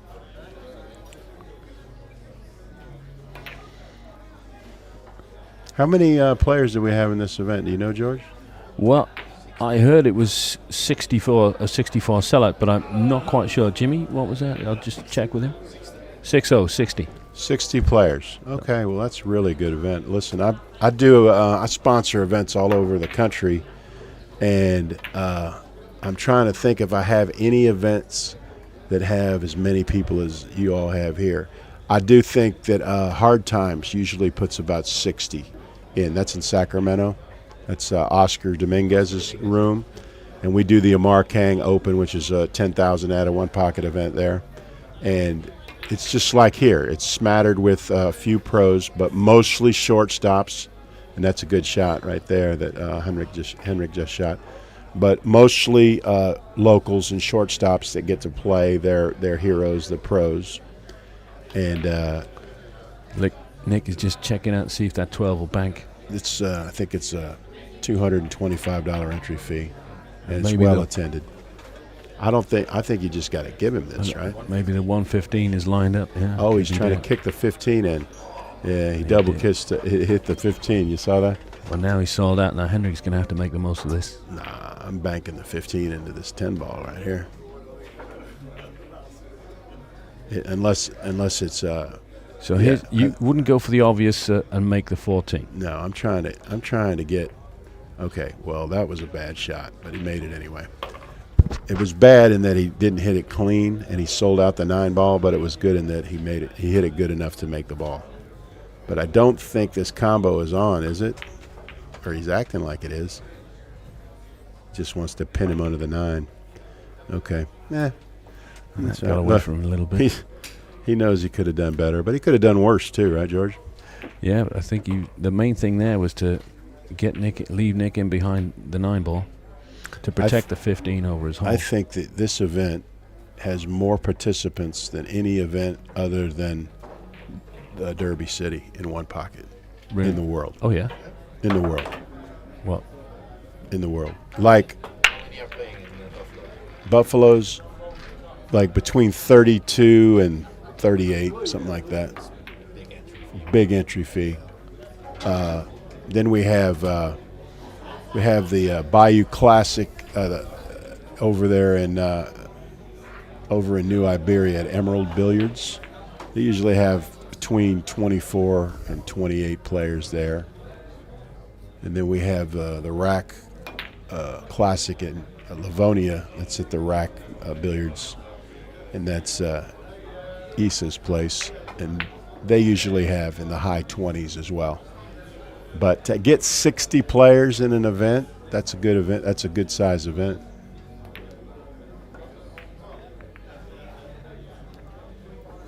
Not bad, Henrik.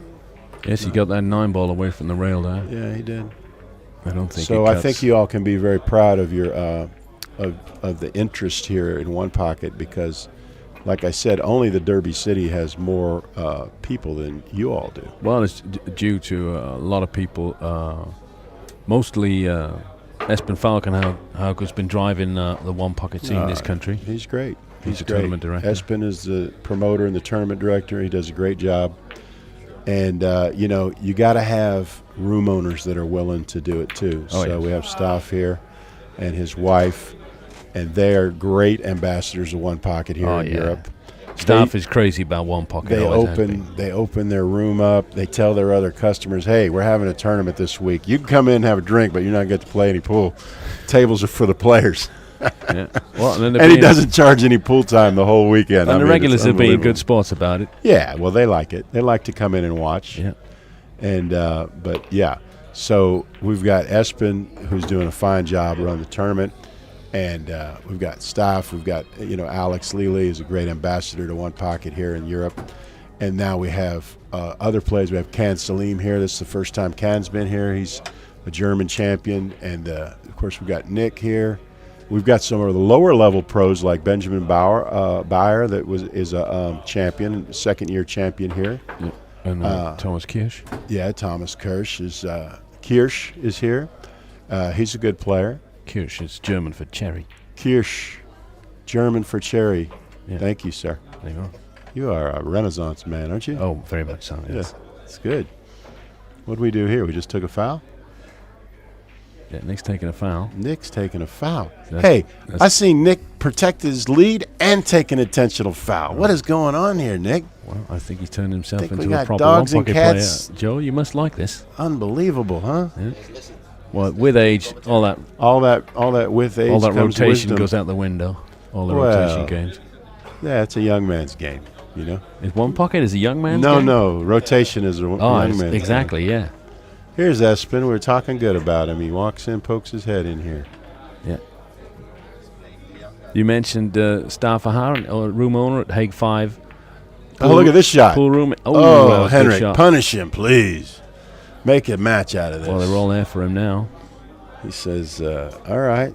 He needs 5 from Now, here. look, he shoots pretty straight, but sometimes he gets sharked a little bit because he should just be able to run 4 or 5 balls with ease here. Okay, hold on, 2 ball. Okay, you saw the table kind of gave him a little bit to the left there so he could shoot the stripe? Yeah. I like it. The 7 will pass the 12. Will pass the 12. I think that's what he played for. Oh, you think the 7 goes straight in? Okay, it looks like it does, and he's going to get on the pink ball, I guess. Yeah. They went for the 6. Oh, the 15 and ball. Just glanced the 6. Oh, he's stealing. He's going to get out here. Yeah, he should. Yeah.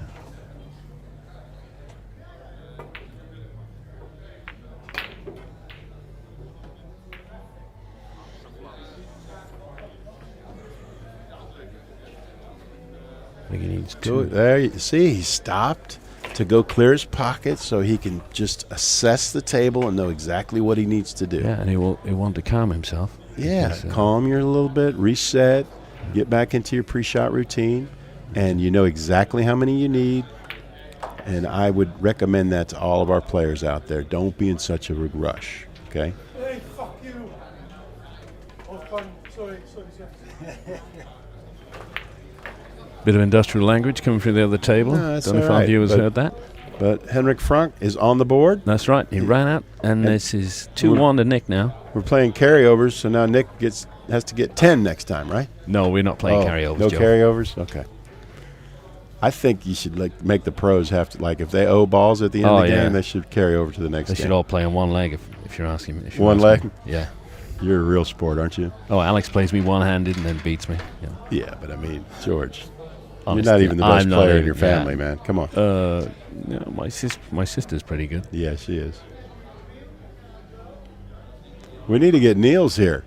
That's what we need to get. Yes. Who's got some stroke I don't with think Niels? he entered. He did not enter, did he? No, we need to get Niels Fine in here. Well, he's busy being a Hall of Famer. Well, he's done that already. They have dinners all the time, don't Isn't they? this his old home room? This is like This he is started Niels' here, old- didn't he? Yeah. And he likes one pocket. Yeah, well, he came in second in the Derby City once. Yeah. So in between racks, just before Henrik breaks the balls, I just want to give a shout out to our sponsors. Obviously, Hague 5 Pool Room, Staff and Angela. Thanks for all the help. There's Joseph J. Long, attorney at law, putting some extra money in the kitty. And there's GameWorks, Sebastian Pouchon's business. He does board games, I think. And there's 8 and Out. And Mariposa Cues, Carl Vandenbosch out of Chicago. Makes great cues. I got one of his cues. And of course, our home broadcaster, Orange Forks Productions, and Jimmy Warren. Thank you all for making this happen. Do tune in, like and subscribe. And keep following the stream over the weekend, because there's 2 more days of One Pocket after this one. Yeah. So Well, Nick has found himself in a bit of a spot here, but he's that's a good shot. He got out of it. Now the standard shot here is just to graze the stack and put the cue ball in the stack and protect the 3 ball. So you're saying come off the bottom of the 12, yeah, onto you the go long off, rail, you and then thin the 12 with a little left-hand and spin. then rest on that 8 Go to ball. the rail and let it come right back on the 8. What you don't want to do here is kick these balls that don't go, because the 3 ball blocks anything from going in, and then you lose your position. And then open them up for Nick. Right. Yeah. Now, there may become a time when you want to open the balls up, but what is going here? What is he shooting at? He has an idea of what he wants to do, but I don't know what he wants to do. Is the 15 going to go off the 11 or He's something? looking to kick a bit harder than dead weight. He's just taking a foul. Yeah. He Well, just took a foul. I think he went against your advice and did open him up. Well, he opened a little bit, but the point is, I guess he figures I got him in a bad spot now. But all he's going to do is shoot the 14 into the side of the red ball, if he can see it. Maybe he can't see it though. Okay, maybe he can't see it. No, the 14. You can't see the 3 with the 14. Okay, so maybe he's inviting Nick to take another foul, to take a foul this game too. But Nick's not doing any of that. He says no. I'm just going. Oh, he's banking the. Yeah, he's going to bank that ball at his pocket and say, "Hello, Well, I'm the best player in my family, kid. What are you doing?"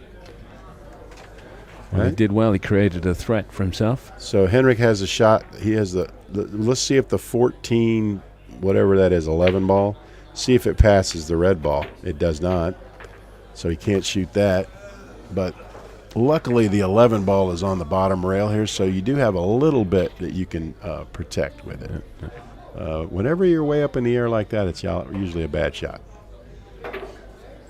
Well, he's in a bit of a pickle. He'll He want could to bank look the for 10 something ball. a little easier than this. He can bank the 10. Just bank the 10 and play all cue ball here. You just want to get the cue ball to the long rail. What are we doing here, child? You cannot 3-rail the ball from there. What are we doing? Just gonna get a good hit, he says. I'll just get a good hit and protect the 3 ball. Well, The 8 goes straight in, doesn't it? I think that's too tight. I think that's too tight to shoot at. Jimmy says no, the 8 doesn't go.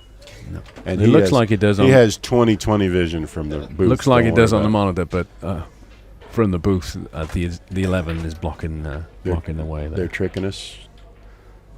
Yeah, it's called an optical illusion. An optical illusion. You are quite the wordsmith, George, aren't you? Well, you know. You're a multilingual man. Yeah. A lot of. I know. Very loquacious. Yeah. Polysyllabic. And nobody willing to pay me linguist. for those skills. Oh, well, you know. Not we have, yet, anyway. We have AI now. We don't have need AI, you. so you don't need me anymore. Correct. Yeah. Just to finish the leftover beers, Well, potentially. I'm pretty good at that. Every man has a skill. Sometimes it's not monetized. That's There was all. a bit of a drinking contest going on here last night, which I can share nothing about with our Yeah. viewers because it's whatever happens in Hague 5 will have to stay there. Oh, this is like Vegas, huh? Whatever happens in Hague 5 stays in Hague 5. Yes. All right. Okay. What are we doing here, So children? they're all nipping and tucking in the stack and leaving a ball over their opponent's holes. So this kind of reminds me of the way the Filipinos play one pocket. They play this really, really, subtle finesse game where they just nip and tuck balls until they get one shot and then they run out. And it's very difficult because you get lulled into sleep, right? You don't see any power shots or anything, and you think everything's just fine. And then they bank a ball in and run out because all the balls, they've nudged them open. They've all opened up, and Yeah, that's and they're what's like- happening here too. Yeah. So who does that favor? That favors Nick, Oh, better absolutely. shooter, right? Absolutely, yeah. When you open the balls up and you see these 3 balls in front of Henrik's pocket, they all go to Nick's pocket. Well, think it's the 14 and the 11 doing Nick it. is looking to see if he can bank the 3 into the 11. He certainly can. He certainly can, and he can go. He can run right into the bottom of that stripe there to slow his cue ball down. Yeah, So he's and looking have, to spin bank this 3 into the 11, and then he'll be straight in on the 12 ball. Now, what English do you use to avoid the kiss outside. here? Outside. So Yeah. that's left English. here. Correct. Left hand spin, just like that. And he bumped right into it. And he didn't go all out. He just wanted to move it, but he protected the 11 ball too. So that's an effective shot. Well, and he got Unless a little, Henrik has lucky a too combo because here. he slid off the 14. I think. If this Could've- combo goes, it's a could've different left that story, dead, and like- it can be made. You gotta throw it a little bit, but it can be made here. They're not frozen. Yeah, it's lined up We say to miss on the. We on the say left-hand side. it's pointing toward the pocket, but it's not a dead combo. You No, have to no. you have to cut it a little bit. But he may choose instead to lay up on the 11 ball here. Just soft kick the 11. But no, he's shooting the combo. Let's see how he does. He's a smart guy. Let's see if he knows his throw principles. That was pretty weak, Henrik. No rail. Yeah, so Yeah, it goes to it was -2. Pretty weak, sir.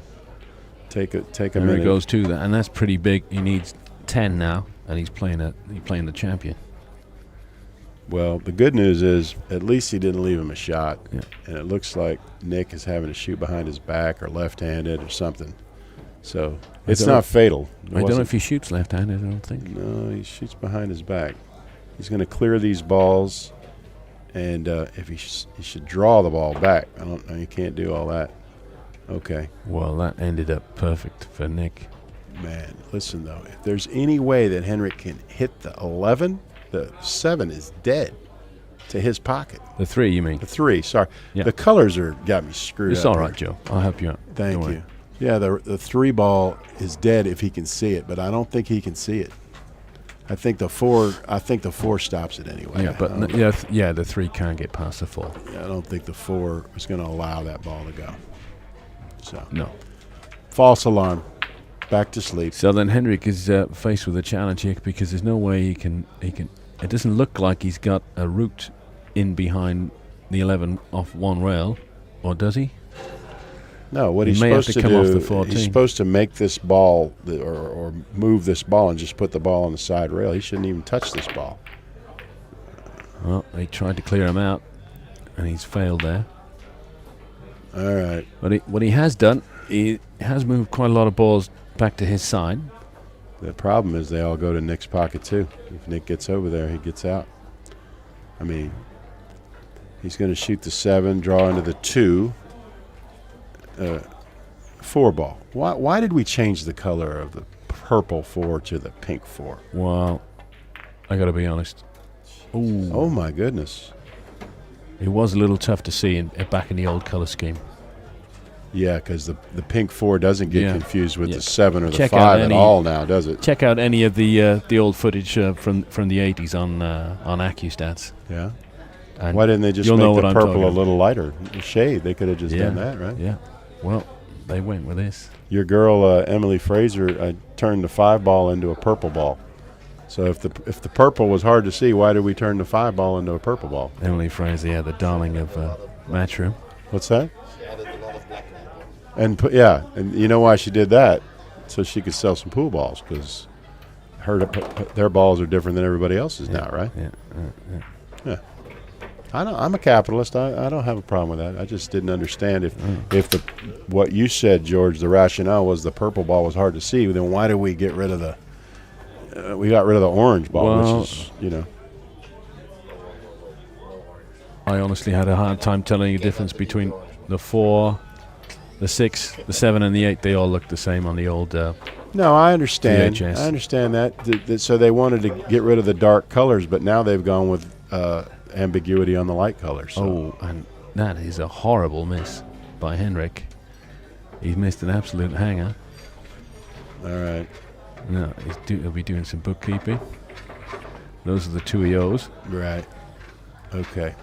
So let me ask you something about currency here. He's got 2 good ones. Do your pennies, do they go underneath will they get trapped under the felt, or are they too big to, I mean, in other words, can you use them, like they're using them to mark them? Could you put them under the felt, under the rail, and you'd be able to get them out easily, right? Yeah. So what I usually try to advocate, and this is not standard, but this is what I like to do, is I don't like any coins on the table unless somebody owes a ball. Because have you ever seen where people get confused whether you owe it or you don't owe it because it's up there, but it's not, it's kind of toward your pocket, and they don't know if you paid your what I say is when you pay them, put the coins back under the table so that there's no confusion over whether somebody owes a ball or not. That's what I like to do, because I like to prevent problems. We gamble a lot in America, and so when you're playing one pocket, a lot of times there's money on the line, and you just want to have very clear rules that nobody can get confused on. Because the argument that is prevented is worth twice as much as the argument that is settled, you know? I don't want to give it the kiss of death, but this is my 3rd time at this event, and I've yet to come across any argument between players. Most disputes you didn't see that one earlier today, huh? No, was there? No, I didn't see that. Blissful ignorance is good, though, you know? Honest, I have not seen one. I mean, they had a disagreement today on this event in the earlier game. Yvonne and them, they were talking about he was wondering why the Grady rule wasn't being used, because he missed the players' meeting because he didn't play at 11. Oh, right, yeah. And so the guys that played later, they didn't come for the players' meeting, because why would they get here 4 hours early, right? And so he didn't know that they had modified the Grady rule to we're only going to do it when there's slow play. We're not going to do it automatically like we had done previously. Yeah, well, in all fairness, I do think it's up to the players to ensure that they are aware of the rules. Yeah, but I mean, you know, it's what the point was is that. But there are no punches thrown, were there? I shouldn't think so. I mean, he's playing a 77-year-old. I have to give to Belmonte he'd probably get the edge on that, wouldn't you think? I have to bet on the Spaniard, and I'm not talking about Tapuria either. I'm talking about, I would have to give the guy that's 30 years younger, probably give him he'd be the slight favorite in that scrum. Well, Henrik Franke is kicking himself in his chair now. He should have. Yeah, you can't find a nicer guy than Henrik either. He's a great guy, comes in here, has fun. Oh, yes. Gambles with everybody and just has a lot of fun, you know. So I like to see him, do well in the tournament, because he's just one of those kind of guys that you really pull for, you know. Yeah, he's a very soft-natured gentleman. And that's come up short. All right. Is the score right here? There's a lot of balls gone here. I think 5, 8, Nick will do it 9. So it's 6-1. So you got to get going here, kid. Was that a good hit? I don't think so. Yeah, he spots the ball. All right. I think Henrik's ready to start drinking. He looks like it's about time. So it's about time to shut it down now. Nick's had a free bank at the 7. The main target there was getting the cue ball back on the end rail. Listen, look, Nick's a new man, and he's got the lead. He's moving the balls up the table. He's, It's all good. It's good. He says, I'm going to go back-to-back in this tournament. I'll be looking to do that, most definitely. Who thinks this table's not tight? Look at that. It's like air holding that ball up. Now you got to come from behind here. Just don't look at anything. Just make a good hit and just kick it. Just take it out from behind. Don't look at anything else.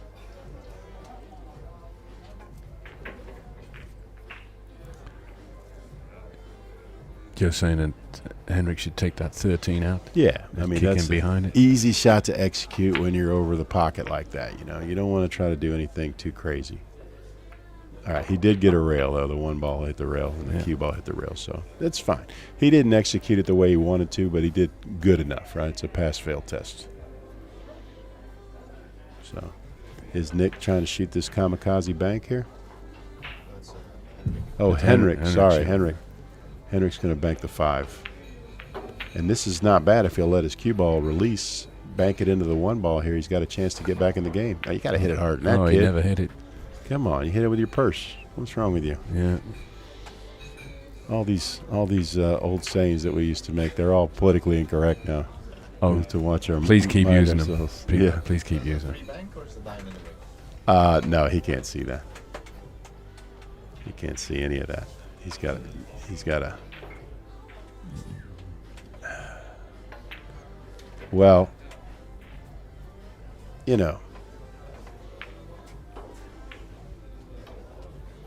he's in a bit of a spot. All the balls favor Henrik, but he's got a big lead here. So, what you want to do is don't panic.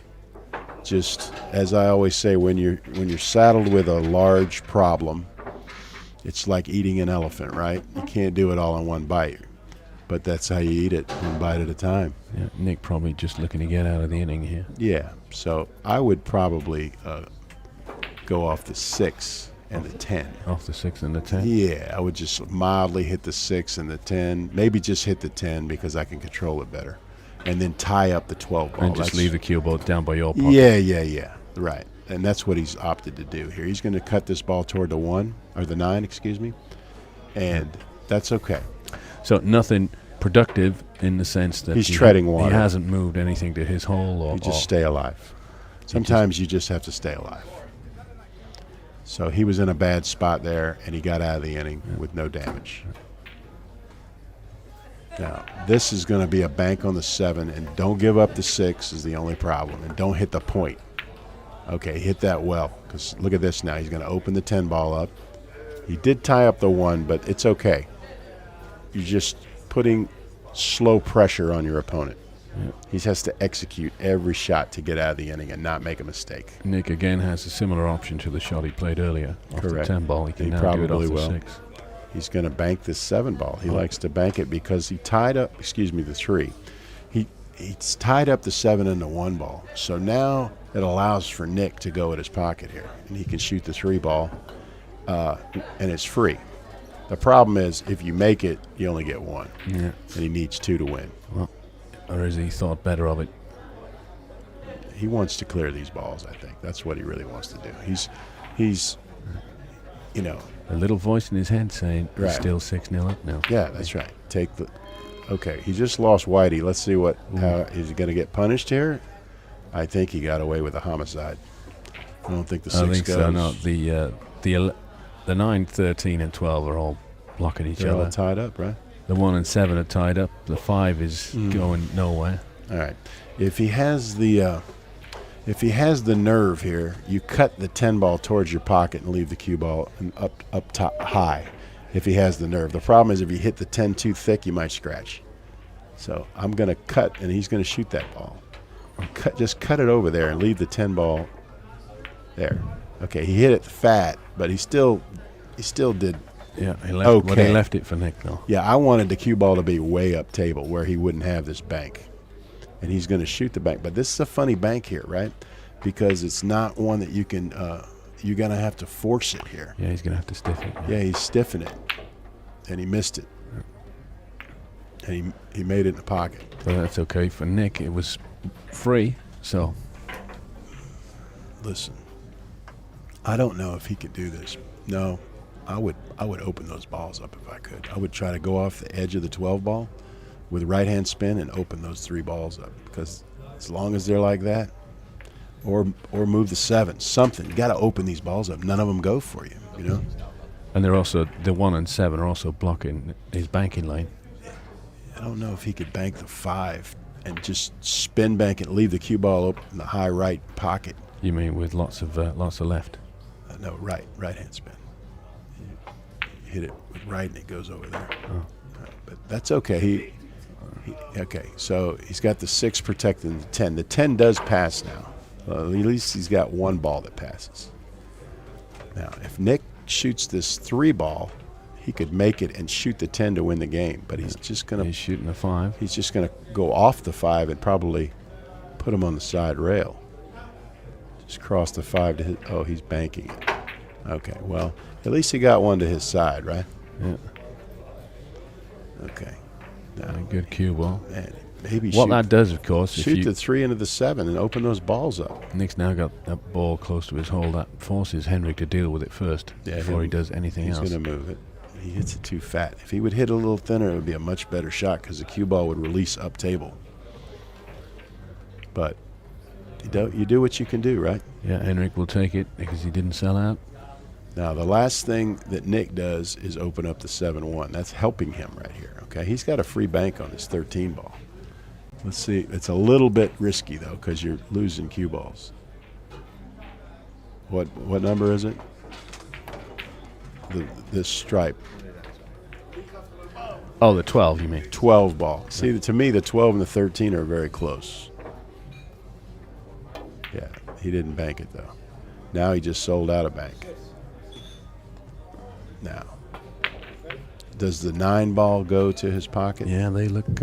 this looks close, doesn't it? They look lined up, yeah. All right, so the temptation here is to try to do a crazy bank at your pocket. You don't want to do that. You just want to cross it over and use the 6 and the 9 as protection. If you could bank it into the 7 and open those balls up, that would be a good use of your inning. But instead, he goes like this. He's down 6-0, and he's moving balls up table. Yeah. So, what you're saying is he's digging his own grave in a way. Yeah, he's helping Nick protect his lead. And he just left. Oh, Nick might scratch here. Where's the cue ball? Oh, you're right, and he did scratch. Whew. All right. No. There's life. I always say if there's one thing you shouldn't do, but it invariably always happens, is scratching in one pocket. He's going to shoot the 3 ball, or he's going to shoot the combo first? He's looking at the combination. Okay. I hate combos. I never want to shoot them, especially if I got ball in hand with a ball straight in. But that's just me. I'm crazy that way.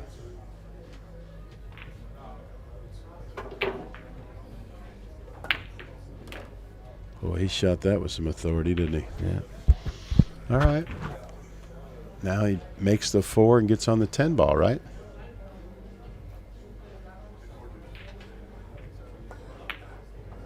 And he did. Yeah, he left himself a good bank. No, a good bank. Right. Now, don't do too much here. Let's get this ball in.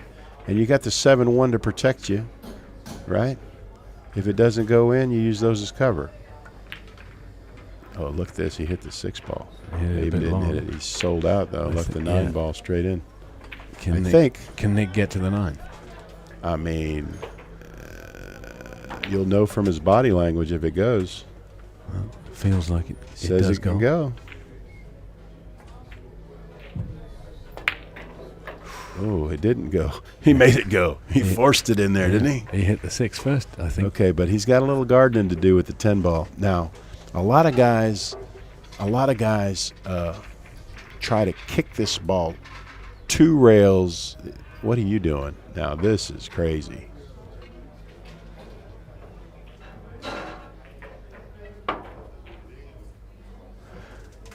Well, it worked. No, it didn't work. Nick sort of massaged. He could cut the 10 in. I don't think that cuts, Council. Oh, we'll see.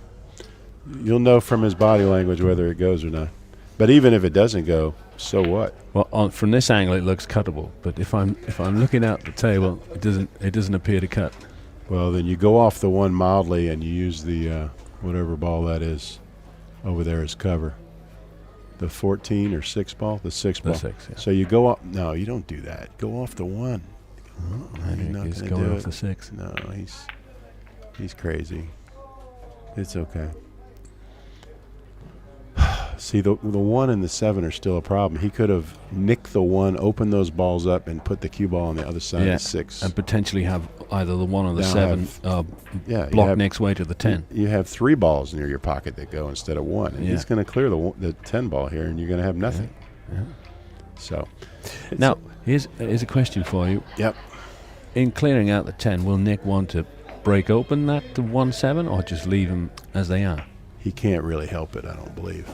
I think he's just going to clear him the best way he can, and I think the natural path for the 10 is going to be going into the 1 ball. Yeah.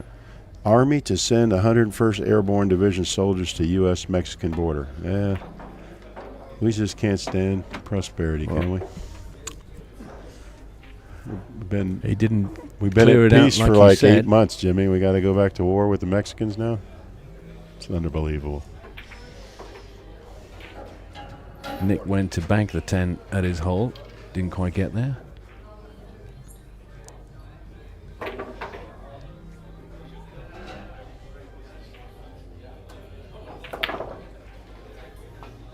That's an interesting shot. He knew that it wouldn't go, but he just wanted to move it over to his side. He's done that. I expect Nick to glance the 13 here and bank it toward his hole. Not a whole lot he can leave. Ooh. You got to call out. Put your hand up. Put your hand up, Nick. You didn't mean that one. Put your hand up.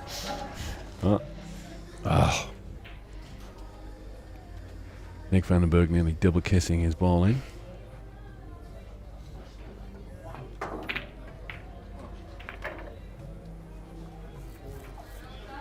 So he now moves to 7. Just needs 1 to go into the next round.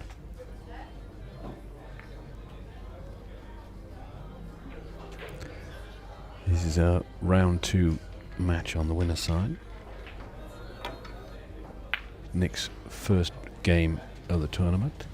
That's good enough to hang up anyway. Yeah. 4 players were seeded here. And Nick, as the reigning champion, was one of them. A lot more 1 pocket to come. I didn't know we seeded the champions. Anybody? We didn't want them playing too early, did we, Jimmy? Anybody eager for a game? Come in tonight as a bank pool side event.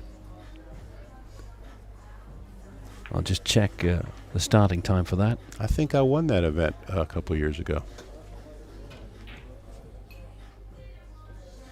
Yeah, I think I did. I was like, you guys can't play a lick if you let me win. That's terrible.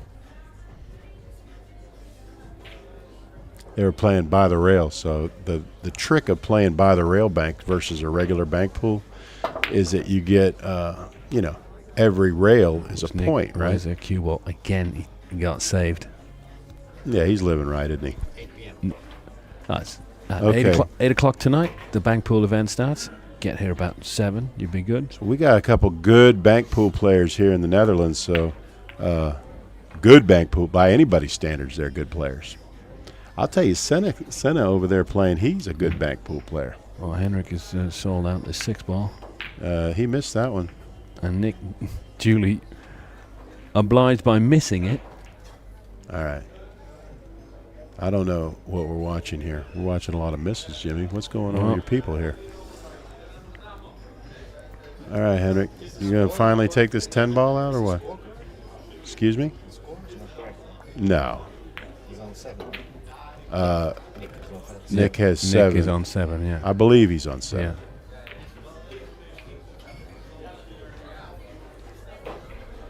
So he just needs the 1. Don't touch those balls. Now, you've been doing good not touching those balls. Bank the 6 ball. What's wrong with you? It'll go. If you can't make it to Hague 5 tonight, tomorrow evening there's another side event. It's a 1 ball, 1 pocket. That's a good event. Tickets still available on Q-Score for that. Easy to understand that game. There's only 1 ball on the table. You got to make it. You got to make it. A lot of banks, you know. Yeah.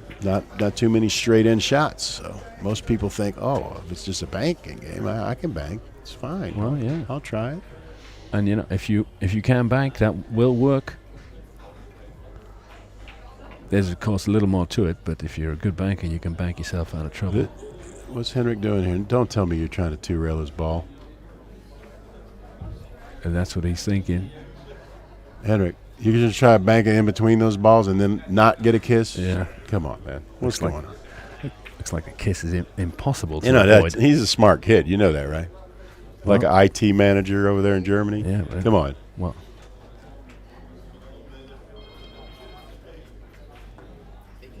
Oh, being smart and not thinking and not thinking straight are two I different think he things. might have did well. He finally opened the balls up. He didn't leave Nick a shot, except the combo, of course.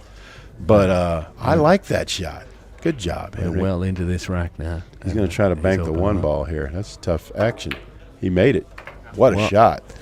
There you are. He finally right. opened those two balls up, and then Nick ends the game on one of those balls. Well, pick your poison, right? Okay, so that concludes this game. Nick Vandenberg running out the 3-1 winner against Henrik Franke, and he moves on to the next round on the winner's side. Henrik to join the rest of us on the other side. Not the rest of us, kid. There's some of us still on the winning side. It's a place where all but one eventually venture. It's like you ever watch the what's the Highlander? You ever see Highlander? Yeah. And what do they say? In the end, there can be only one. There can be only one. Exactly. That's right. That's what this is all about. That's right. You take heads like in the Highlander, one at a time. Well, that's it from us for this game, Joe. Thanks very much. It's been a pleasure. Yeah, as always, George. You got he's a real silver-tongued devil, isn't he, Jimmy? This is very smooth on the radio. He is. It's good. It's good. Is he also so smooth on the table? Not quite as smooth on the table. I will be this evening. But at the bar, he's very smooth. Oh, very smooth. But, yeah, you know, whatever happens at Hague 5 stays at Hague an 5. experienced hand at that Correct. table. Well, you got to be good at something. Okay, so that's it from us for now. Stay tuned in to Orange Fork. Some more One Pocket actions coming up shortly. There we have the room. And this is it. This is where all the action is the coming 3 days. I'm going to go Do find come and my- join us. There are Yes. side events and plenty of action to be had if you like your One Pocket or your banks. We're at the Gortstraat in The Hague. If you come in, my name is Joe Long. I'm one of the sponsors of this event. I've come over and I love this event. I'm part of onepocket.org. One of our missions is to spread the gospel of One Pocket all over the world, and Europe has really taken One Pocket to heart. And we're very happy to see the spread of One Pocket here in Europe, and we come over here to support the event. And if you come into Hague 5 and you see me, I want you to come over and introduce yourself. One of the reasons I come over here is to meet new friends, and I want to meet all the people that like One Pocket. Come over, introduce yourself, and say hello, and I'll buy you a drink. There you go, ladies and gentlemen. A free beer for all newcomers. So Do come in. Until the next match, this is Joe Long from onepocket.org signing off. Thanks. Bye-bye.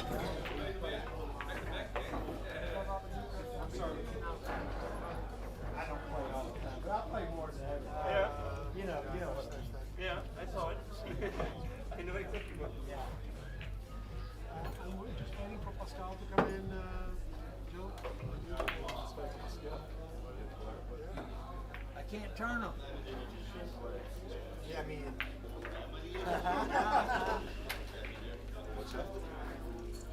You won last match, though, against.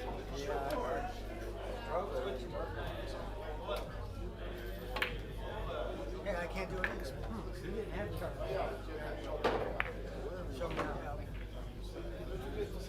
This one? Oh, yeah. He's not in yet. No, that's fine. You'll maybe in kid trouble. I saw him yesterday or earlier today, whatever. No, I guess I put the cube off too flat, I guess. You know, like, okay, this I feel better. Yeah. No. Niels.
Robert is de... Zijn ze al begonnen?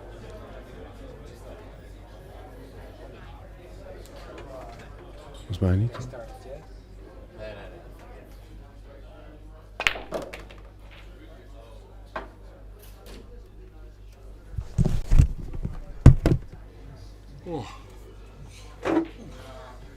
Oh, Jim, dank je.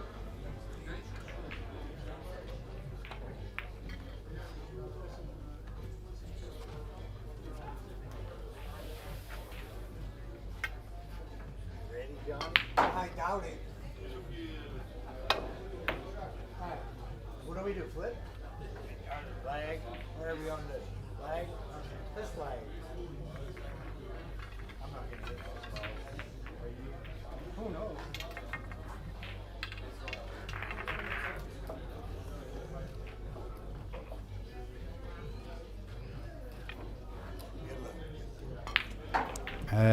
Welcome back to the TV table. Next to me, George. Woodham. Afternoon, Niels. Afternoon. We have an all-American clash between Robert Newkirk and Johnny Daminato. I heard that Robert played a pretty good match the round before against the Spaniard. What was his name again? Belmonte. So yeah, all-American clash. So that is probably a moving game we're gonna watch, which I definitely am gonna watch closely because I have to learn a lot still. How about you, George? Well, there's lots to learn about one pocket. I had an insight today, so that this game is this. People say that this game resembles chess, but I think it also resembles Hold'em poker. Or life in general. Well, you know what they say about Hold'em. They say lots of things about Hold'em, but they say that game takes a minute to learn and a lifetime to master. Right. That's. I think that applies to one pocket too. That does it. But how would you bluff on a one pocket game? Well, it's not obviously not the same game. You want to go but that take that remark back? No, because I think that stands. There's lots to learn in one pocket. Yeah.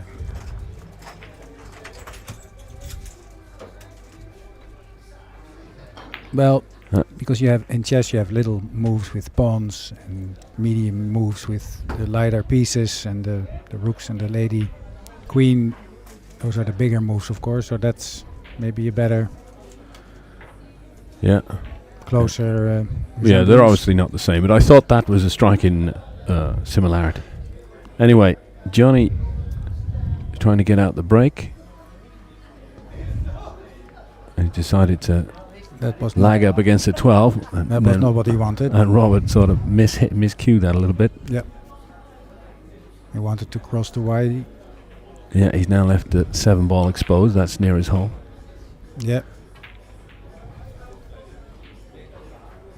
Should be able to thin it and land on the 2-5. Then have the 4. Oh, the wrong pocket. Oh, I thought. Yeah, Robert's playing at the bottom left, and Johnny's playing at the bottom right corner. My mistake. So he developed a few balls there. Got protection. Yeah, that looks like a decent shot. Yeah, I think the 2 is bankable though. He wants to. Yeah, he could potentially bank. Are you thinking of banking the 2 and then glancing off the 9? Yeah, or bump the 1, but then. Yeah. Well, he wants to keep it tight. Well, I think Robert's decided that distance is a good remedy here. This being the tightest table in the pool room. Yep. Pockets just under 4 inches.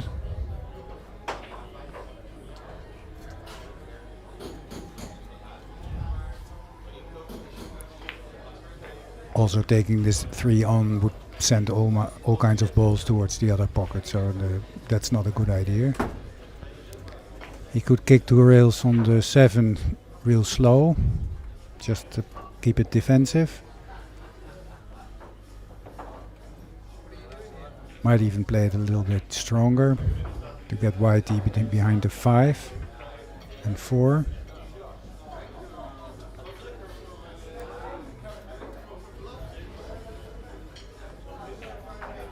Good glance of the 11 and maybe even put the 9 towards his hole. Well, there's a 2-reel kick at the 7. Yeah, that's I what think I. that he might. Well, that's he's going just to be a going to foul, lag I up think. against it. Yeah, he took a scratch. Well, that's not a good shot because you want to take a scratch but leave the white behind the 7 there. So now there's a bank on the 8. And he can park whitey at the long rail at the height of the 3. Or 1. Oh, it could. Oh, okay. Well, hit it a little bit strong in the middle of those 2 balls, clear them out. Yeah, well, it's still close to his hole, so he's still got those.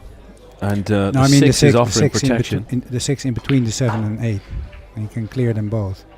Maybe even send the 6. Oh, towards yes, his to drive him in, drive the 6 into in the those middle. 2 balls. Yeah, yeah, that could be a good one. No, he's going to do a. But that's with the Americans and the difference. Well, at least with me, I'm taking way too many risks, and they are keeping it simple and tight and wait for a better opportunity. Yeah.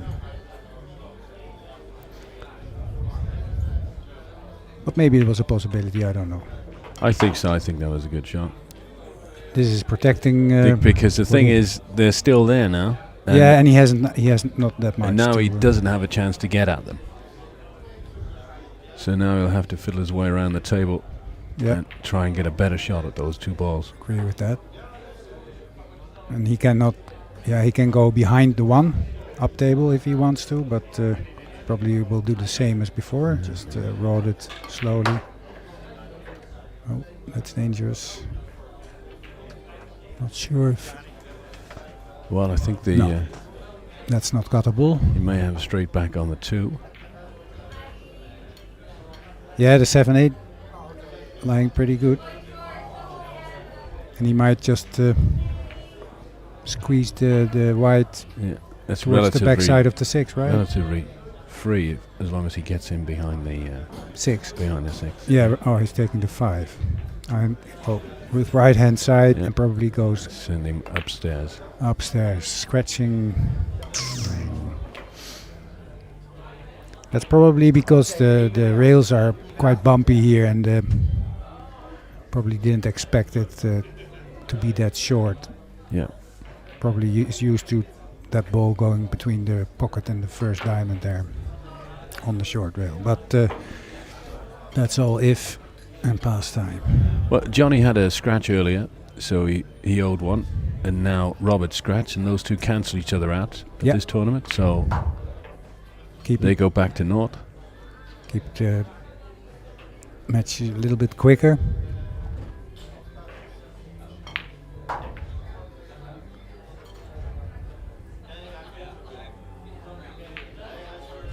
He has to play it a little bit strong because otherwise you stick the white like that and have no shot.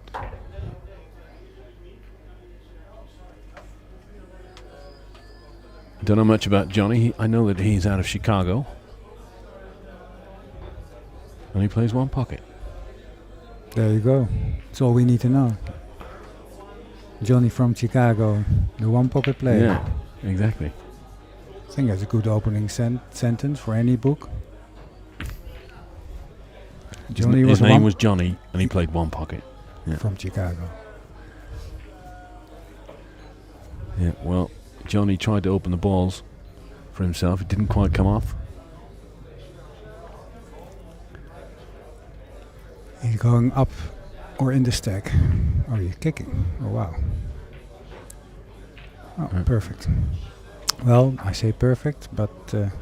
well, he was able to avoid the scratch, but he's left a quite clear chance for Robert here. I'll say Robert. I'm not sure if I'm allowed to say Bob. Oh, we can call him Bob if we want to. Well, that's what you tend to do. He will only look back at this when he's home. Yeah. Aren't you, Bob? He's going to bank the 6. So he can either glance.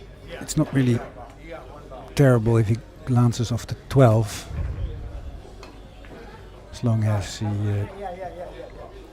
He's got a big pocket there with the 8 ball.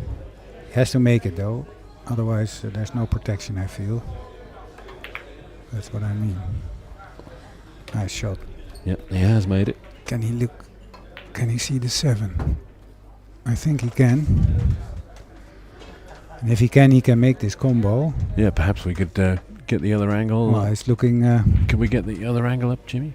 The full table. Yes. Well, he doesn't fancy it, so. Yeah, he's going to send a 13 towards the 7-8.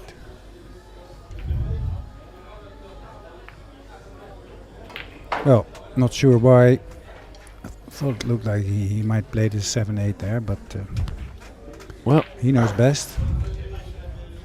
Johnny's still paying the price of not clearing out the 7 and 8 earlier. Right.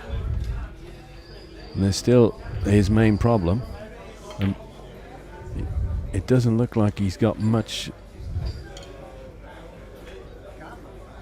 lot of opportunity to do something productive towards his hole, as long as those 2 balls are still there. So he's having to deal with those every time he gets to the table. He might kick behind the 1 because there's nothing. If he can keep it behind the 5-11. Yeah. But that's probably not a good shot because there's only 1 ball involved. You're going to lag in behind the 8. Nope. Not against slow rolling it.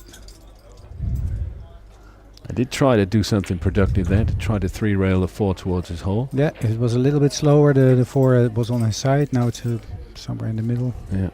And still decent wide. So as earlier, he left Robert at bank.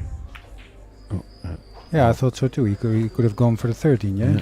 Robert thought otherwise. Still no protection. So.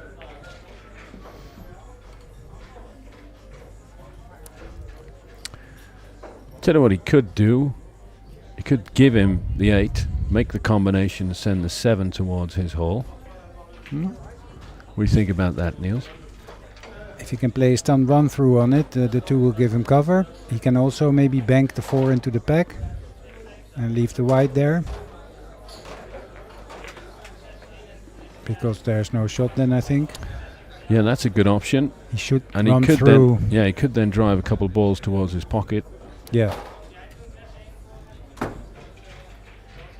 Maybe he's gonna just kick behind the 8.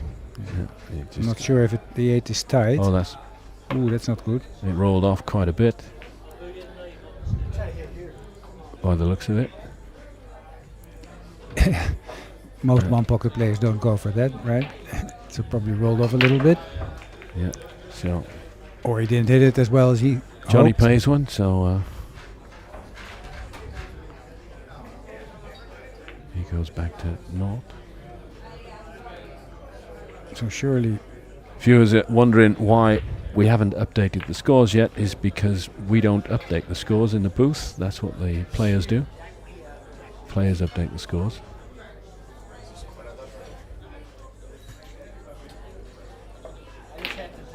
Oof.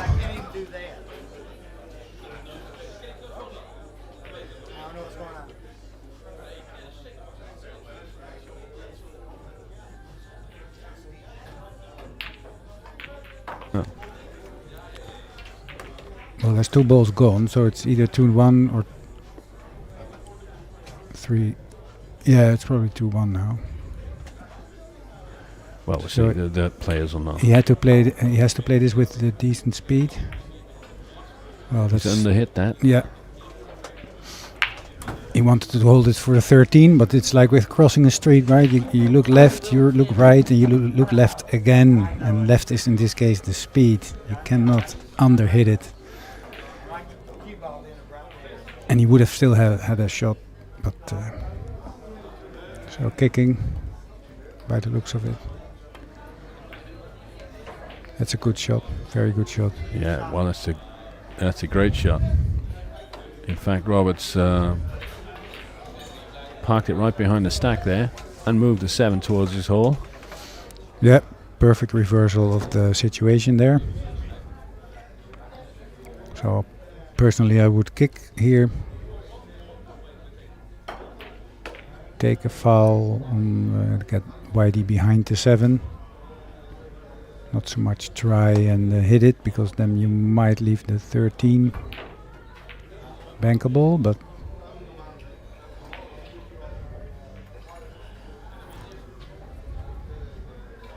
he can also, of course, thin off the 3 and do nothing. I think he's looking at that now, where if the white is there, if that's okay. Now he's looking at the 15. Can he bank the 15 towards his hole? Because there's traffic. If he gets the white, let's say, towards the 1. So there's not a direct shot. Well, went back to his first choice. I cannot be too happy with this, because he wanted to put it behind the 7. Earlier,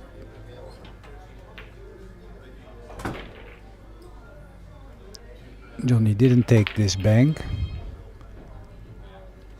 but he should, and leave the white a little bit above the middle pocket on the right side to have a next. No, he's not doing it. No. Bob, for some reason, doesn't like banking that 13. Instead, opting for distance almost every chance he gets. They might know each other pretty well, and he knows that he's pretty bad at long shots. You never know. Could be that he knows that Johnny doesn't like distance. Well, he likes dead combinations, though. We all do. I Don't we also all like indeed? deadly combinations. Yes. Is there any deadly combination you favor?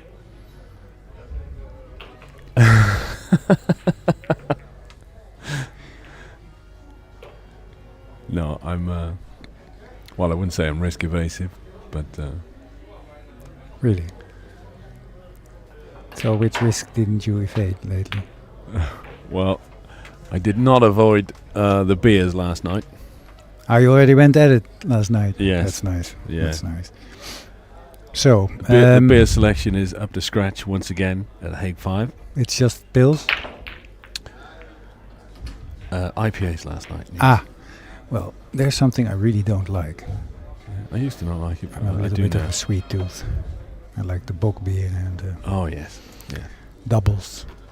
Anyway, speaking of doubles, is Johnny going to double this this 3 ball towards his hole, or maybe potentially the 10?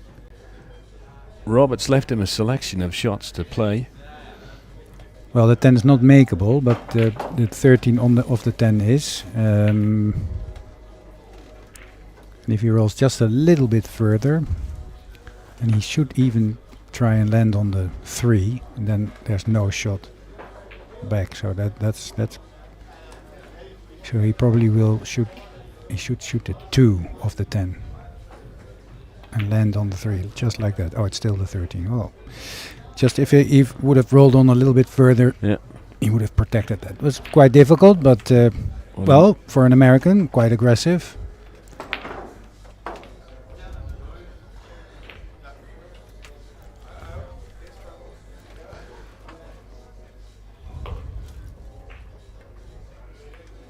Robert kicking at it again. Yeah. Not completely happy. Would have liked it a little bit harder, so it would way towards the 3 and not leave the bank. Yeah. Alex Lely always tells me, take a kick, leave a bank. Yeah, it depends how you kick, of course, because if a little bit harder would have been fine. Yeah. Not to say that Robert shouldn't have kicked at that, but that is a risk that is involved. Definitely. Certainly down here at the business end. No, I think Robert underhit that again. He is trying to leave Johnny long.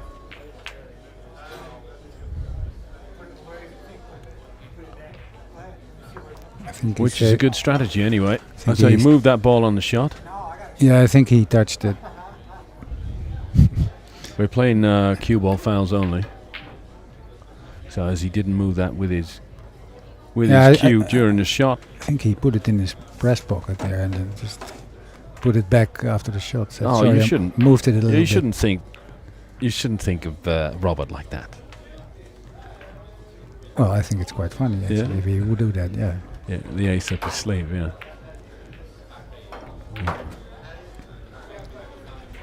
All right. They're really, really cautious here. Yes, this is very risk evasive one pocket. So lots of people wondering, of course, whether this will be a double kiss or not. If it's a pot, there's always a good chance, but with the distance between the 13 and the pocket, there's also a good chance to manipulate a little bit. So he did manipulate, but not manipulate. Oh man, come on. He did tweak it. Stumbling on my lips there. He tweaked it. Yeah, he tweaked it. But not enough. No, and a little bit too loud. So, yeah. Otherwise, the 13. Johnny's thinking, where's he going to go if he cuts the 2 in? Or should he bank the 3? It looks like a good bank, the 3. Yeah. And I think that will yield him more rewards than cutting the 2. Because cutting the 2 will send that cue ball loose a bit. Veering off to the wrong side of the table. He's still going for it though.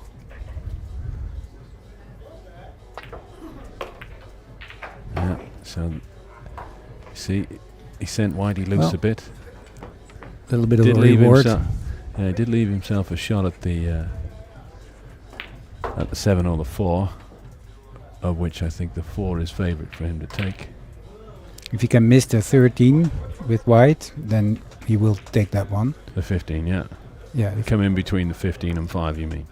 Yeah, he has to go low on the 15 with whitey, because otherwise the 5 will be in play and sells out. Looks to me like could just edge the 15, which... And if he plays this one, he should play it with lots of right hand side. Well, he doesn't. He didn't, but he did make it though. Maybe the 15-5.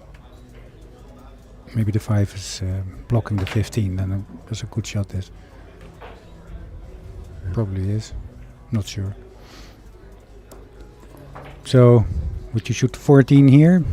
Yeah, I think I would, but I would probably almost always leave a bank on the 11 or the 3. So that is what would stop me from taking it.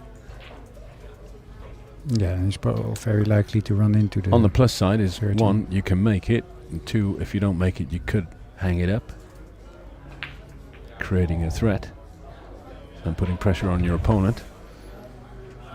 Yeah, but bumping the 13 will also mean that it's difficult to get protection from it, so it's probably He's trying to get one rid point of, shot. Trying to get at the 13 and get rid of that. Maybe double bank it. Nope, he's going down at dead weight. And that's a poor shot.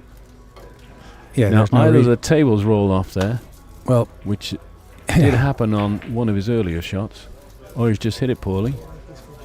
Probably wanted to shoot it.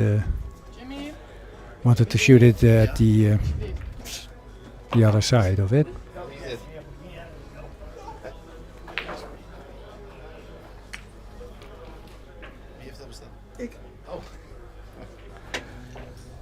As we are being served by tournament director Espen with a little gold unit.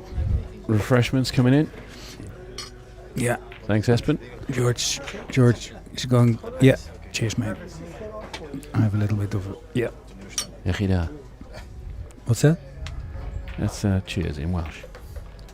No, don't do that again. It means to your health. Well, that's good. Yeah. I'll drink to your health, Niels. Well, same to you. Proost, jongens.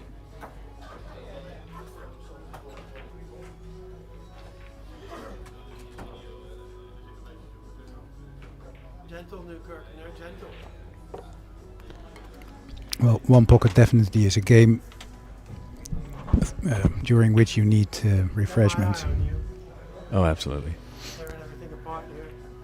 Now, these two campaigners are being a bit cagey.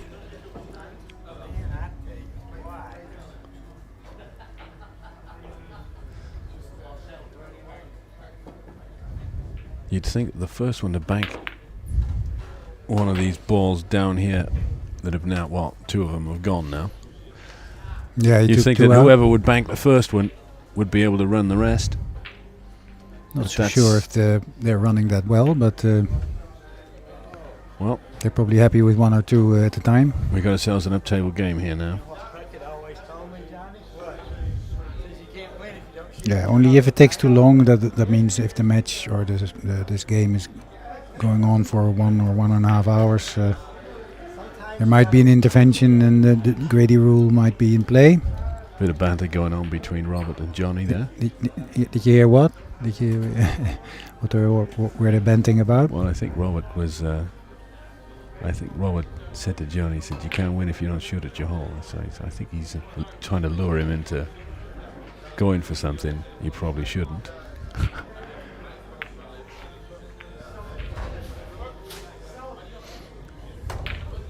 That's what it might be about.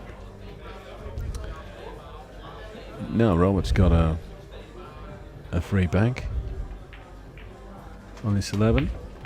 You can stiff it up.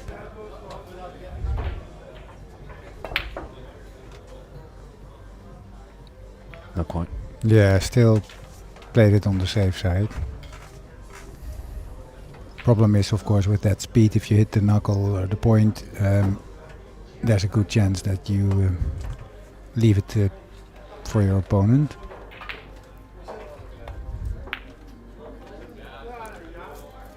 That's almost a very nice shot. If the 4 would have been a little bit more towards his pocket, then Robert would have, or Johnny would have created a big problem. Now not so much. Come on, you saw the shots I missed today?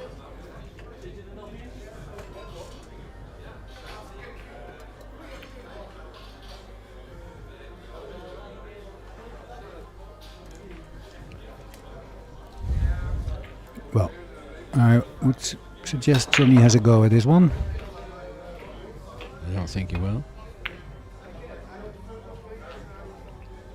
Didn't hit it firmly enough. No, they're not hitting them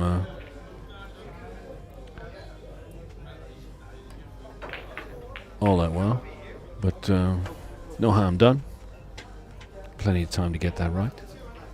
Yeah, that last shot of Robert, you have to use the right amount of speed, otherwise if it pumps up a little bit more, then you leave a shot bank. He didn't, so that's good. 2-railer there for by Johnny. Decent shot, but yeah, that was a lot better speed from Johnny there. Yeah, good speed. Couldn't park the wide, so easy takeout. Might have a go again at the 1. Depends a little bit on what white is going to do. It's not going to miss the 13 there, so he's going at this 15 into the 4. Oh, very nice. Did leave a kick though, but have to be cautious there, which he is. That's the simplest of solutions.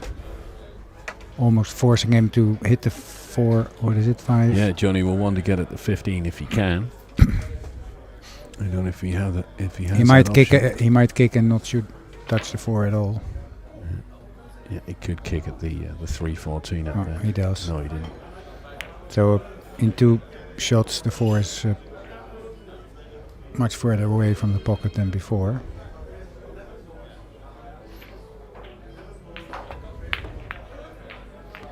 Taking out 2 balls.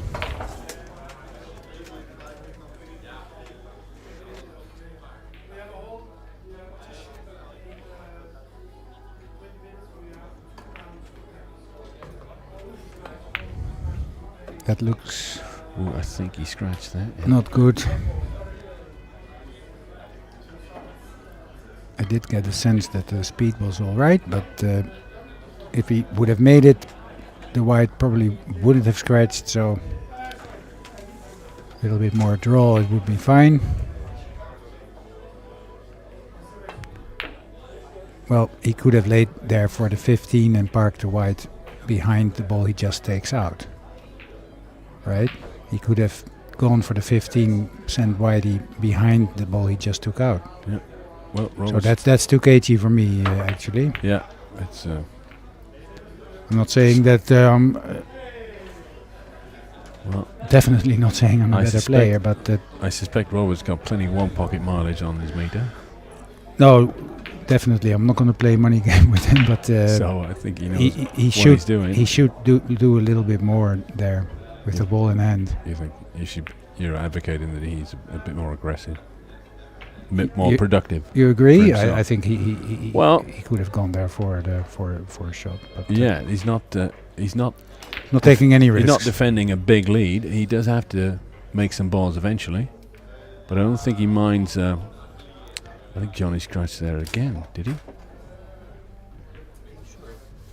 Well, he's not sure if the 4 hit the rail there. No, he's not spotting one, so probably did then. Must be good. I couldn't do much about it anyway. Something you have to Ja, ik zag het.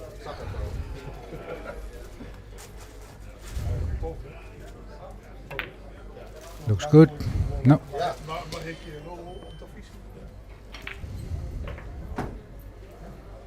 So lots of outside spin.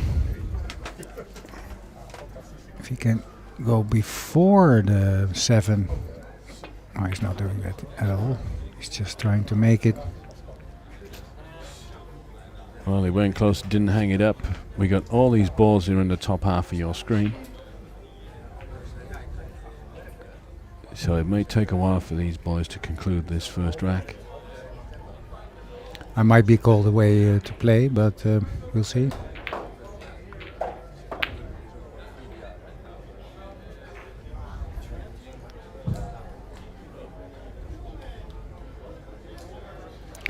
I have to say that meanwhile I did forget which pocket is which. Well, for just viewers that want to know, too, Johnny's playing to the bottom right and Robert's playing to the bottom left corner. So that's Robert Newkirk and Johnny Daminato. Yeah.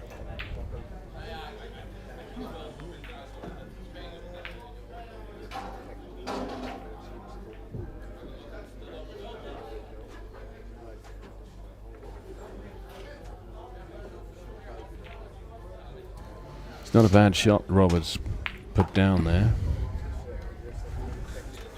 Johnny can't get to the 12 ball. That's Robert's ball. Well, Robert's ball down by Robert's pocket.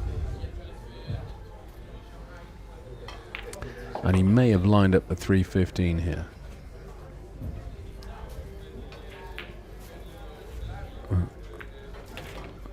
Robert has decided against that.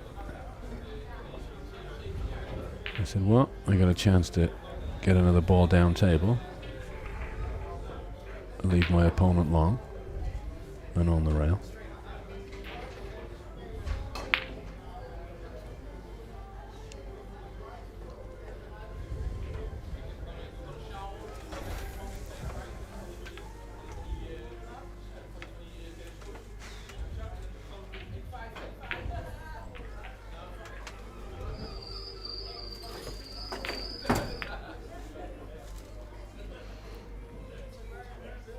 That's a nice shot. Making the 14 more active and get cover with the 12. It's actually a very nice he's now shot. posed Robert 2 problems. It's kicking again. Can he take Is them he? both out here? No, just the one. So he's left a cut on this 14 ball. Yeah, there's no shooter which is going to deny this, but being an American mover, he might. It's not a bad shot to bank the 12, of course, and then leave a better shot on the 14, because towards the 1 or even 7, he might get cover as well. A little bit of inside, I would shoot it with. Just to spin it in towards That the might be hole. even more dangerous. That's perfect. That's a very, very good result. Yeah, Johnny will be well pleased with that. He's covered the 12 ball with a 7. Although it pops into mind, I'm not really sure if that's. I think he can bank the 1, stick the white above the 7. Not sure if he then pots it or no, he's not doing that. So he's maybe just giving. I think he wanted to give the 14 there. Yeah, but he missed at 12. Yeah. Missed it altogether, so at least 2 for the take there. For Johnny.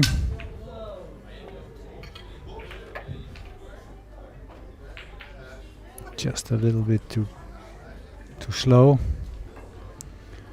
Should still go for it. Yeah, I think it still cuts, but I think he's also looking at the, If he the plays scratch. Yeah, well, yeah, he has the cue down a little bit. And I don't And think he probably can, send it twice across the he can table. kill it behind the 4, so. No, he's kicking. No, he's banking the 4. Yeah. Banking, okay. Good call there, George.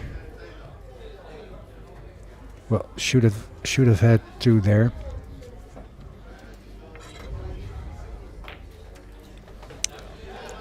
Just got the 1, so we all square again.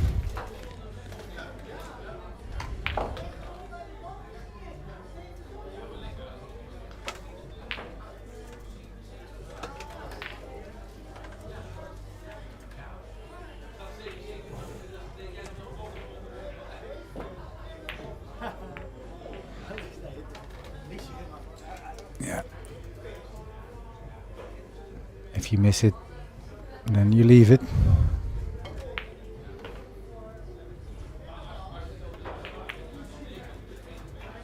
Just a little bit too high.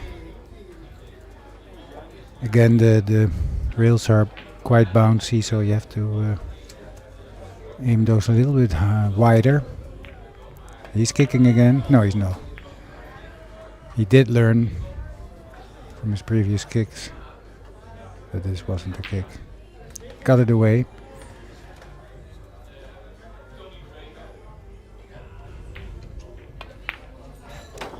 That's gonna be a good speed if it rolls on the white and he has cover. Not sure if he has. Well, Johnny can at least kick at it. I mean, Robert, sorry. Yeah, I think he's kicking. Good hit. Incidentally, this is Johnny's first match at this tournament. He is in the second round, but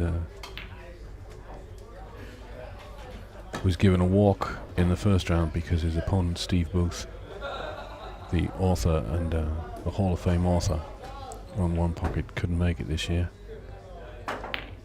Steve has been diagnosed with throat cancer, is what I heard.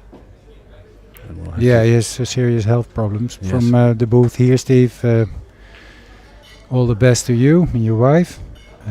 Terrible news. We really, really miss you. All kinds of people are saying this. I hear your name all over the place all the time.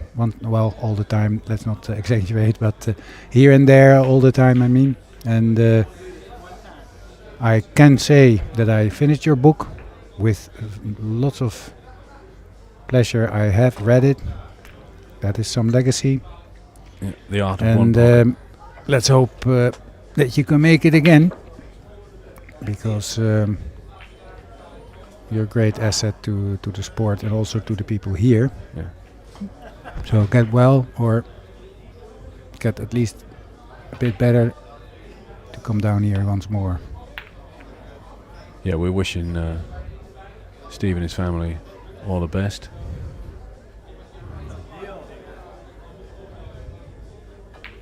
And I think I speak for all players attending when I say that. Most definitely. Robert had a bit of a fight, in the good sense of the word, with Ivan Belmonte in the first round. He came out 3-2 winner. So he's had a feel of the tournament and the tables. Ooh.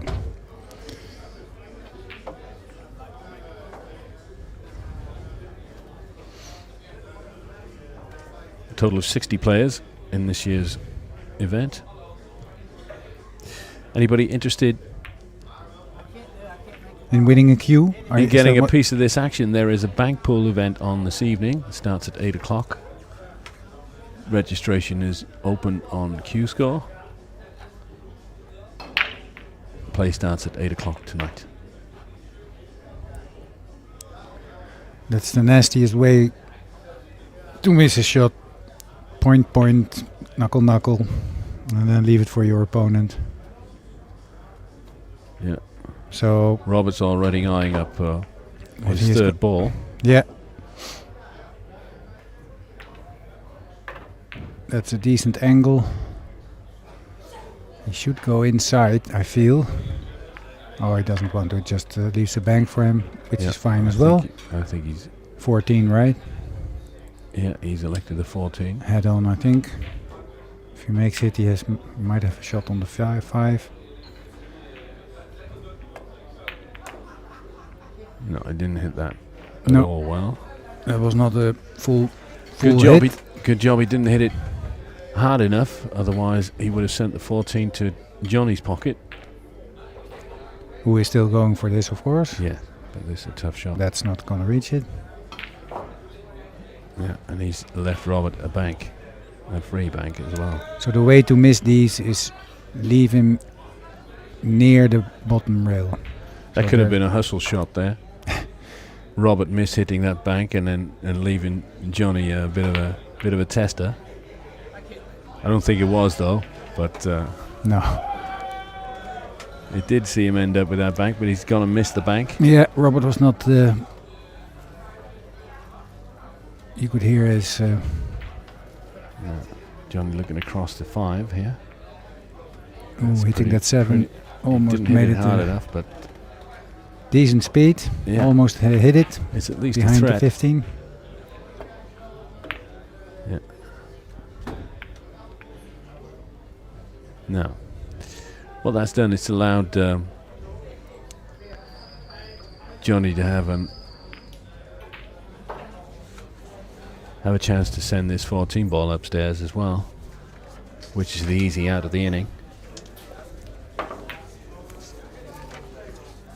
That's gonna drop, I think. Does it give a bank opportunity? He feels it does, so speed is important here. That looks quite alright. No, don't hit the point. Beautiful white ball. Doesn't help him much, but so this is a bank, I think. That's close and in. Didn't expect to make it, seeing what he did with the white. So now he created a problem for himself. Not a big one, but there was no two-way shot there, so should be happy with the point. Making it 5-4, I was going to say. He's going to yes. cut at this. Yeah. They're tough to judge. Anyway, Niels, do you like raffles? I'm always baffled by them. Yeah? Well, Carl van den Bosch of Mariposa Q's has donated That looks good. a €2,000 Q to the tournament, and it will be raffled off on Orange Fork's Facebook page. Tickets available at €20 for 1, 35 for 2, and 50 for 3. Numbers, that is, yeah? Yes. Or chances. So if you like your chance to win George, an official Mariposa handmade custom cue, you have the specifics there, don't you? you go to as soon There's as probably I a find picture out. there as well, you think? Yes. We have a picture here. It's a lovely, we've got it here actually. It's a lovely handmade cue. This is... It says four-arm Bocato. Yes. Bocato. It's Bocato with orange and green dyed maple veneer. This Spanish bull print leather wrap. Bull and it's bull print. It's maple cube, maple shaft, 12.75 millimeters. These are wooden joints, because all Mariposa cues are wooden joints. And they come with a set of maple joint protectors. So there you go. And a cue case. What a sleeve. And immediately you will be the owner of a... That is, and that is, it's one of a kind. Yeah, of a unique piece of... Now, I myself play with a Mariposa cue. I bought one here last year. Do you like it? Well, I'm well pleased with it. It's got great feel. Shoots straight. Unlike myself. At least I now have a cue that shoots straight. So that helps. I'm not sure if it would help me. But I've been really pleased playing with the Mariposa cue. And this is they are beautiful donated by Carl van den Bosch, one of the tournament sponsors, and his Mariposa has been here cues for a few company. times, but is not here this year, I think. Maybe he's still coming. I was expecting him. I don't know where he is. Now, meanwhile, Robert's taking a 6-4 lead here. And we are very close to the having a bit of a wedge. Are we, Niels? No, there goes that fantasy out the window. That is a... because the 3-ball spots now, and I think Johnny is going to go and have a bang at this. He should. He definitely should. Not much to come after it, I don't think. Maybe a 2-railer on the 11. Oh, but he he's put on a little bit of side. In any event, he's missed the 3-ball. To keep it reachable, I think, for the next bank. But it was the reason he missed it, so... Now here we see Robert playing a score. He just sent that upstairs. He's not thinking about 3-railing it towards his hole. He's a little bit lucky, though, because he would have preferred it to go a little bit more to the left. But it might be still bankable for Johnny. Yeah, he played it on the thin side.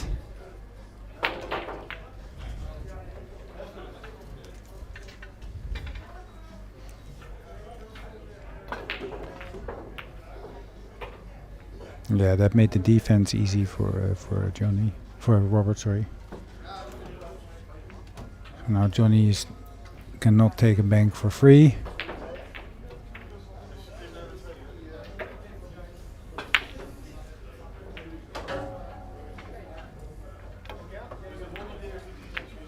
That is not what he intended to do, I think. He wanted to miss those and send Whitey back down. Yeah, Robert's got a relatively free bank at this 1-ball. Yeah, just below the middle pocket. He wants good speed on this. Yeah, he has. Almost. A bit too high. Yeah, because he had to cue a little bit over the 3.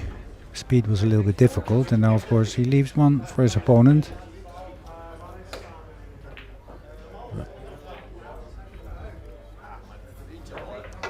There's so unlike in 9-ball where a miss would quite often see you sell out the game, not so in one pocket quite often. You can get away with missing one or hanging one up. It's not that that big of a deal. Definitely now, if there's an up-table game, it's ball for ball. Not the best of shots. White should have gone all the way to the left, maybe. Well, he's a little bit. I'm not going to say lucky. No, he left the 3. Johnny's got he's got a free shot at this straight back on the 3.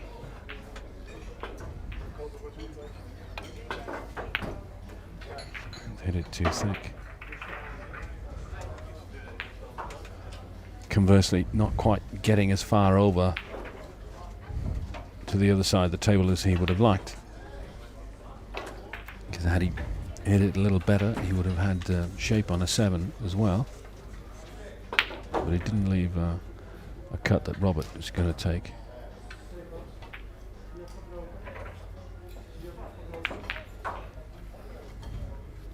Instead of electing to bank the 14, he's got a good cue ball. Decent shot there. So the difficulty now is not to take it out, but not to leave a bank. Well, that is pretty tough. He'd have to send the white ball back up the table. If he hits it really thin, get the 14. Oops. Yeah. Well, that made it tough. See, the kick and stick wasn't because he would have left a bank on the 3. Exactly. So he's having to do some more moving, and that's seen him scratch in the side pocket.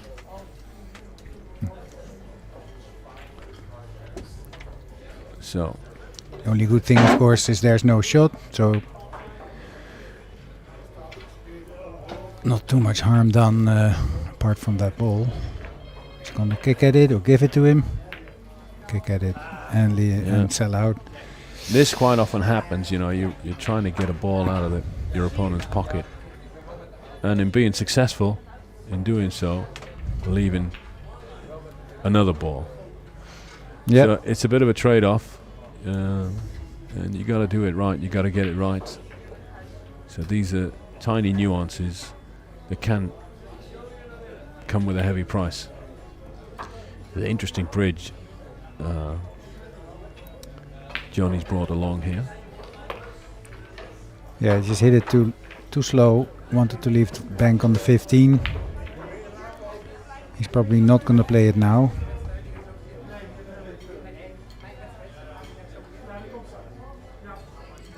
There's nothing on, I think, except defense. Might play one if he wants to, but well, he does see something. Let's see what. Oh, he's hit that well. That aimed very well. Nice shot there. Yeah, there was no profit in banking the 15 ball because it would have loosened up the 7 towards Robert's hole,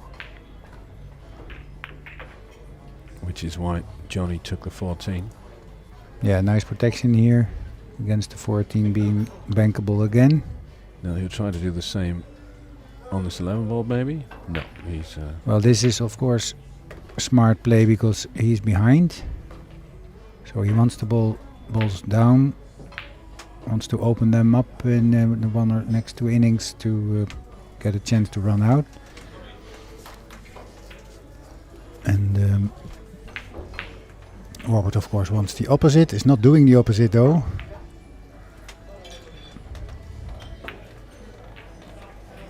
That's not the best of shots for me.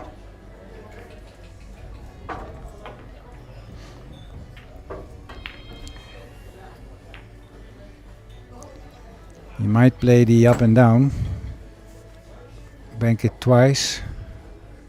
Now, if you're Johnny here, Niels. Where's tip here? Where his tip is, then he should go with the 11 and then get it to his hole. If you're Johnny, Niels, do you feel like opening these 3 down here? Well, he's done it now. That's a very good shot. Oh, yes. Yeah, he's done it there. He's glanced off and opened all 3 of them to his side. And he's got the 11 in there as well. So that was a very good shot by Johnny.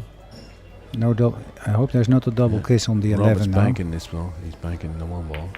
Double kiss on the 11 was the Hit it danger, really but well. he avoided that. It gets him on the hill. Yeah. Might see a 2-railer, but then he leaves 2 banks, so he's going to send 1 up, which is the best play here. Yeah. I don't think that's not all even that. thinking about going for his hole. He's just sending balls upstairs. Yeah, but not a good shot there. Yeah, I mean, he has left the 7. If you can draw back, then he has the 11 next. Didn't get that. Johnny's got to get in stroke a little bit. That is. He will though, sooner or later. That's game ball. If he makes it. So there you go, slowly but surely. Robert. And that's it. Rack number 1 goes to Robert Newkirk. After an old-fashioned moving game with a upstairs. Yeah, there was no downstairs in that rack. It was all upstairs, wasn't it? Yeah, it's the same at my house, actually. Anyway, It's that always- gives us a chance I to always have to give a go shout out to upstairs. our sponsors. Ah, This is the onepocket.org annual international event, sponsored by Orange Forks Productions, Jimmy Waring's live stream, the one you're watching right now. Hague 5 Pool Room in The Hague at the Gortstraat. Joseph Long, attorney at law from Baton Rouge, Louisiana. Gameworks, 8 and Out, and Mariposa Cues. Incidentally, people interested in a Mariposa Cue can win one with Orange Forks Productions, because the live streams of this weekend's onepocket.org tournament are sponsored by Mariposa Cues. Carl van den Bosch has donated a beautiful cue which will be raffled off this weekend. Get your tickets to have a chance to win this cue and support the live stream as well. It's cue has a value of almost €2,000. It's a Bakoto butt with orange and dyed maple veneer, a Spanish bull print leather wrap, 12.75 millimeter maple shaft. It comes with maple joint protectors and a maple joint and a lovely Mariposa Cues how much sleeve. is it? How much is it for a number? Yeah, €20 a number. €20 if you get one number. You get a bit of a discount if you take more. 35 for 2 and €50 for 3 to have your shot at winning a €2,000 one-of-a-kind handmade custom cue from Mariposa Cues. Go to Orange Forks Productions on Facebook and get those tickets. There are 100 available, and they are available right now.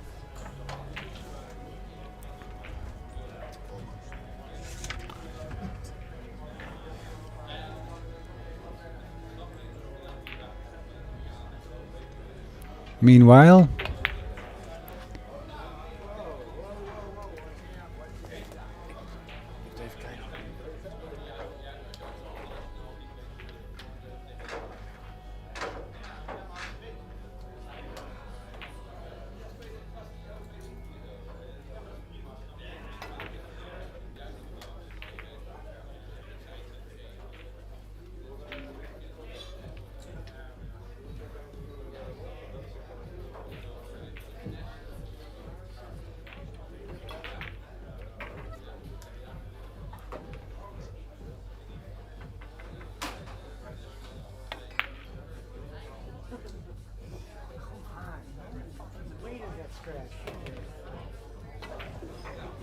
so George is having a refreshment at the bar because he has to play soon in the losers round. Who do you play, George? He's gonna play Hugo, he says. Not sure if I can. Oh, there it is. Hugo Hecht. Meanwhile, the second game is going on. 1 second. Just got the word I have to play as well, so we're gonna find 1 or 2 replacements to help you with the commentating here on this match between Newkirk and Daminato. Enjoy.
take the ball, but it'll just suck it in the pocket.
Oh no! Oh no! You got everything settled at the house? Thanks for the. No problem. Was a mess with my ex-wife. Oh, really? Yeah, something with agreements and times and. Yeah. That's why. Appreciate it very much. No, anytime. You need a piece of chocolate.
you quit practicing that shot. You know it? You know what I mean? I wish it would go in at least 1 out of 10.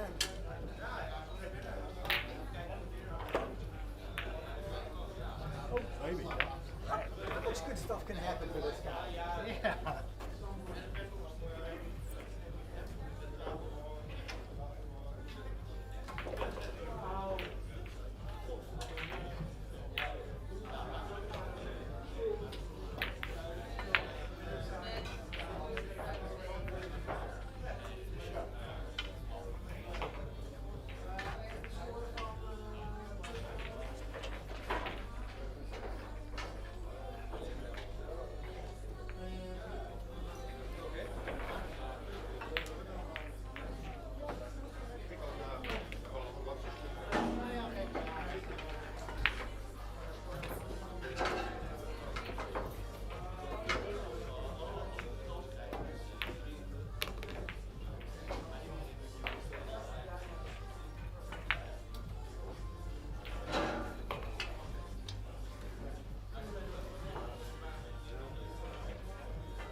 Protect it. Look at that. See?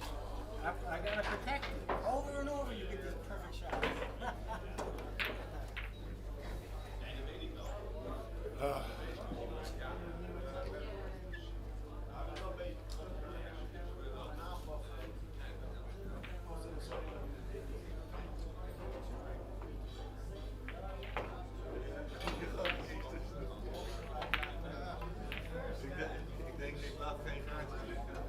Put him to our scoreboard.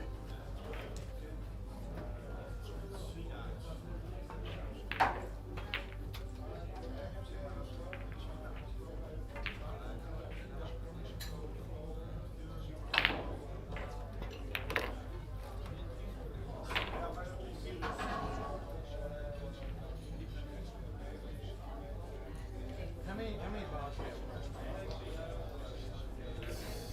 5. First match, but didn't it already go through?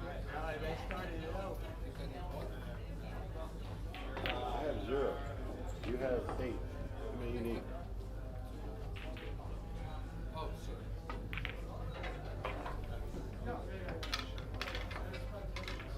I don't know what to say. Got one. Got balls. Yeah, they're supposed to be down here, 8 and 5. So they don't have a deal. Okay. I don't know. Oh, sorry. So the racks here, that's balls. Yeah, I know, but we're already finished one game. Okay, so what's the score? It's 8-5 the first game. 8-5 here.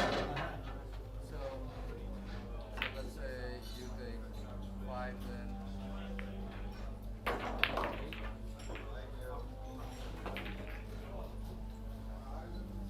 So and then yeah, that's just it's just like a kind of a loophole. In this way, they can see at home, like on the stream, what's the score. He's a -2 here. Where's the plus and minus? Oh, I don't think there's a minus option. Is there? Is there? Ja. Alex, weet jij of er een min optie is? Min optie? Is er niet? It's not working. No, there's no minus option. No, so just the coins and then. What? We did -1. We had minus. We had minuses on there. Multiple times we had minuses. I think minuses is possible with straight pool on the Q score, but not with the racks because you can't get -1 rack. It was up there 8-5 the first Oh, round. maybe it was a freaking straight pool one. Only do minus balls. We had -2 and it all worked out, but maybe it was straight pool. But no, it's a different screen already. I also had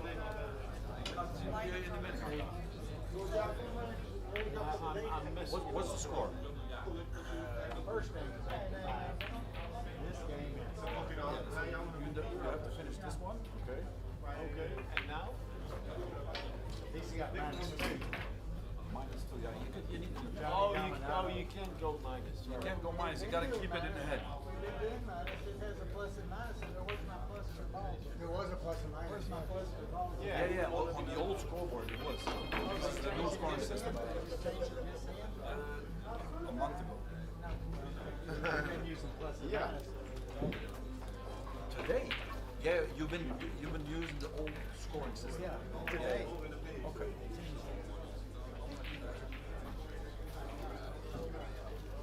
I don't think the old scoreboard fits right now.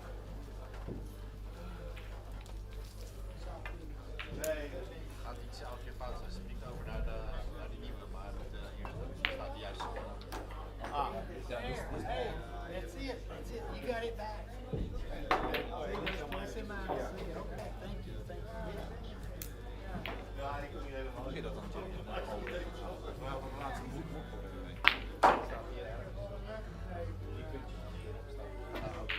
Oh, oké. Nee, niet die dubbelpin.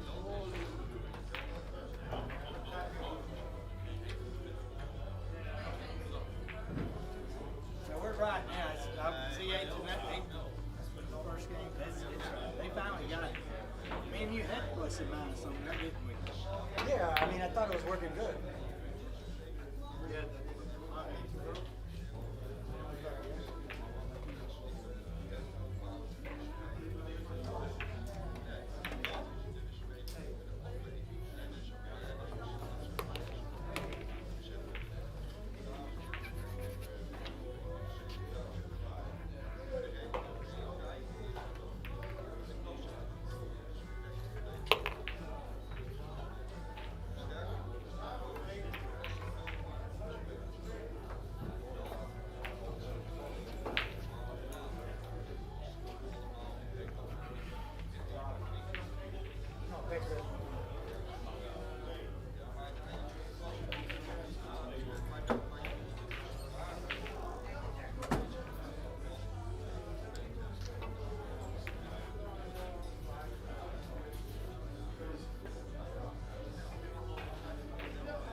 Johnny, you owe 3? Yeah. It's on the scoreboard. Oh, okay.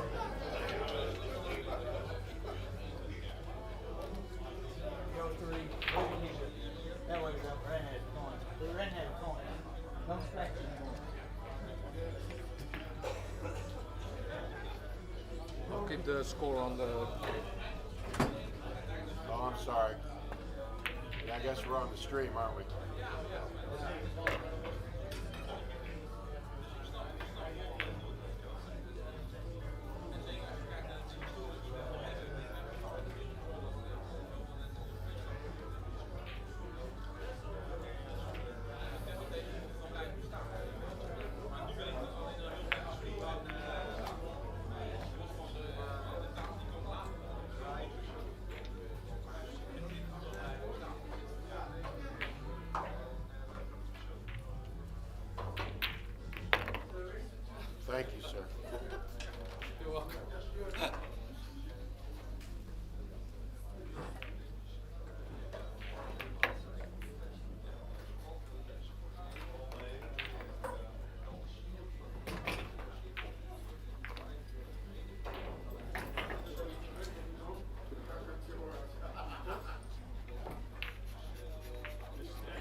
think you have to do next step.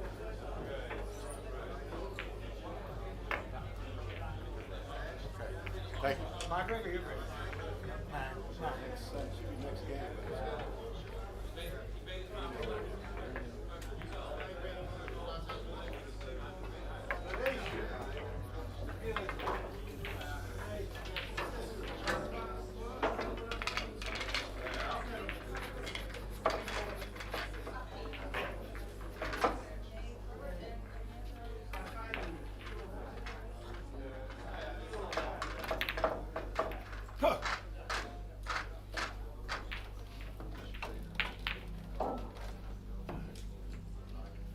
Excuse me.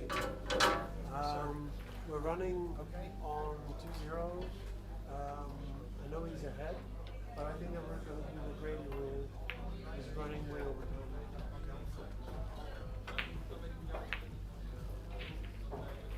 We're good. I'll do that for you. That's it. I'll do it. We'll do the Grady rule. Right now? Okay. Max 4 in the kitchen. The one closest to the end rail comes back on the spot.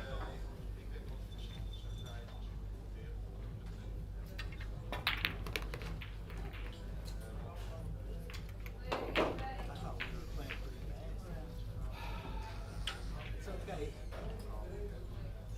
Trying to lose as fast as I can. I don't know. We were doing okay.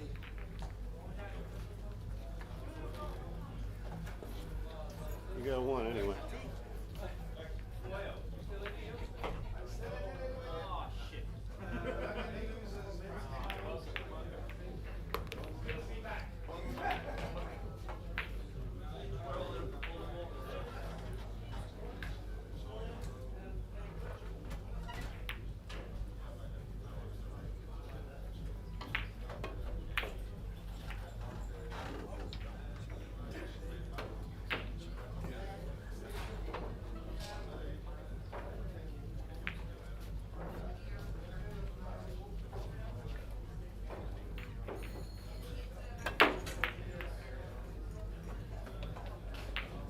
What? The fuck was that? I never even seen such a thing.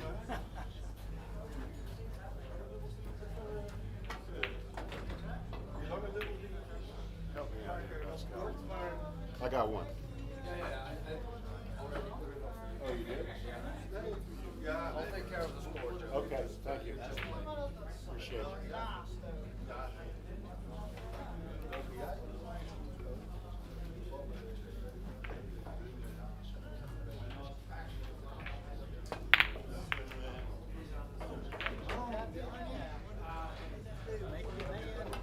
Don't worry, they'll only get close. They never go in fully.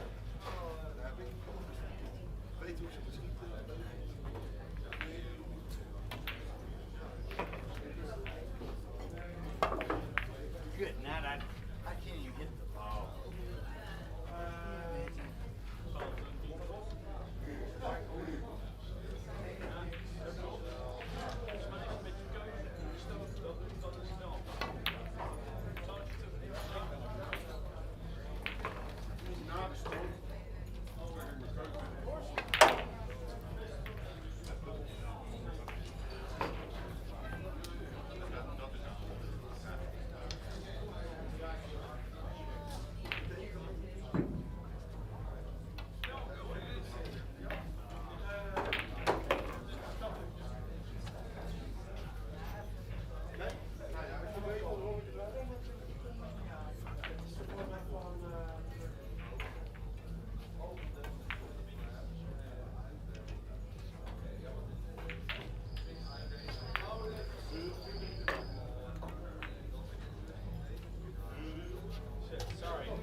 thought I was the only guy that could get the minus taking your 6. spot. Yeah, thank you. Bud. I thought I was the only one.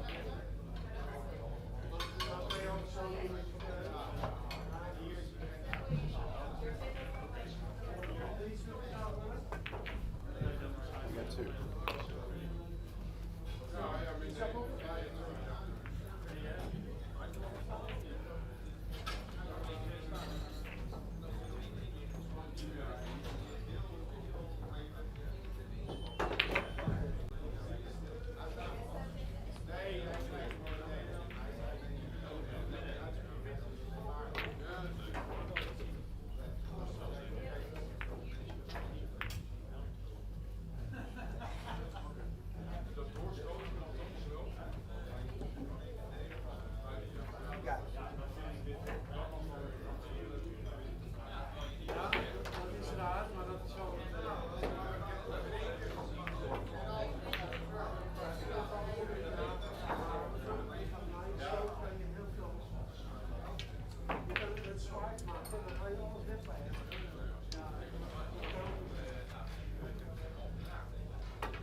Bad am I off? Jesus Christ. He's lying in the back.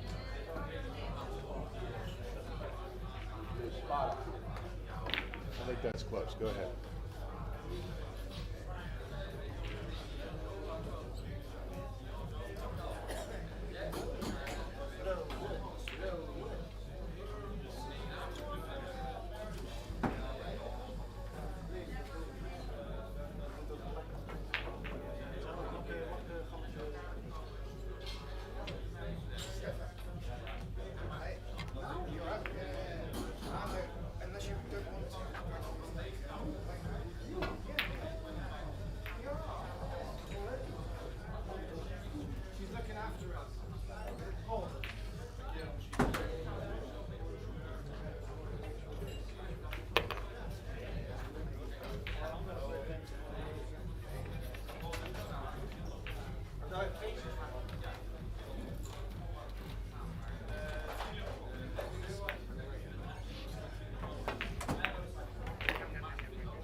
on, I'm shooting bad shots.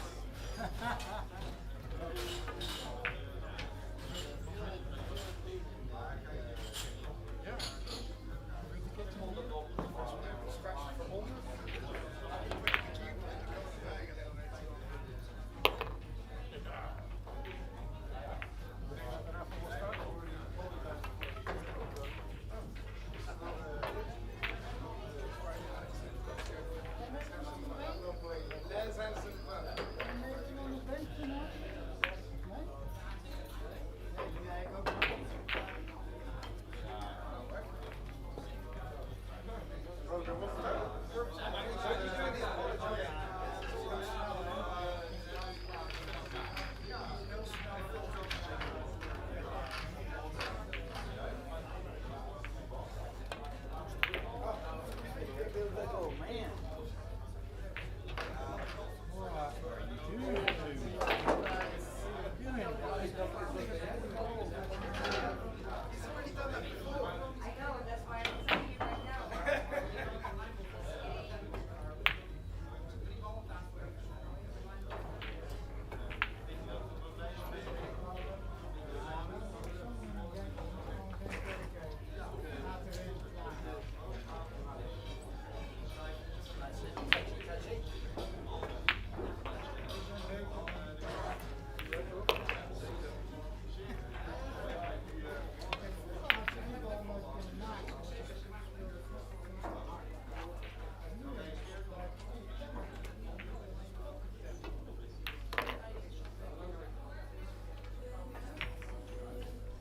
Do we have to do the grading?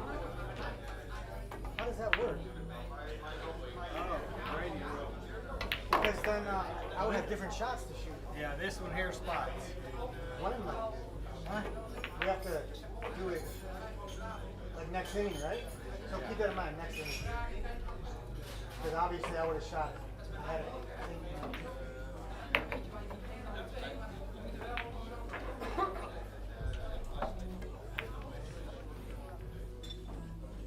Now the Okay. now the 9 ball. I think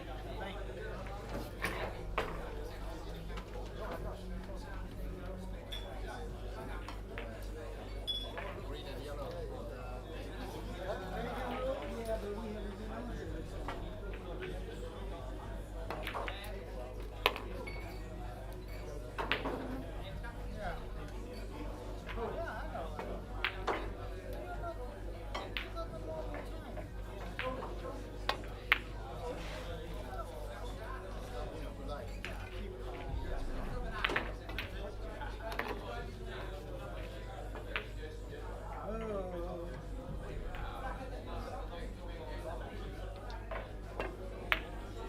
I just realized now, does another one have a good spot? Because there's 4? no, there's 4. No, the fifth one. The Oh, fifth the fifth one. one. Makes sense. Good job.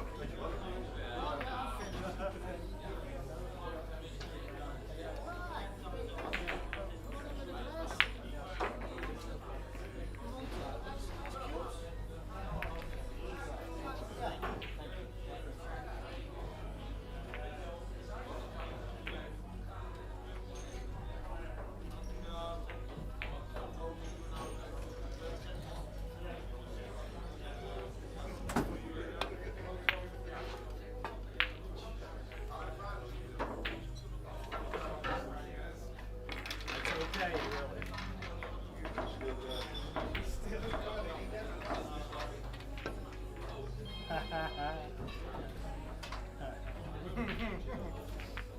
Anywhere else, you would just pound that ball in. Anywhere else, you just pop it in.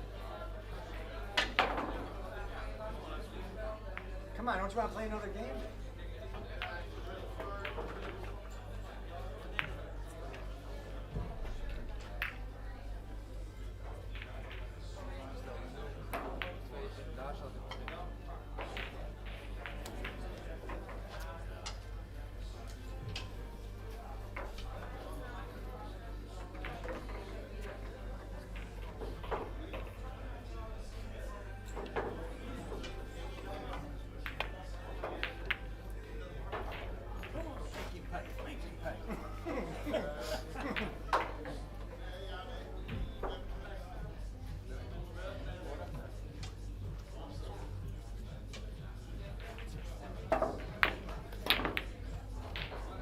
The only ball I need to hang on to.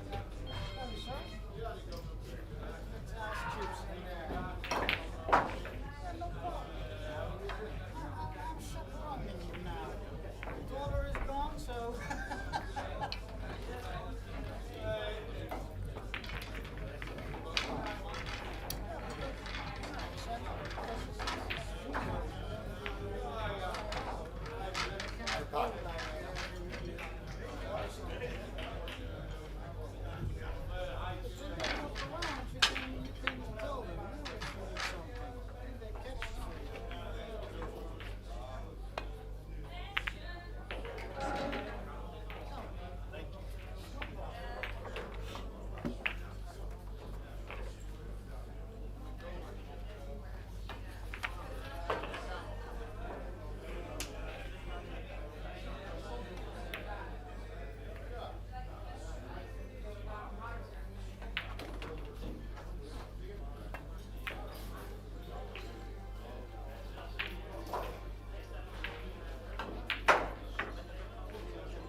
Brady rule. Oh. I'm starting to hit that and leave it here. Did that. So as soon as if you hit a ball right now, the next inning, right now it goes up? If I put it in the kitchen, I'll start to put this one in the kitchen, leave you right here. And then the ball goes up right away, right? Yeah, and then you cut it in. I can't do that. Man, I cannot do that.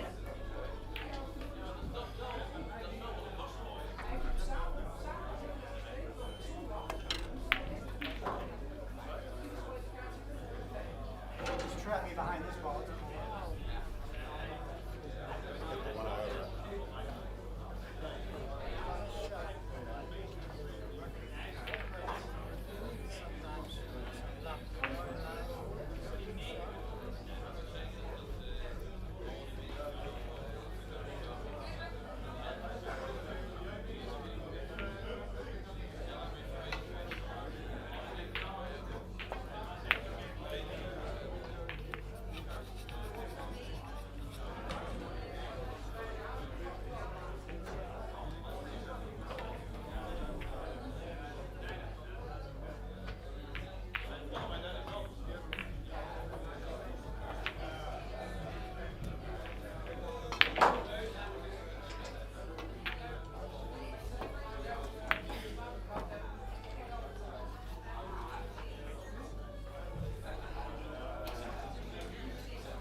doesn't matter. We got the score.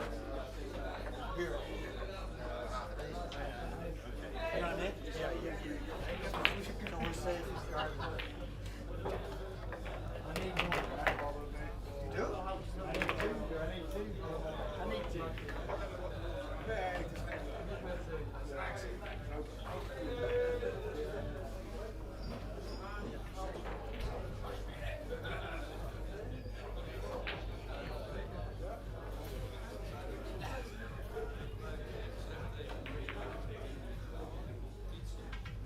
Well, I tell you, it does have a roll.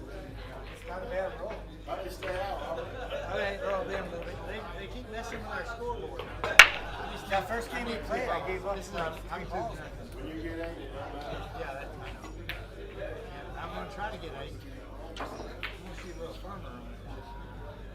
I'm gonna shoot a little firmer on those shots.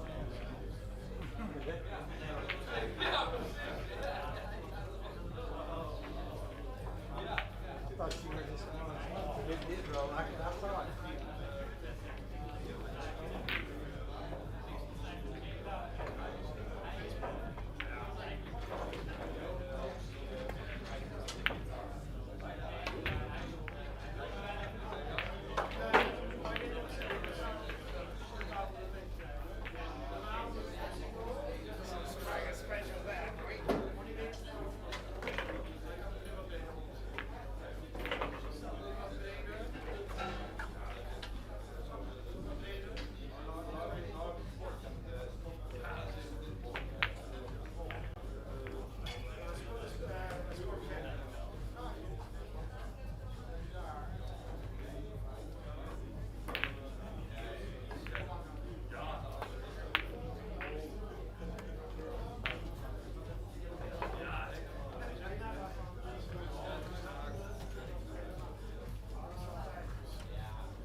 hard it is to make a fucking ball?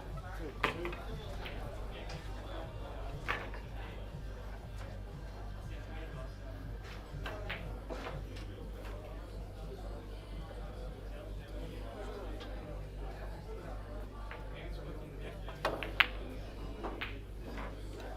Come on, I just fucking get another ball. 2 in a row.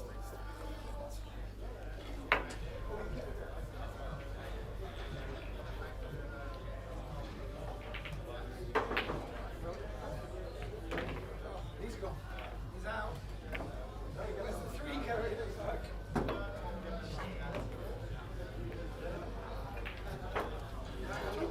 Too good, boy. Too good. No, because you fouled in the same shot. No, if you foul, whatever you put in comes back out, even if it's in my pocket. That's why, because at the end you can pop the opponent's ball in the cue. My ball goes back out.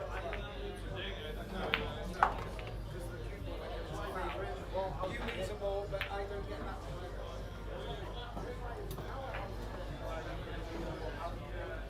Yeah, yeah. You won't forget that, I'm sure.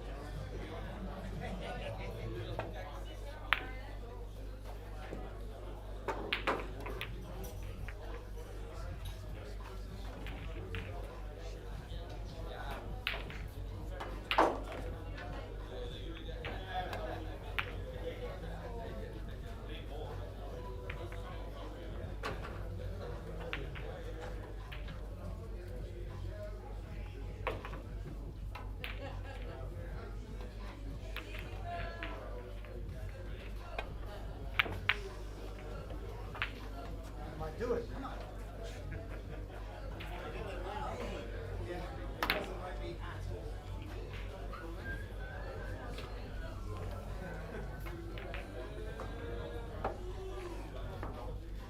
all. Oh no, it did it to me too. Did it to me just like it did you. I can't believe it.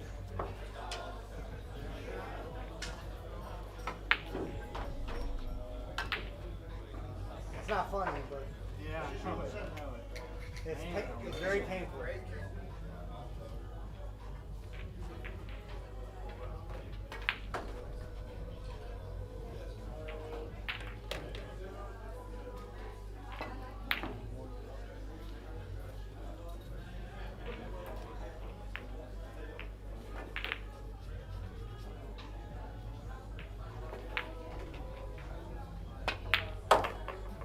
Hold on. Suck it up. Oh shit! You're right. What a shot! Usually it'll just pull it in like a fucking. Yeah, it was coming. 2-1, my favorite. 2-1, my favorite. We'll just keep scoring our head. Oh look, they got it back now. Here, here. Let me.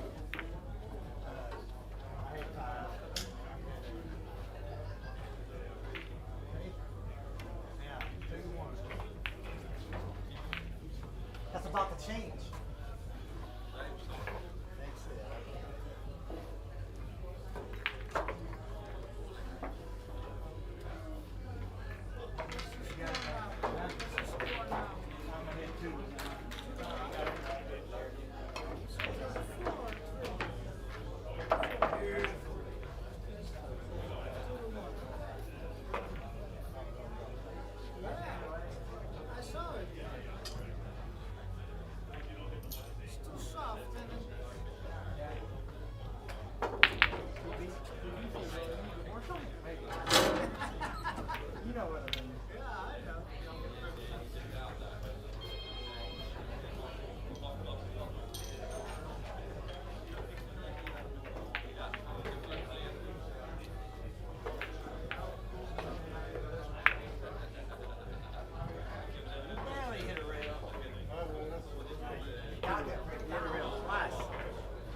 Who knows with this one?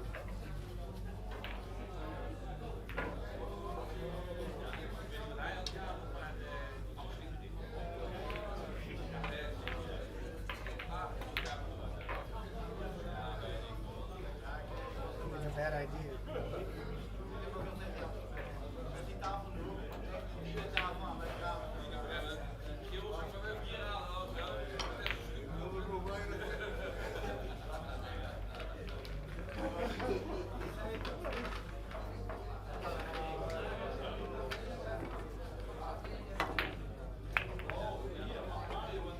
Damn it.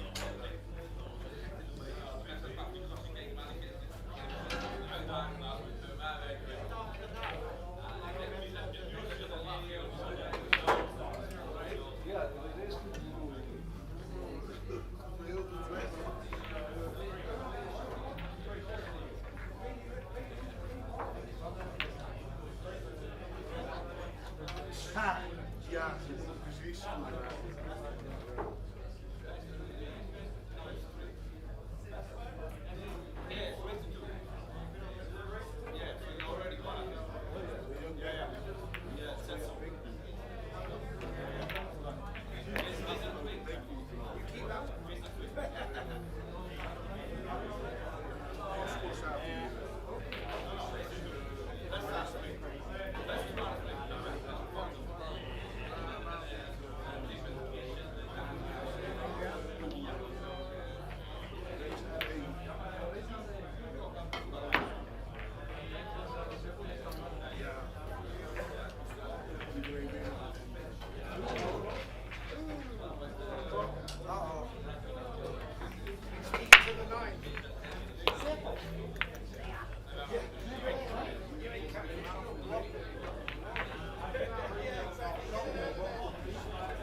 How did he get away with it?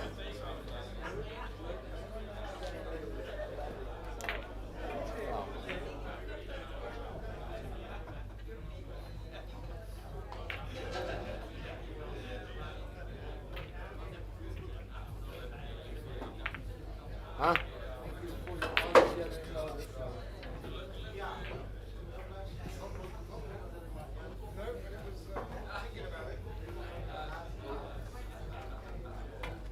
Wait, I got 3.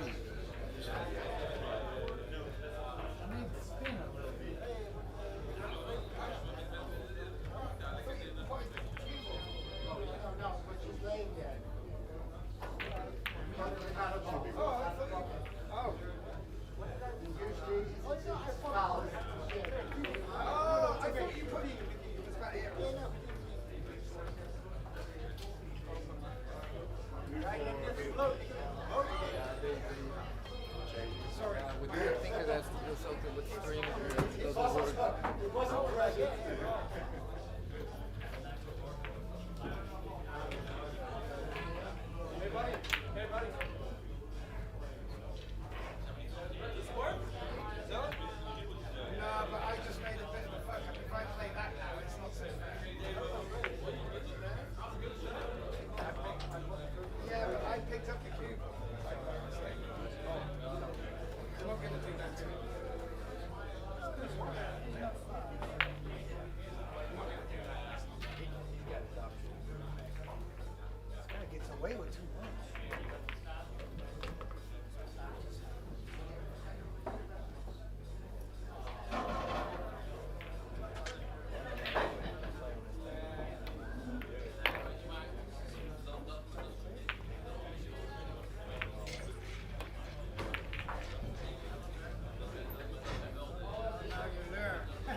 hit right here and went in.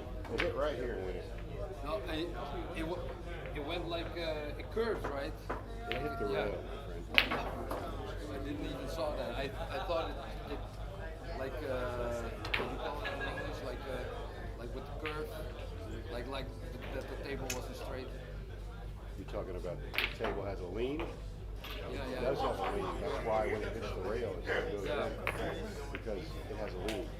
When you hit the rail, it's not supposed to do that. No, It's not your fault. definitely. You shoot very straight. You stole that one game from me. I couldn't. I shot this ball and I got in a worse spot here and I couldn't get behind the 8 ball and you stole that game from me. I said that was my only chance to win if I steal that game because then I'm breaking. Yeah. But you shoot so straight, you get out in one inning, it's just hard to keep you down when you're playing on soft equipment. You're never going to miss. That's huge. Like with Because I'm going to miss anyway. I know. but still. It doesn't matter what equipment I'm. If I miss it, I'm gonna miss it. They see like. It seems you kinda impossible, I know. Well, it seems a little bit strange after a loss, after I win. But I know. It's not. For me, it was kind of hard to stay on my own pace because you play so fast. You know all the shots instantly, so I kind of go in your rhythm. Yeah, but like I see so much. You played so much shots, which I didn't see. So that was like a bit of an eye-opener, like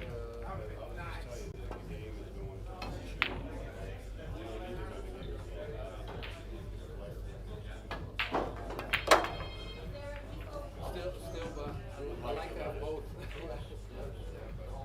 Point is, there's no one in here that knows more about the game than me. But you can get a guy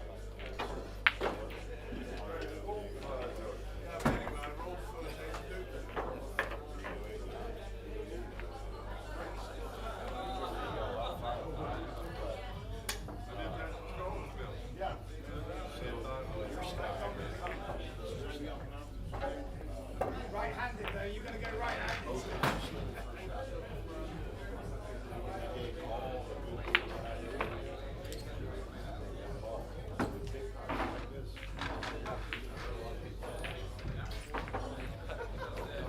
I knew it wasn't a bad game. I remember last time we played, I remember how she called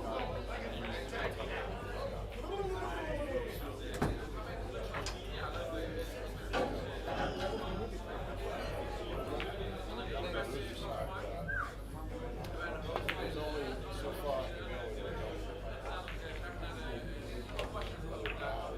These guys that can play pool like you, like what's your partner?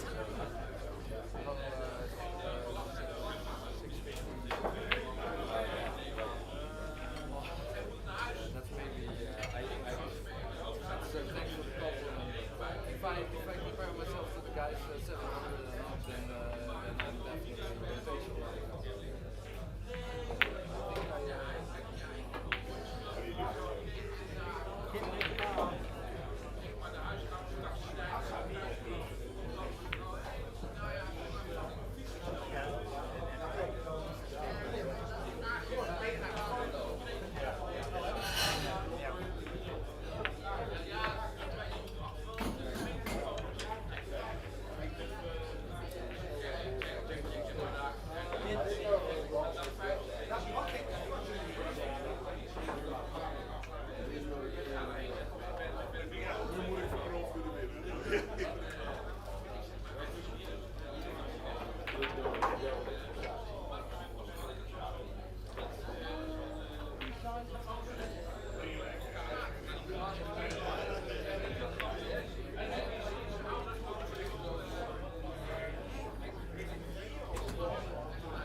Yeah, well, you got to kind of balance.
got some.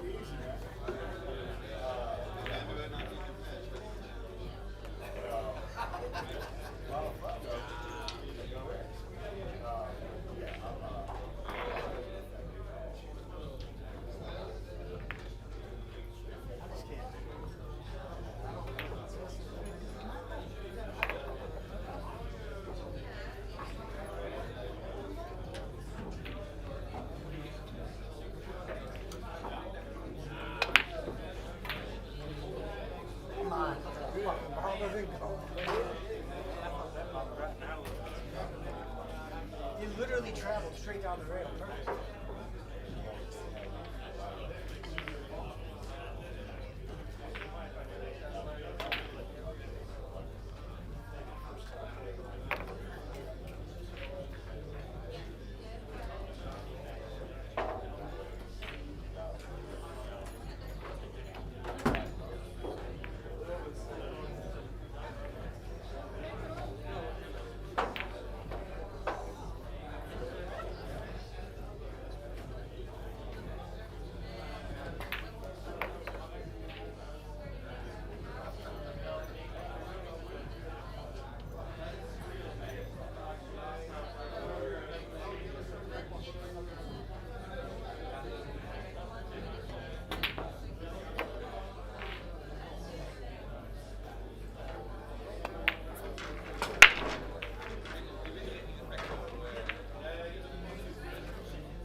Inside, 3 ball.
Na mijn beurt. Just a notch. Eerlijk op een. Ja, maar als ik hem nou garneerde, oké. Dat is maar wel moet je niet. Ja, sorry.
Wish I could just make one.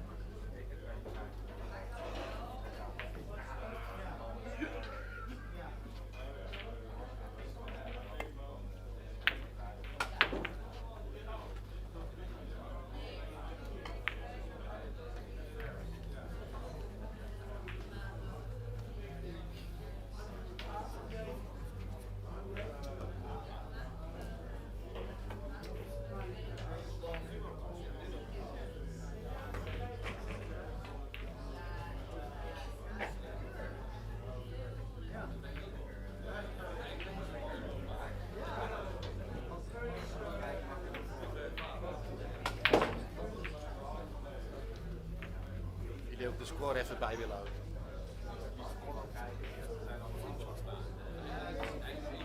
Wie had de eerste break?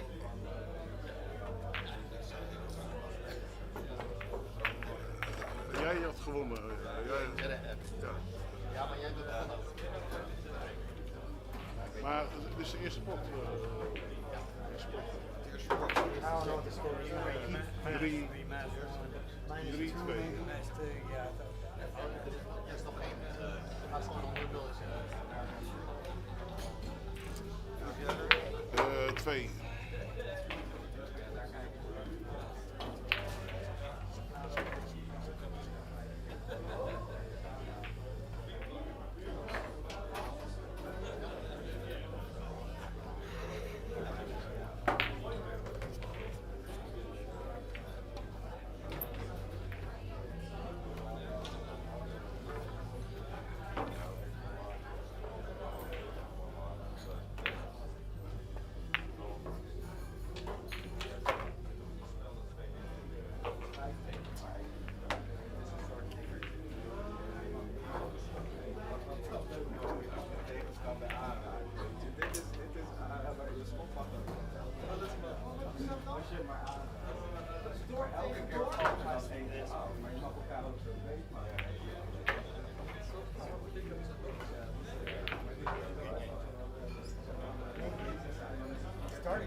I wrote that 6 inches. It rolled up.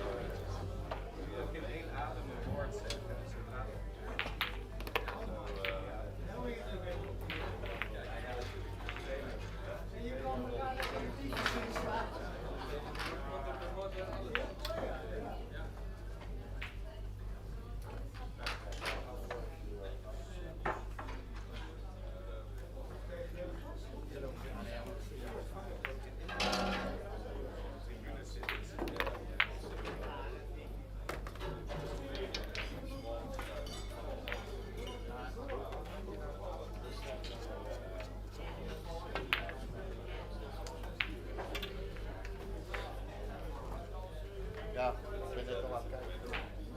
Dus verleden niet naar rock, paper,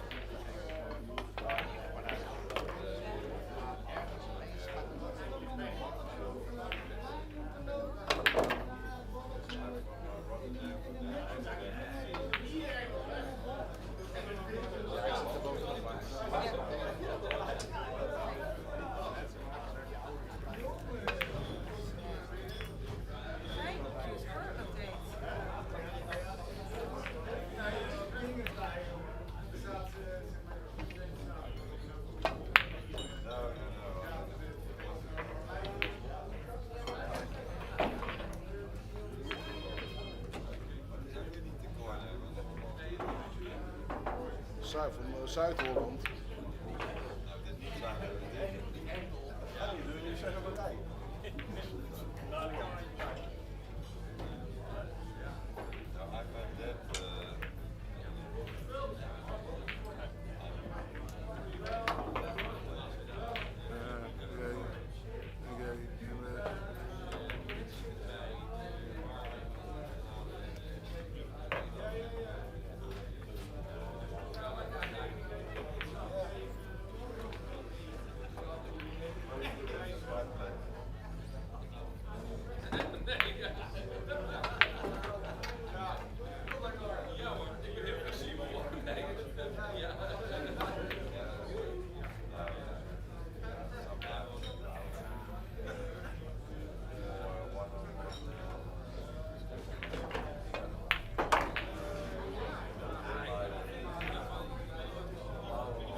eventually you have to. Let's just say for some reason just want to move that ball to like there. There. I probably lost the lead trying to go run. Oh yeah, it rolls right into it. It rolls right into it. Yeah, try to set that back. I gotta figure out the rolls so I can play to it. Okay, tell me the rolls of the table because we're gonna do commentary in a bit. So what's happening? That's way too slow. You see that? That's how I lost Do the you see that? How did you aim it? I aimed right here. Oh, that's low. Okay, do it again. Do it again, yeah. Watch this. Put it on the rail. You can't do like those critical like soft shots on this thing. That one did roll, but I hit it harder than I did the other one.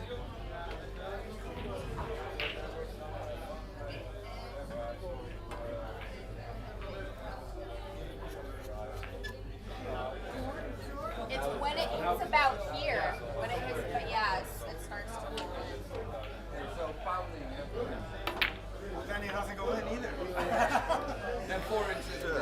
Right? Like one game, that first game I lost, I was trying to do like, I just tried to like be on this side of the ball. And I scratched. One time I might have been a little closer, but one time I did it and I just scratched. It might have been like here though, you know, like. Yeah. Rolled off. I couldn't find another shot. I just. Yeah, like you know, if you just run into it, because like the guy's got so many balls. Look, well, that one started off. That came back. It went like this? Yeah, that's what I thought. Yeah, it's rough because then you start losing confidence. Yeah. But if you have to shoot that particular type of shot, it's almost better to slam them out. I do have to say, like, it's smaller pockets, but the pockets are a little bit more honest than big pockets. Big pockets can skate out a lot when it hits the hill. And on these tables on pocket speed, they're pretty okay. But okay, good luck. Like I had a bank that came, I hit it perfect, but I hit it hard. I swear to God, I was like, it's going in the pocket no matter what. I don't understand it. Like, I swear it just doesn't go.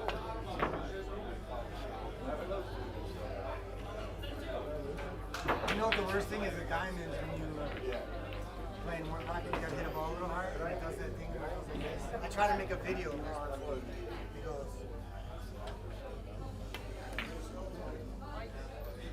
to the other guy's side. Yeah. The 9 ball is not a big deal, but in one pocket, it's like the end of the world. Because you think, okay, I might miss it. But at least it'll be hanging. It'll be hanging or whatever, but no, I think they might actually change this pitch. That's what I heard. Like, change this pitch again. So they stop hanging.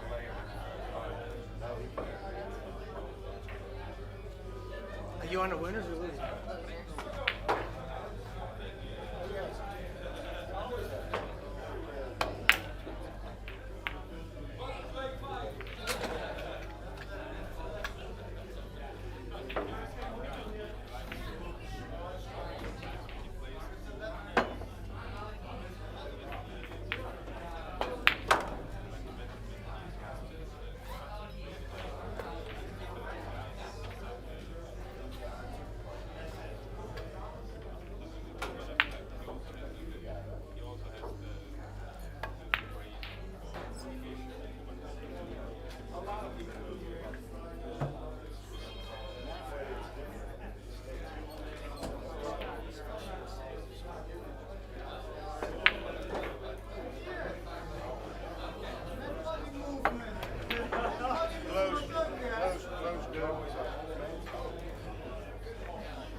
30 names or so. I know. It's weird. I'm usually horrible with names. Maybe because I said it a few times. Maybe because we were going over them. Okay, so you're going against a legend. He is kind of, he's like the James Leone from you can see That kind of, yeah. That's the Buffalo Bills, right?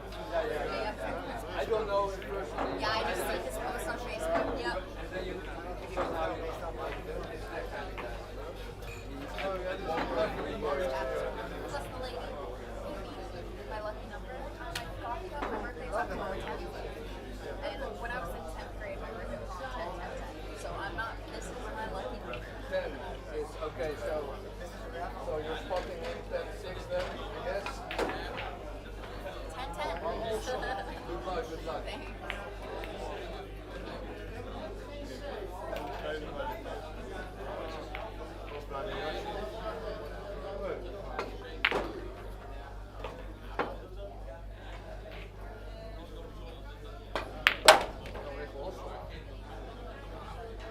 Do you want to hit some balls? We're good? Do you want to flip or lag? Oh, you're so sweet. Are we racking for each other? That's why I was just curious. I don't know how you want to do it. You did rack your own the first time. When they suggested that, I think it started 15, 18 years ago. You want to wreck for yourself? Oh my joy. Opposite for me because I feel like racking for your opponent feels like a punishment. I understand, but I always put the others right. And of course, you doubt. Okay, ik zie de winning leuk wel. Laat het mij foto maken. Zijn coole ruimte. Good game.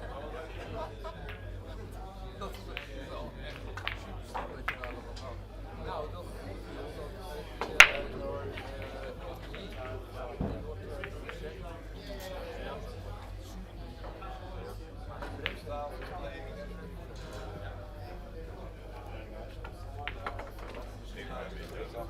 nee, ja, dat zou best goed zijn.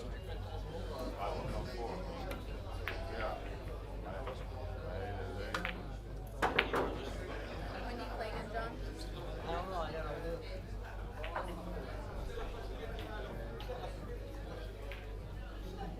If I find a high building, I might just jump it.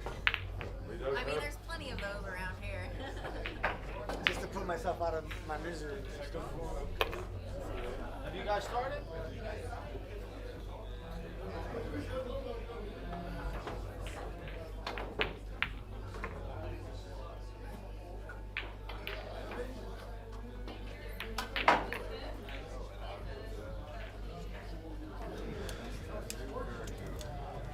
Welcome, day one of the fourth OnePocket.org European Members Tournament. Steven Verhaar against Ashley Benoit. Verhaar and Steve, aka Staaf, is the owner of the room. And once a year they dedicate the room to this tournament. They close all tables just for play. And Ashley, it's nice to have her here. I saw her at the Derby City Classic earlier this year, and I saw her in action in the action room, playing one pocket. Pretty sporty, so I introduced the idea for her to come here, and we're happy she made it. Yeah, here she is playing, well, for the American fans, you could say Staaf is maybe the Dutch James Leone, the Dutch buff, say it like that. Kinda notorious person. The owner of Buffalo, yeah, same type of vibe in this room. I think, apart from the fact that there is action, it's a one-pocket room, but nowhere near what you'll find in Buffalo's. But everyone's having fun. He's standing really high. I haven't seen him play in a while, and I don't think he's been playing that much. He's been busy with his rooms and his businesses. So, you've seen Ashley play. How do you fancy your chances? Well, I saw her play a little. Well, I fancy her to win this because she shoots straight. I think she's ranked 14th, 15th on the women's tour in the States. But when I saw her play one pocket, she was playing Jeff Padilla at the Derby City, and you know he's a real good mover, so it was difficult to clock her speed. But we'll get to see plenty of her because she likes to be in action, and she just took a 3-hour nap.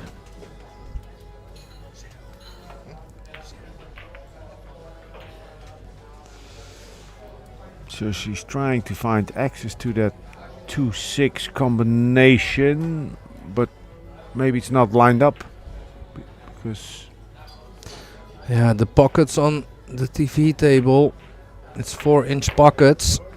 Oh, there you see it with pretty worn out cloth. So it doesn't take a lot. So what can Staff do to take out the 6 ball? I like caroming off of the 5 or the 14. 5 seems to be a more natural angle. And I think, not sure, that the combination with the 7 is just off. So doesn't need to do something with that. Maybe nice for cover also after hitting the 6. I think he's shooting your shot there, Alex.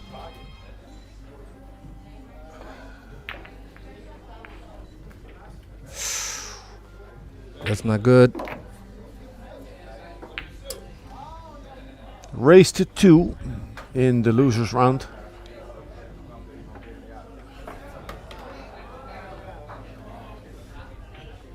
Pretty rough. But Aspen, the tournament director, as soon as he'll see fit, they'll extend it. Race to 3.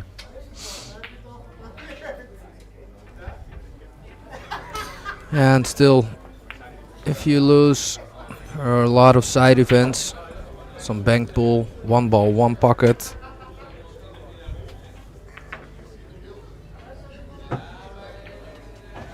Now there's enough room between the 7 and the rail to kick and hold. 7 will not go far because of the 14. Yeah, so I have to keep the cue ball still then.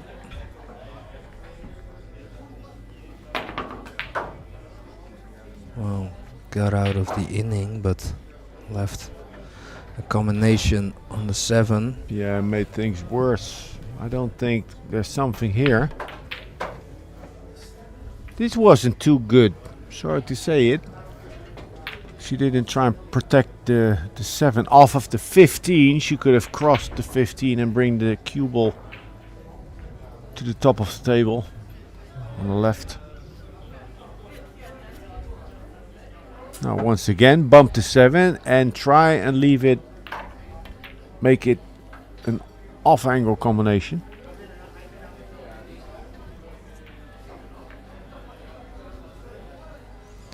Well, again, so another chance to go up table. Yeah, this is the shot that was on also before. So now Staff has a problem.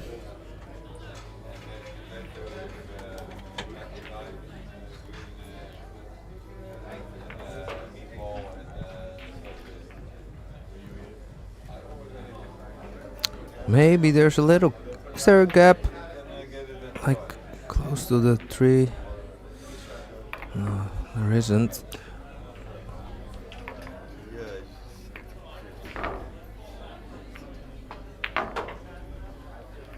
Hmm. 13 is available, but pocket isn't totally open for the 13.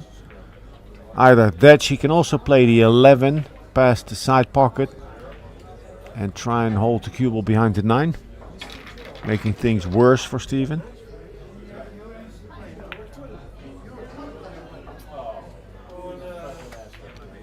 Oh, not sure about this. Could attack the 1 and leave Ashley, well, quadrupled up, something like that.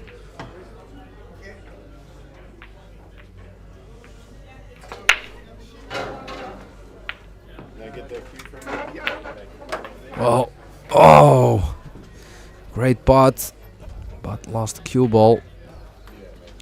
So I'm not sure if that 7 is. I think it definitely goes. It's not that easy from the room she has.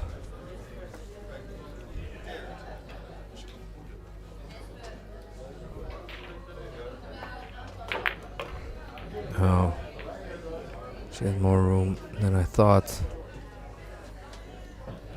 So I still watch out with 11.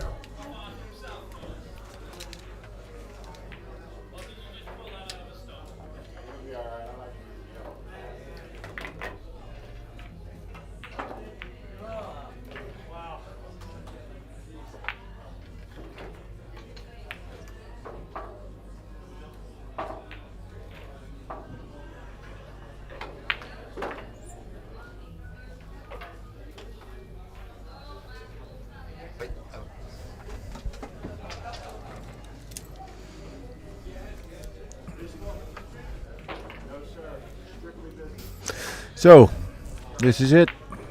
Go time for staff.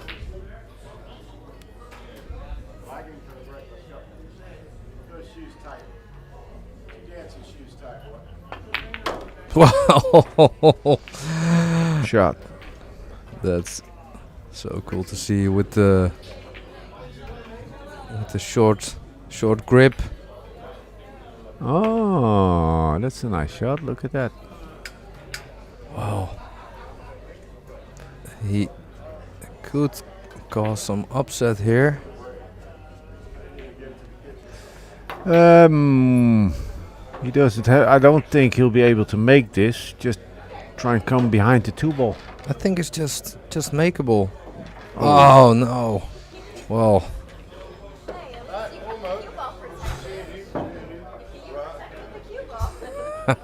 Well, almost, he said.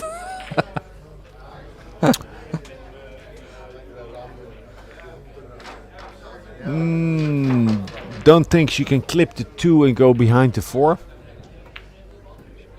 Trying to, but she's hitting too low for the cue ball to arc. This 8 balls blocking the 11.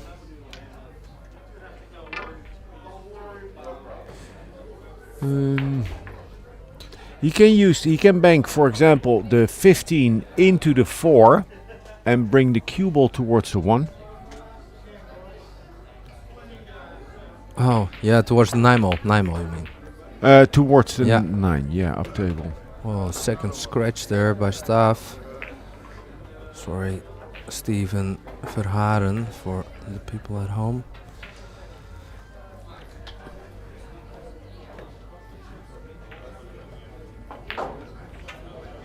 It's gotta be the 2. She opts for the 12. It's not a full pocket. Oh, she hit a gap. That's nice. Look at that. Nice kiss. Gonna bump into the 1 ball. So probably good chance to have shape on the 2. Could avoid the kiss. Oh, this is a very good chance. Slight angle on the 12. She can draw, go into the 550. Oh, straight enough.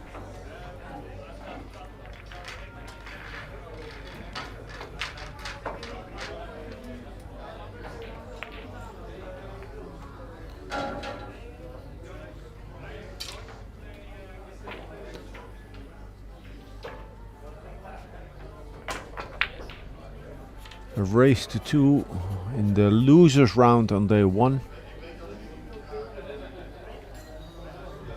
Moving day.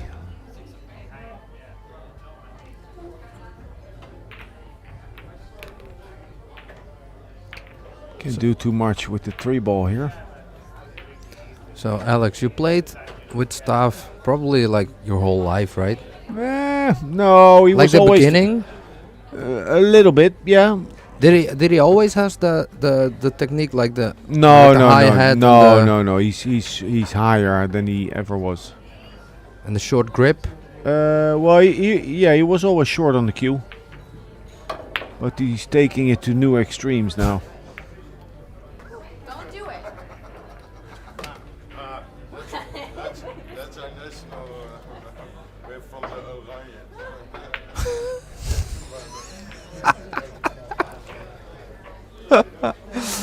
All stuff there, mixing up some Dutch and English.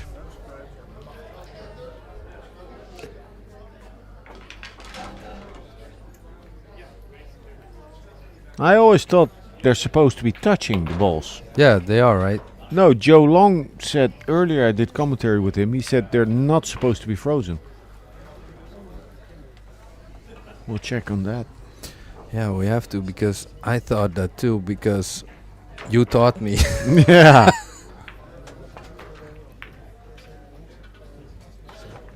If they're not frozen, how do you make the 2-ball frozen shot? You know? True. Yeah. How can you make it if it's not frozen? Good point. Okay, Jimmy just mentioned the shot where the 2 balls are frozen on the spot and you play the spot shot and make the first ball with draw. It wouldn't be possible if they aren't frozen.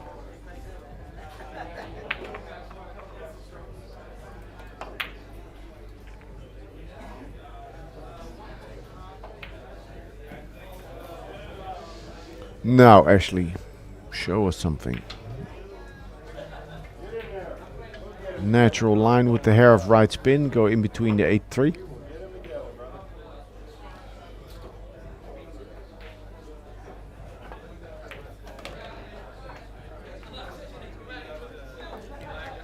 Interesting. The choice to go with inside. Now bank the 3 and hold behind the 2, that's on. Which is lining up for the cut. Shot. Oh, shooting straight.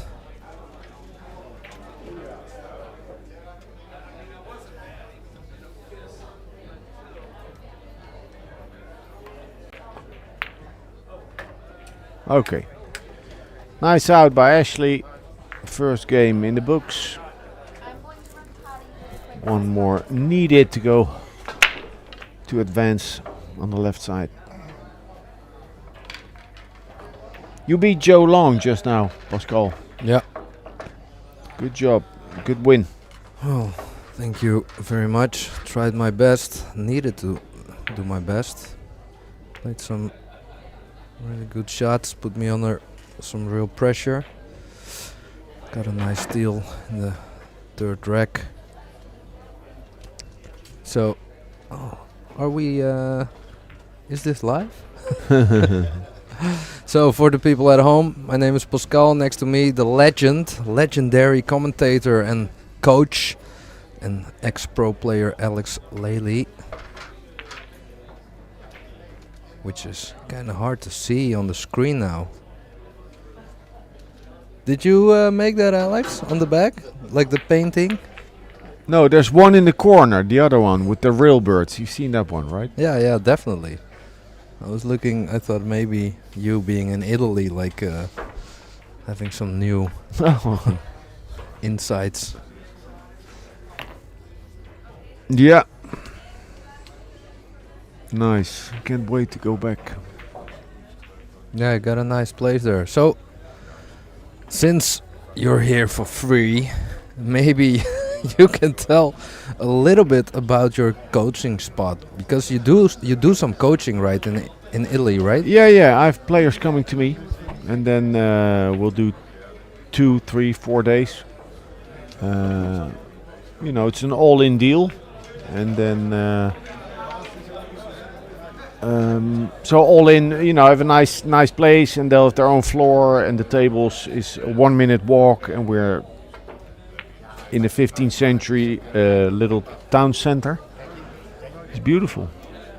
Also, and you just good pool trainings and hiking and good food. Or hiking, you don't need to hike, but I like to hike, and if the player likes to hike, Well, I also it's a nice distraction. I also heard or read about some reviews. Some guy was did a few days with you and had some really nice comments about the hikes and about the mental part of but playing. it depends on the player.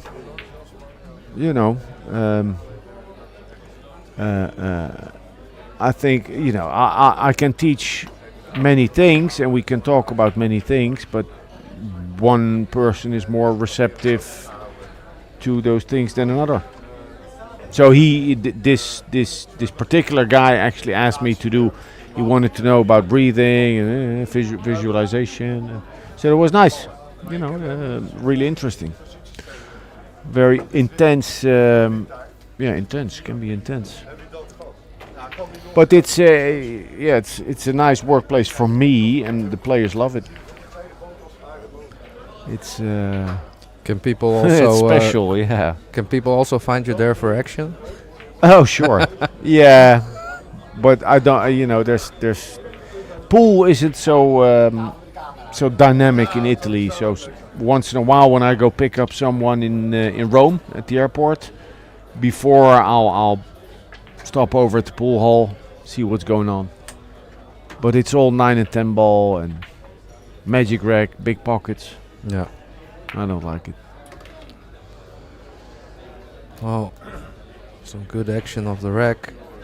Now this is something players, maybe you or other players here, they never address, like, what do you do with the ball in hand? Scratch off the break. I mean, there are many power shots. So a nice one, and I think if you practice this by yourself, it's nice to experiment and do things that are just a little bit too aggressive. So two railing the 10, that's a shot. I saw you play that against Joe, obvious, but he could also have hit the 1 into the 10, double kiss, and they're both going to come out and go towards the 6-12 with speed. Yeah, and probably after you experimented, probably have like maybe with a small lead or something, you feel like maybe trying it in a real game.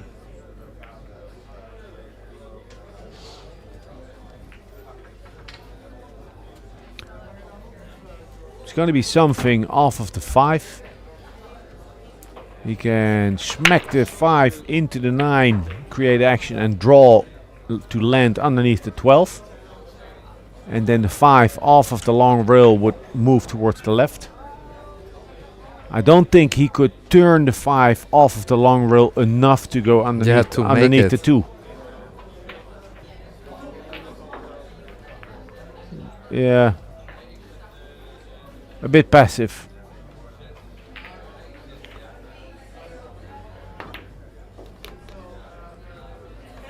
Yeah, that's her line off of the 9. Balls could go up table from here. Oh. Well, got away with it.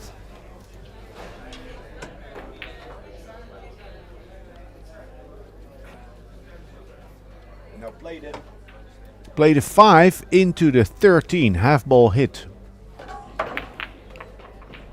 Little thinner, and then have the 5 go to the top row and back towards the 1. Cue ball's good nonetheless.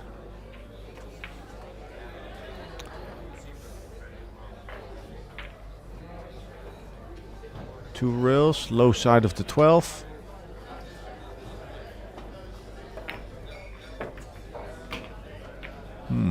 Wow. I hope Staff puts together a bit of a run here. I would like to see Ashley under pressure. Yeah. See her bear down a little bit. Good point. She's pretty relaxed at the moment.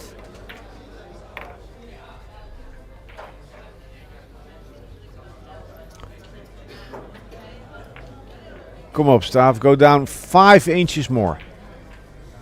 Yeah, he's bearing down. You see? He's coming down on the shot just a little bit.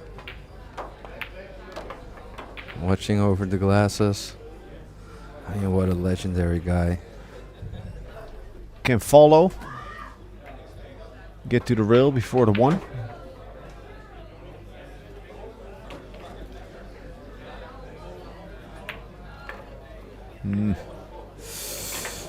Well, it looked like he could follow, right? Yeah, I think there was a little bit of stun in there. Yeah. So, but maybe the bank on the 14 is on. But then probably no shape. I don't know, with the cut. At best, you're going into the 10-3. Well, that's, two you rails. know, if you're going for the 1, oh no, I would stun into the 10 with speed and bring it over to your side. Yeah. This he risks scratching. Nice. Good, so a little bit of a run. He has a bank on the 4. Wow, and if he makes it, yeah, if you're feeling good, you just play the stop shot on the 4, and you focus on a good 4 ball, and you go in for the kill. yeah, even even if the speed is good, if the line is there and you don't have to force it, you're still kind of safe behind the 7, protecting your 4 ball. I think it's there. Yeah, 100%. Come on, stop. Here in the background. A hair of left. I like this to go 1-1. Why would he not play the 4? Oh, he's looking at the Karen. 3 on the 7. Yeah, it's not. Well, I don't know. Looked as if the 4 was definitely there, but needs to respot a ball.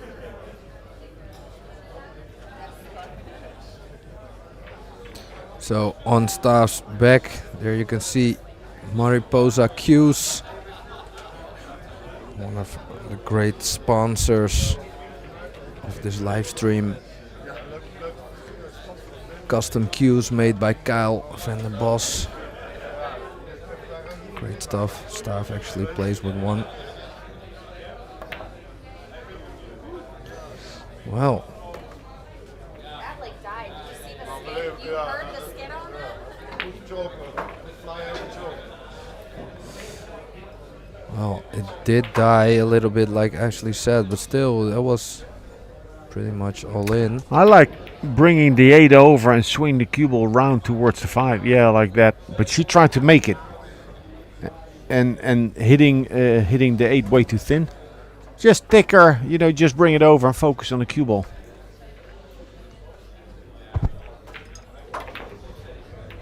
Well, I heard you say earlier today in commentary about not always, oh wow,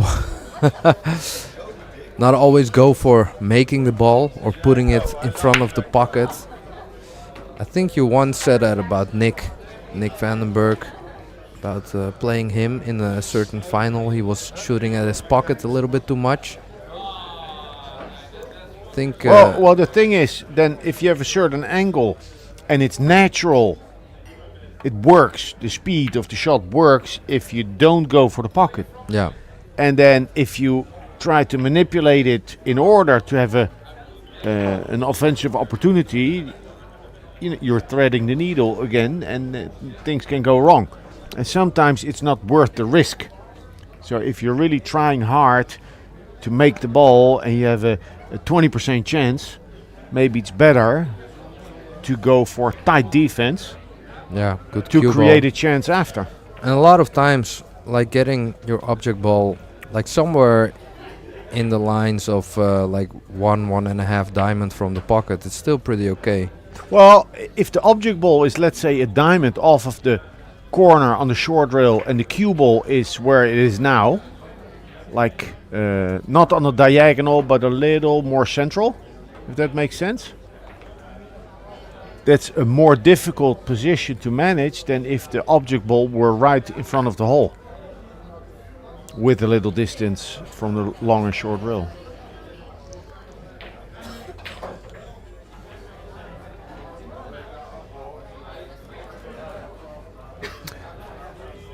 (11 and 15 are doubled up, so if she brings the cue ball towards the 13, Staaf will not have a shot.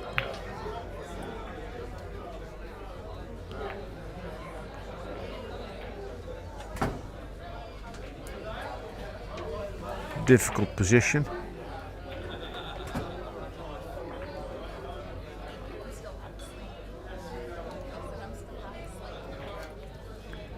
If the 8 blocks the 10, he could bank the 7 and just needs to avoid to get that cue ball on the long rail. Maybe roll forward. Yeah, just where the 7, just a little bit further off the rail than the 7 is probably good enough to don't leave the 10 ball. Gonna take out the 8 and the 10. Oh, cue ball.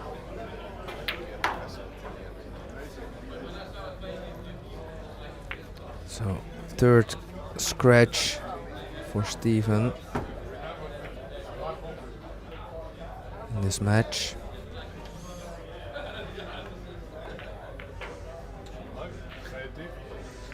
Big shot on the 4. Let's see. Sometimes Benoit is a little quick on the backswing. Let's see. She needs some power here.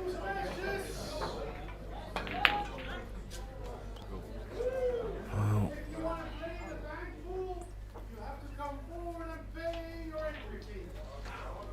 What if we're in a match right now? So there's an announcement by the tournament director Espen, going old school, yelling like if you want to join the bank pool side event, you have to bring some money.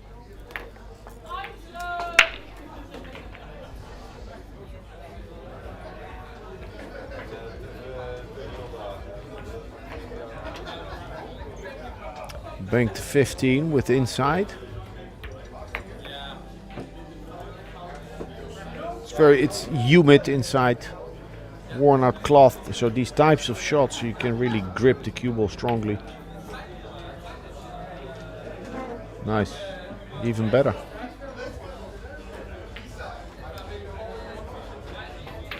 Nice shot.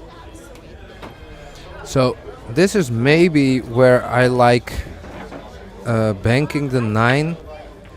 So probably the 8 is in the way for making it, but just like going somewhere close to your pocket, leave the cue ball doubled up.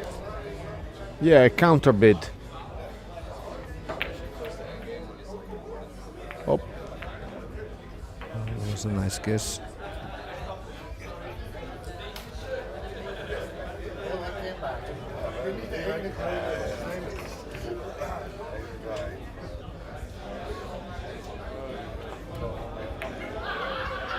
Well,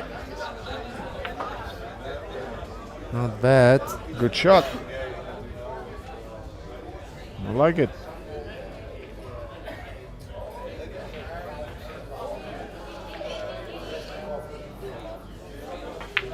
There's room. If he goes to the chalk, low right with left, hit that ball that's on a long rail, full in the face.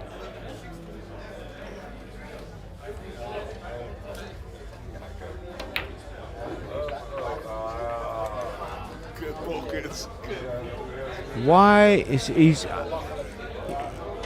Oh, he wants to go for the shot, the one off of the 12. That's a little bit. It's asking a lot. Well, he tried to cut that in. Cue ball is pretty well. Does the 14 go? I think it does. And otherwise the combination 10 on a 15. Played slow. Played slow, but high sellout chances. Yeah, but I don't think she needs to be that worried. She's getting so many open shots. I think she'll play it.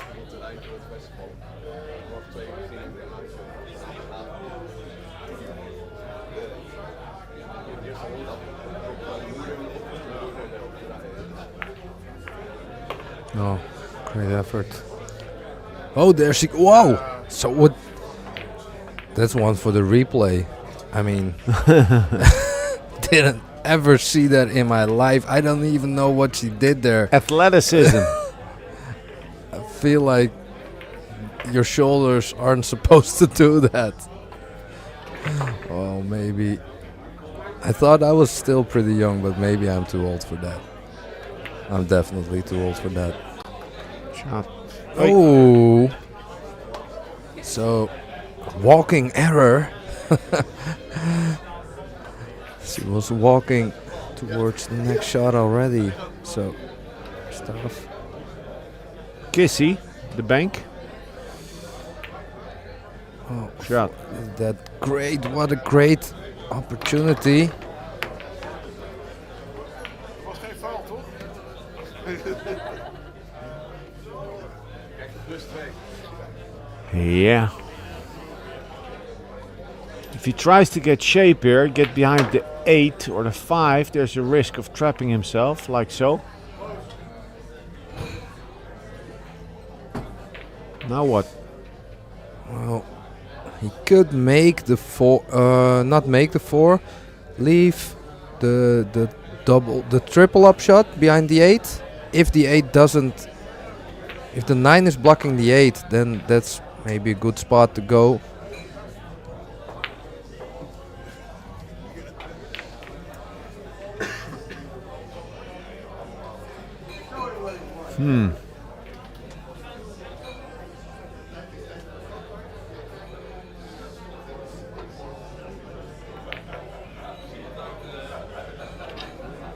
Oh, he sees enough of the 9, obviously. Wow, nice shot. So that gets Ashley on 5. 5-3 in the ball count.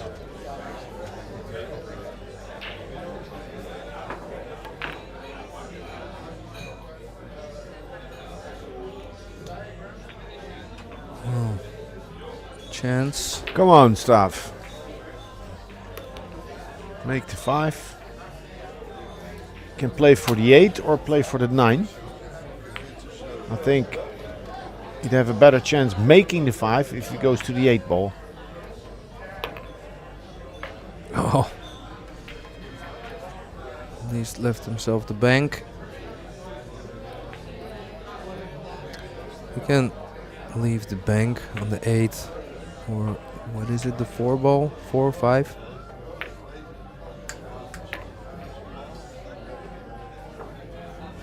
Good speed. Spin it. And swing the cue ball, short rail, long rail on the right, and around the 8 ball.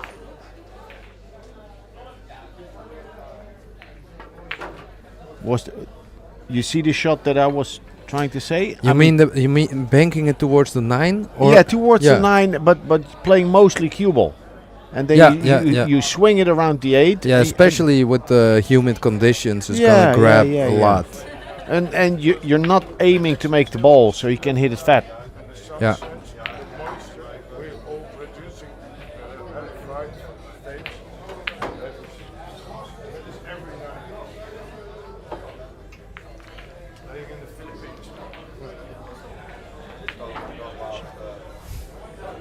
Maybe bank the 8 ball. I like that. You can. I think you can turn it a lot. Well, turn it or play it with check side and hit the 13 with the cue ball. Also good, but lucky if he doesn't left the bank. Yeah, this I find a difficult position. There's not a lot you can do here.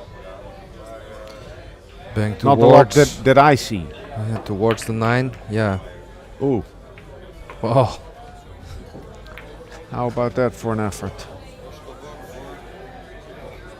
I think a lot of people in the Netherlands don't even know Staaf can play, to be honest. Yeah, well, he doesn't play anymore. But Yeah. he still has shots. He still has shots. Kick a ball, leave a bank. So Ashley tried to kick at that ball, but it's so difficult to not leave a bank.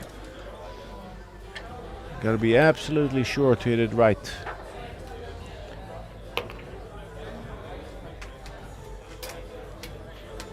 Ah. She's keeping things a little tighter now. Yeah, I think I wonder why. I think she suddenly remembers that it's a race till 2. Maybe she saw Staaf making a few pretty tough shots.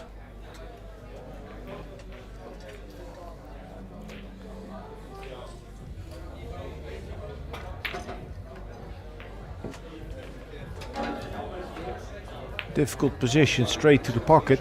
And the 4 is a big ball. Nice shot. So Really this nice. was the kind of spin that you meant in the previous Yeah, shot, but right? before she was supposed to hit it thick, and now she did a real good job avoiding the 4 with the cue ball. Really nice.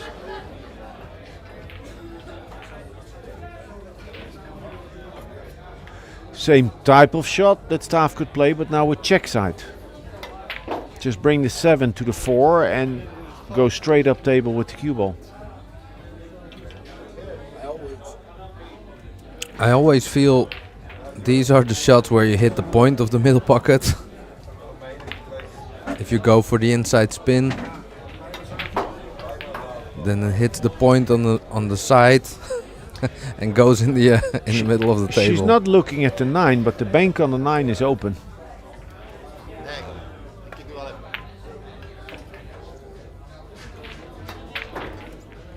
No, Staaf, I think that I'm sure the 11 goes.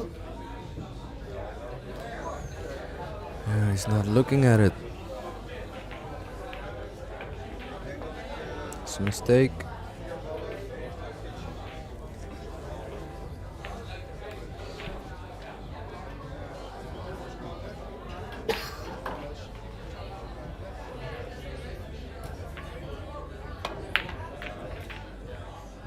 Well, off the 4. And what did she leave? Yeah, combination is on and he can go around the 7.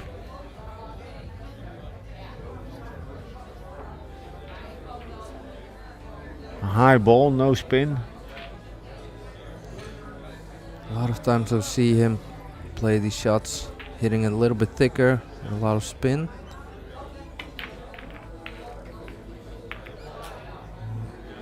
Definitely played your shot.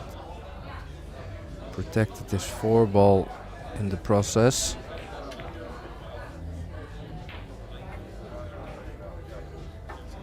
She's gonna leave a bank on the 7.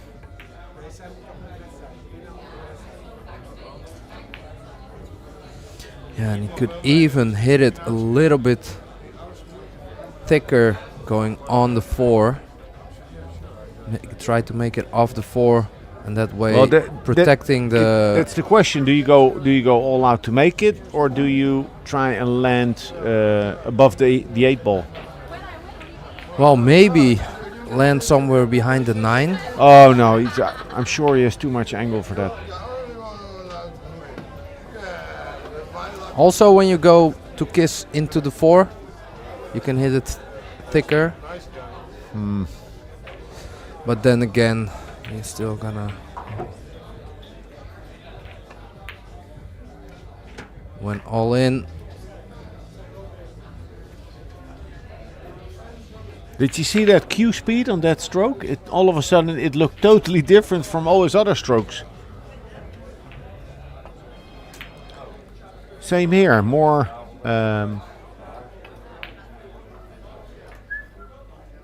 more oomph in his stroke.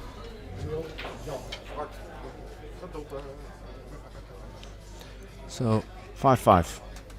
That turned around.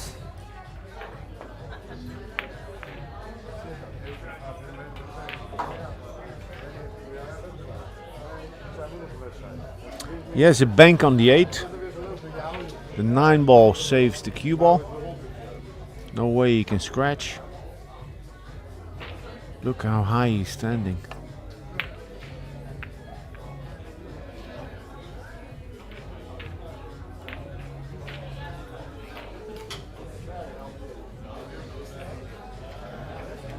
Verhagen forgot to mark the ball he just made.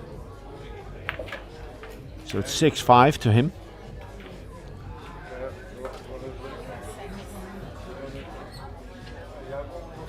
Bink bink.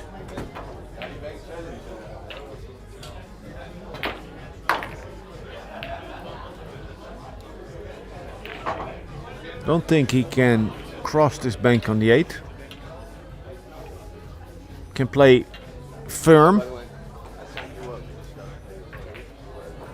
Looks to be sitting for a stronger bank hold to cue ball here.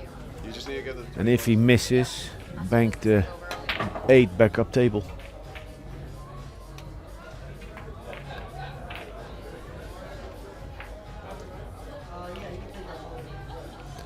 I think Stav is going for a short timeout. Maybe going to the toilet here. We have a nice overview of Hague 5, home of champions.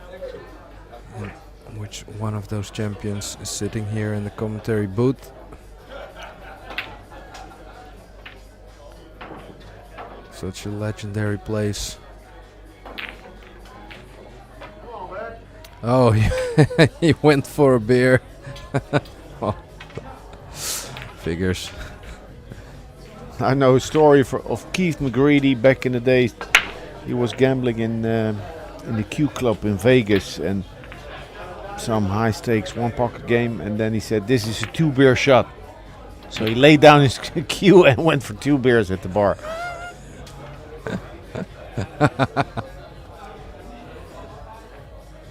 Well, that could be something Stephen would say.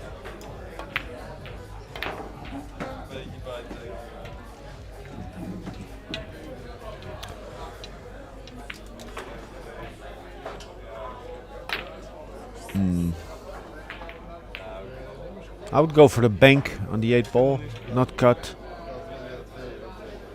Bring the cue ball back up table, preferably towards the 13. Whoa. Yeah, that's gonna work.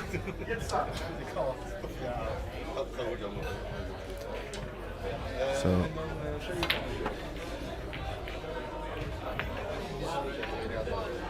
ooh, that's a foul.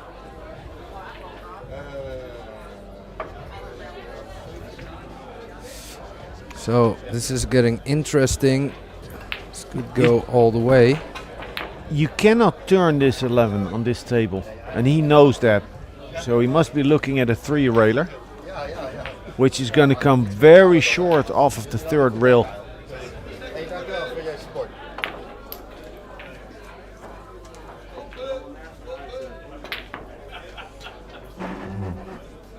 It's a nice shot. Protected the 11. Well, yeah, I liked him banking the 12 more, keeping the 11 up table.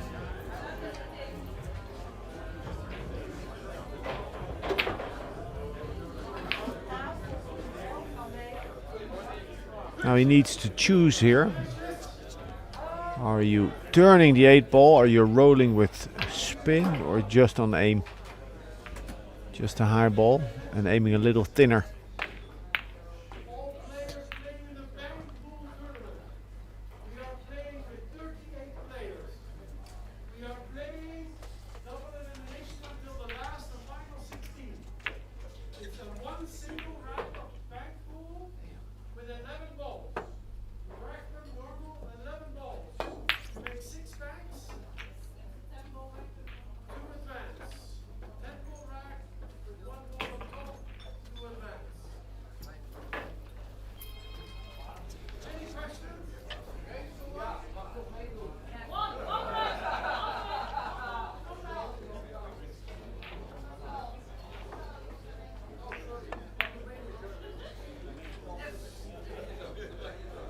Good speed. Nice shot.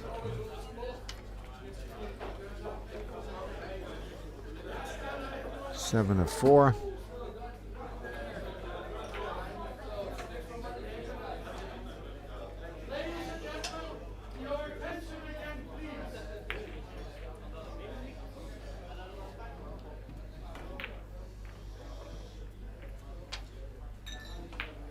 Kick and stick underneath. Oh, she's kicking off at the long rail. Dangerous.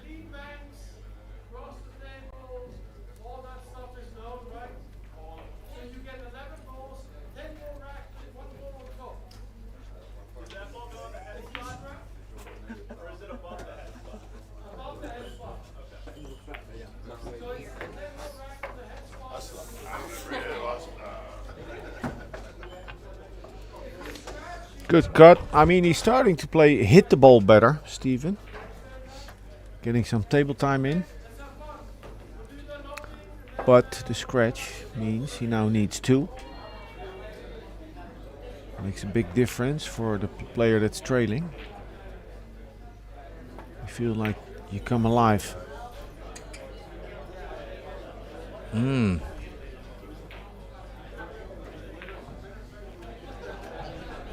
Tap it in. What can you do? What's wrong with the score? Wait, 6-5? Yeah, that's correct. 6-4. 6-5, yeah, when he makes this. Now, tap the 9 in. Bringing balls into play. Whoa! Oh.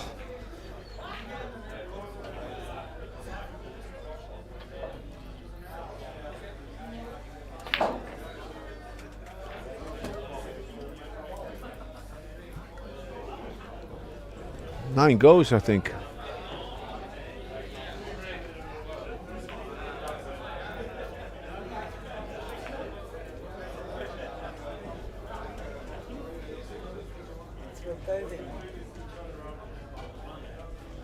Anders dan bij jou dan. Ik wil keuken in. Ik ben er helemaal klaar voor. Ik ga weer poelen, ja. Kunnen jullie allemaal lachen. Ik kan altijd mijn keuken in. Ja, dat weet ik. Je speelt lekker. Ja, goed zo. Nee. So is there an option to build somewhere for Ashley off the 8? 18 of 28. Or it is available?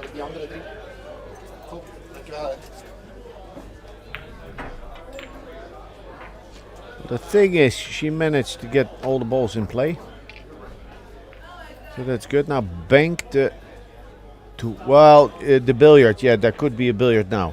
Yeah. That's what you mentioned. The question is, how quick will that 8 ball come out?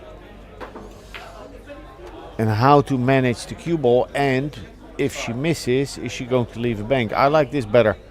More controllable. Boom.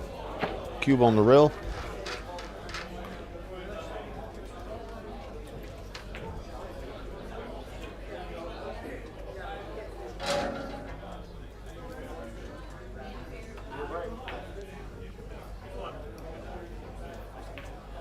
So how about combination? Nah. Is there like a option to kind of go for the combination and leave yourself behind, or behind the 13? Just go forward. Yeah, you could try that, but it seems difficult. I would like to. If there's no scratch off of the 12 to get to the long rail, so 3/4 ball hit on the 12 and fall to the long rail, that could be good. This isn't bad, even if he leaves a shot. Like, it's a good sign that Steven, from the rail, gets that hit. Yeah, that was tough. That was tough, yeah. So this is a tester for Ashley. Wow. This is also a tester. Should get it. Yeah, but with the 9, where it is being hampered, and also knowing that you're gonna sell out if you miss. So this one for the win. For Nice the out. win. Okay, Steven put her to the test. She played in. She made that long 8 ball real nice. And running out for the win. Yeah, this is a race to 2. Yeah.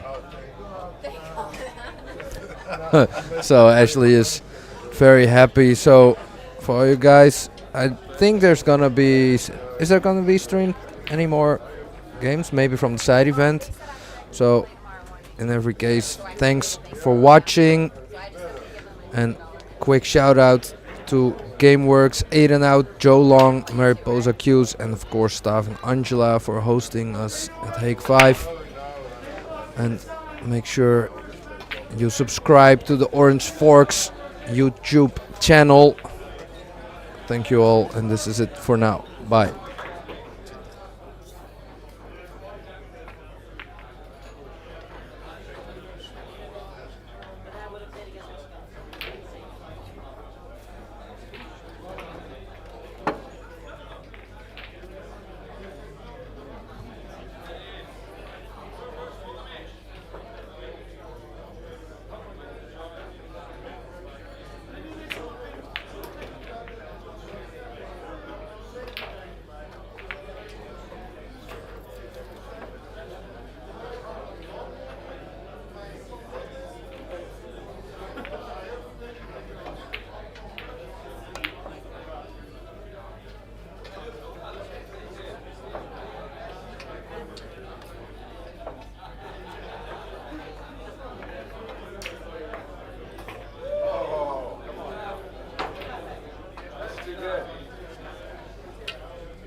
Yeah, but I like slow. I'm used to playing on slow claw. Like, you've been to Snookers before, right? In Providence? No? Is that the room where Steve Booth also plays? No, he's up in New Hampshire. This is like Rhode Island, so like Mike DeShane comes down and He's still like... that's where they have the New England Hall of Fame. The what? The New England Hall of Fame. Oh, yeah? Yeah. But Mike DeShane still plays? Yeah, sometimes. He sells windows for a living, so he makes some cool bucks off of that. He does a really good job. Yeah. Hi, Mark. Ashley? Yeah. Oh, he's so happy to play. I'm always happy to play anyone. Doesn't matter. Hi, nice to meet you, Ashley. You're sure, by any chance? Yes. livescores.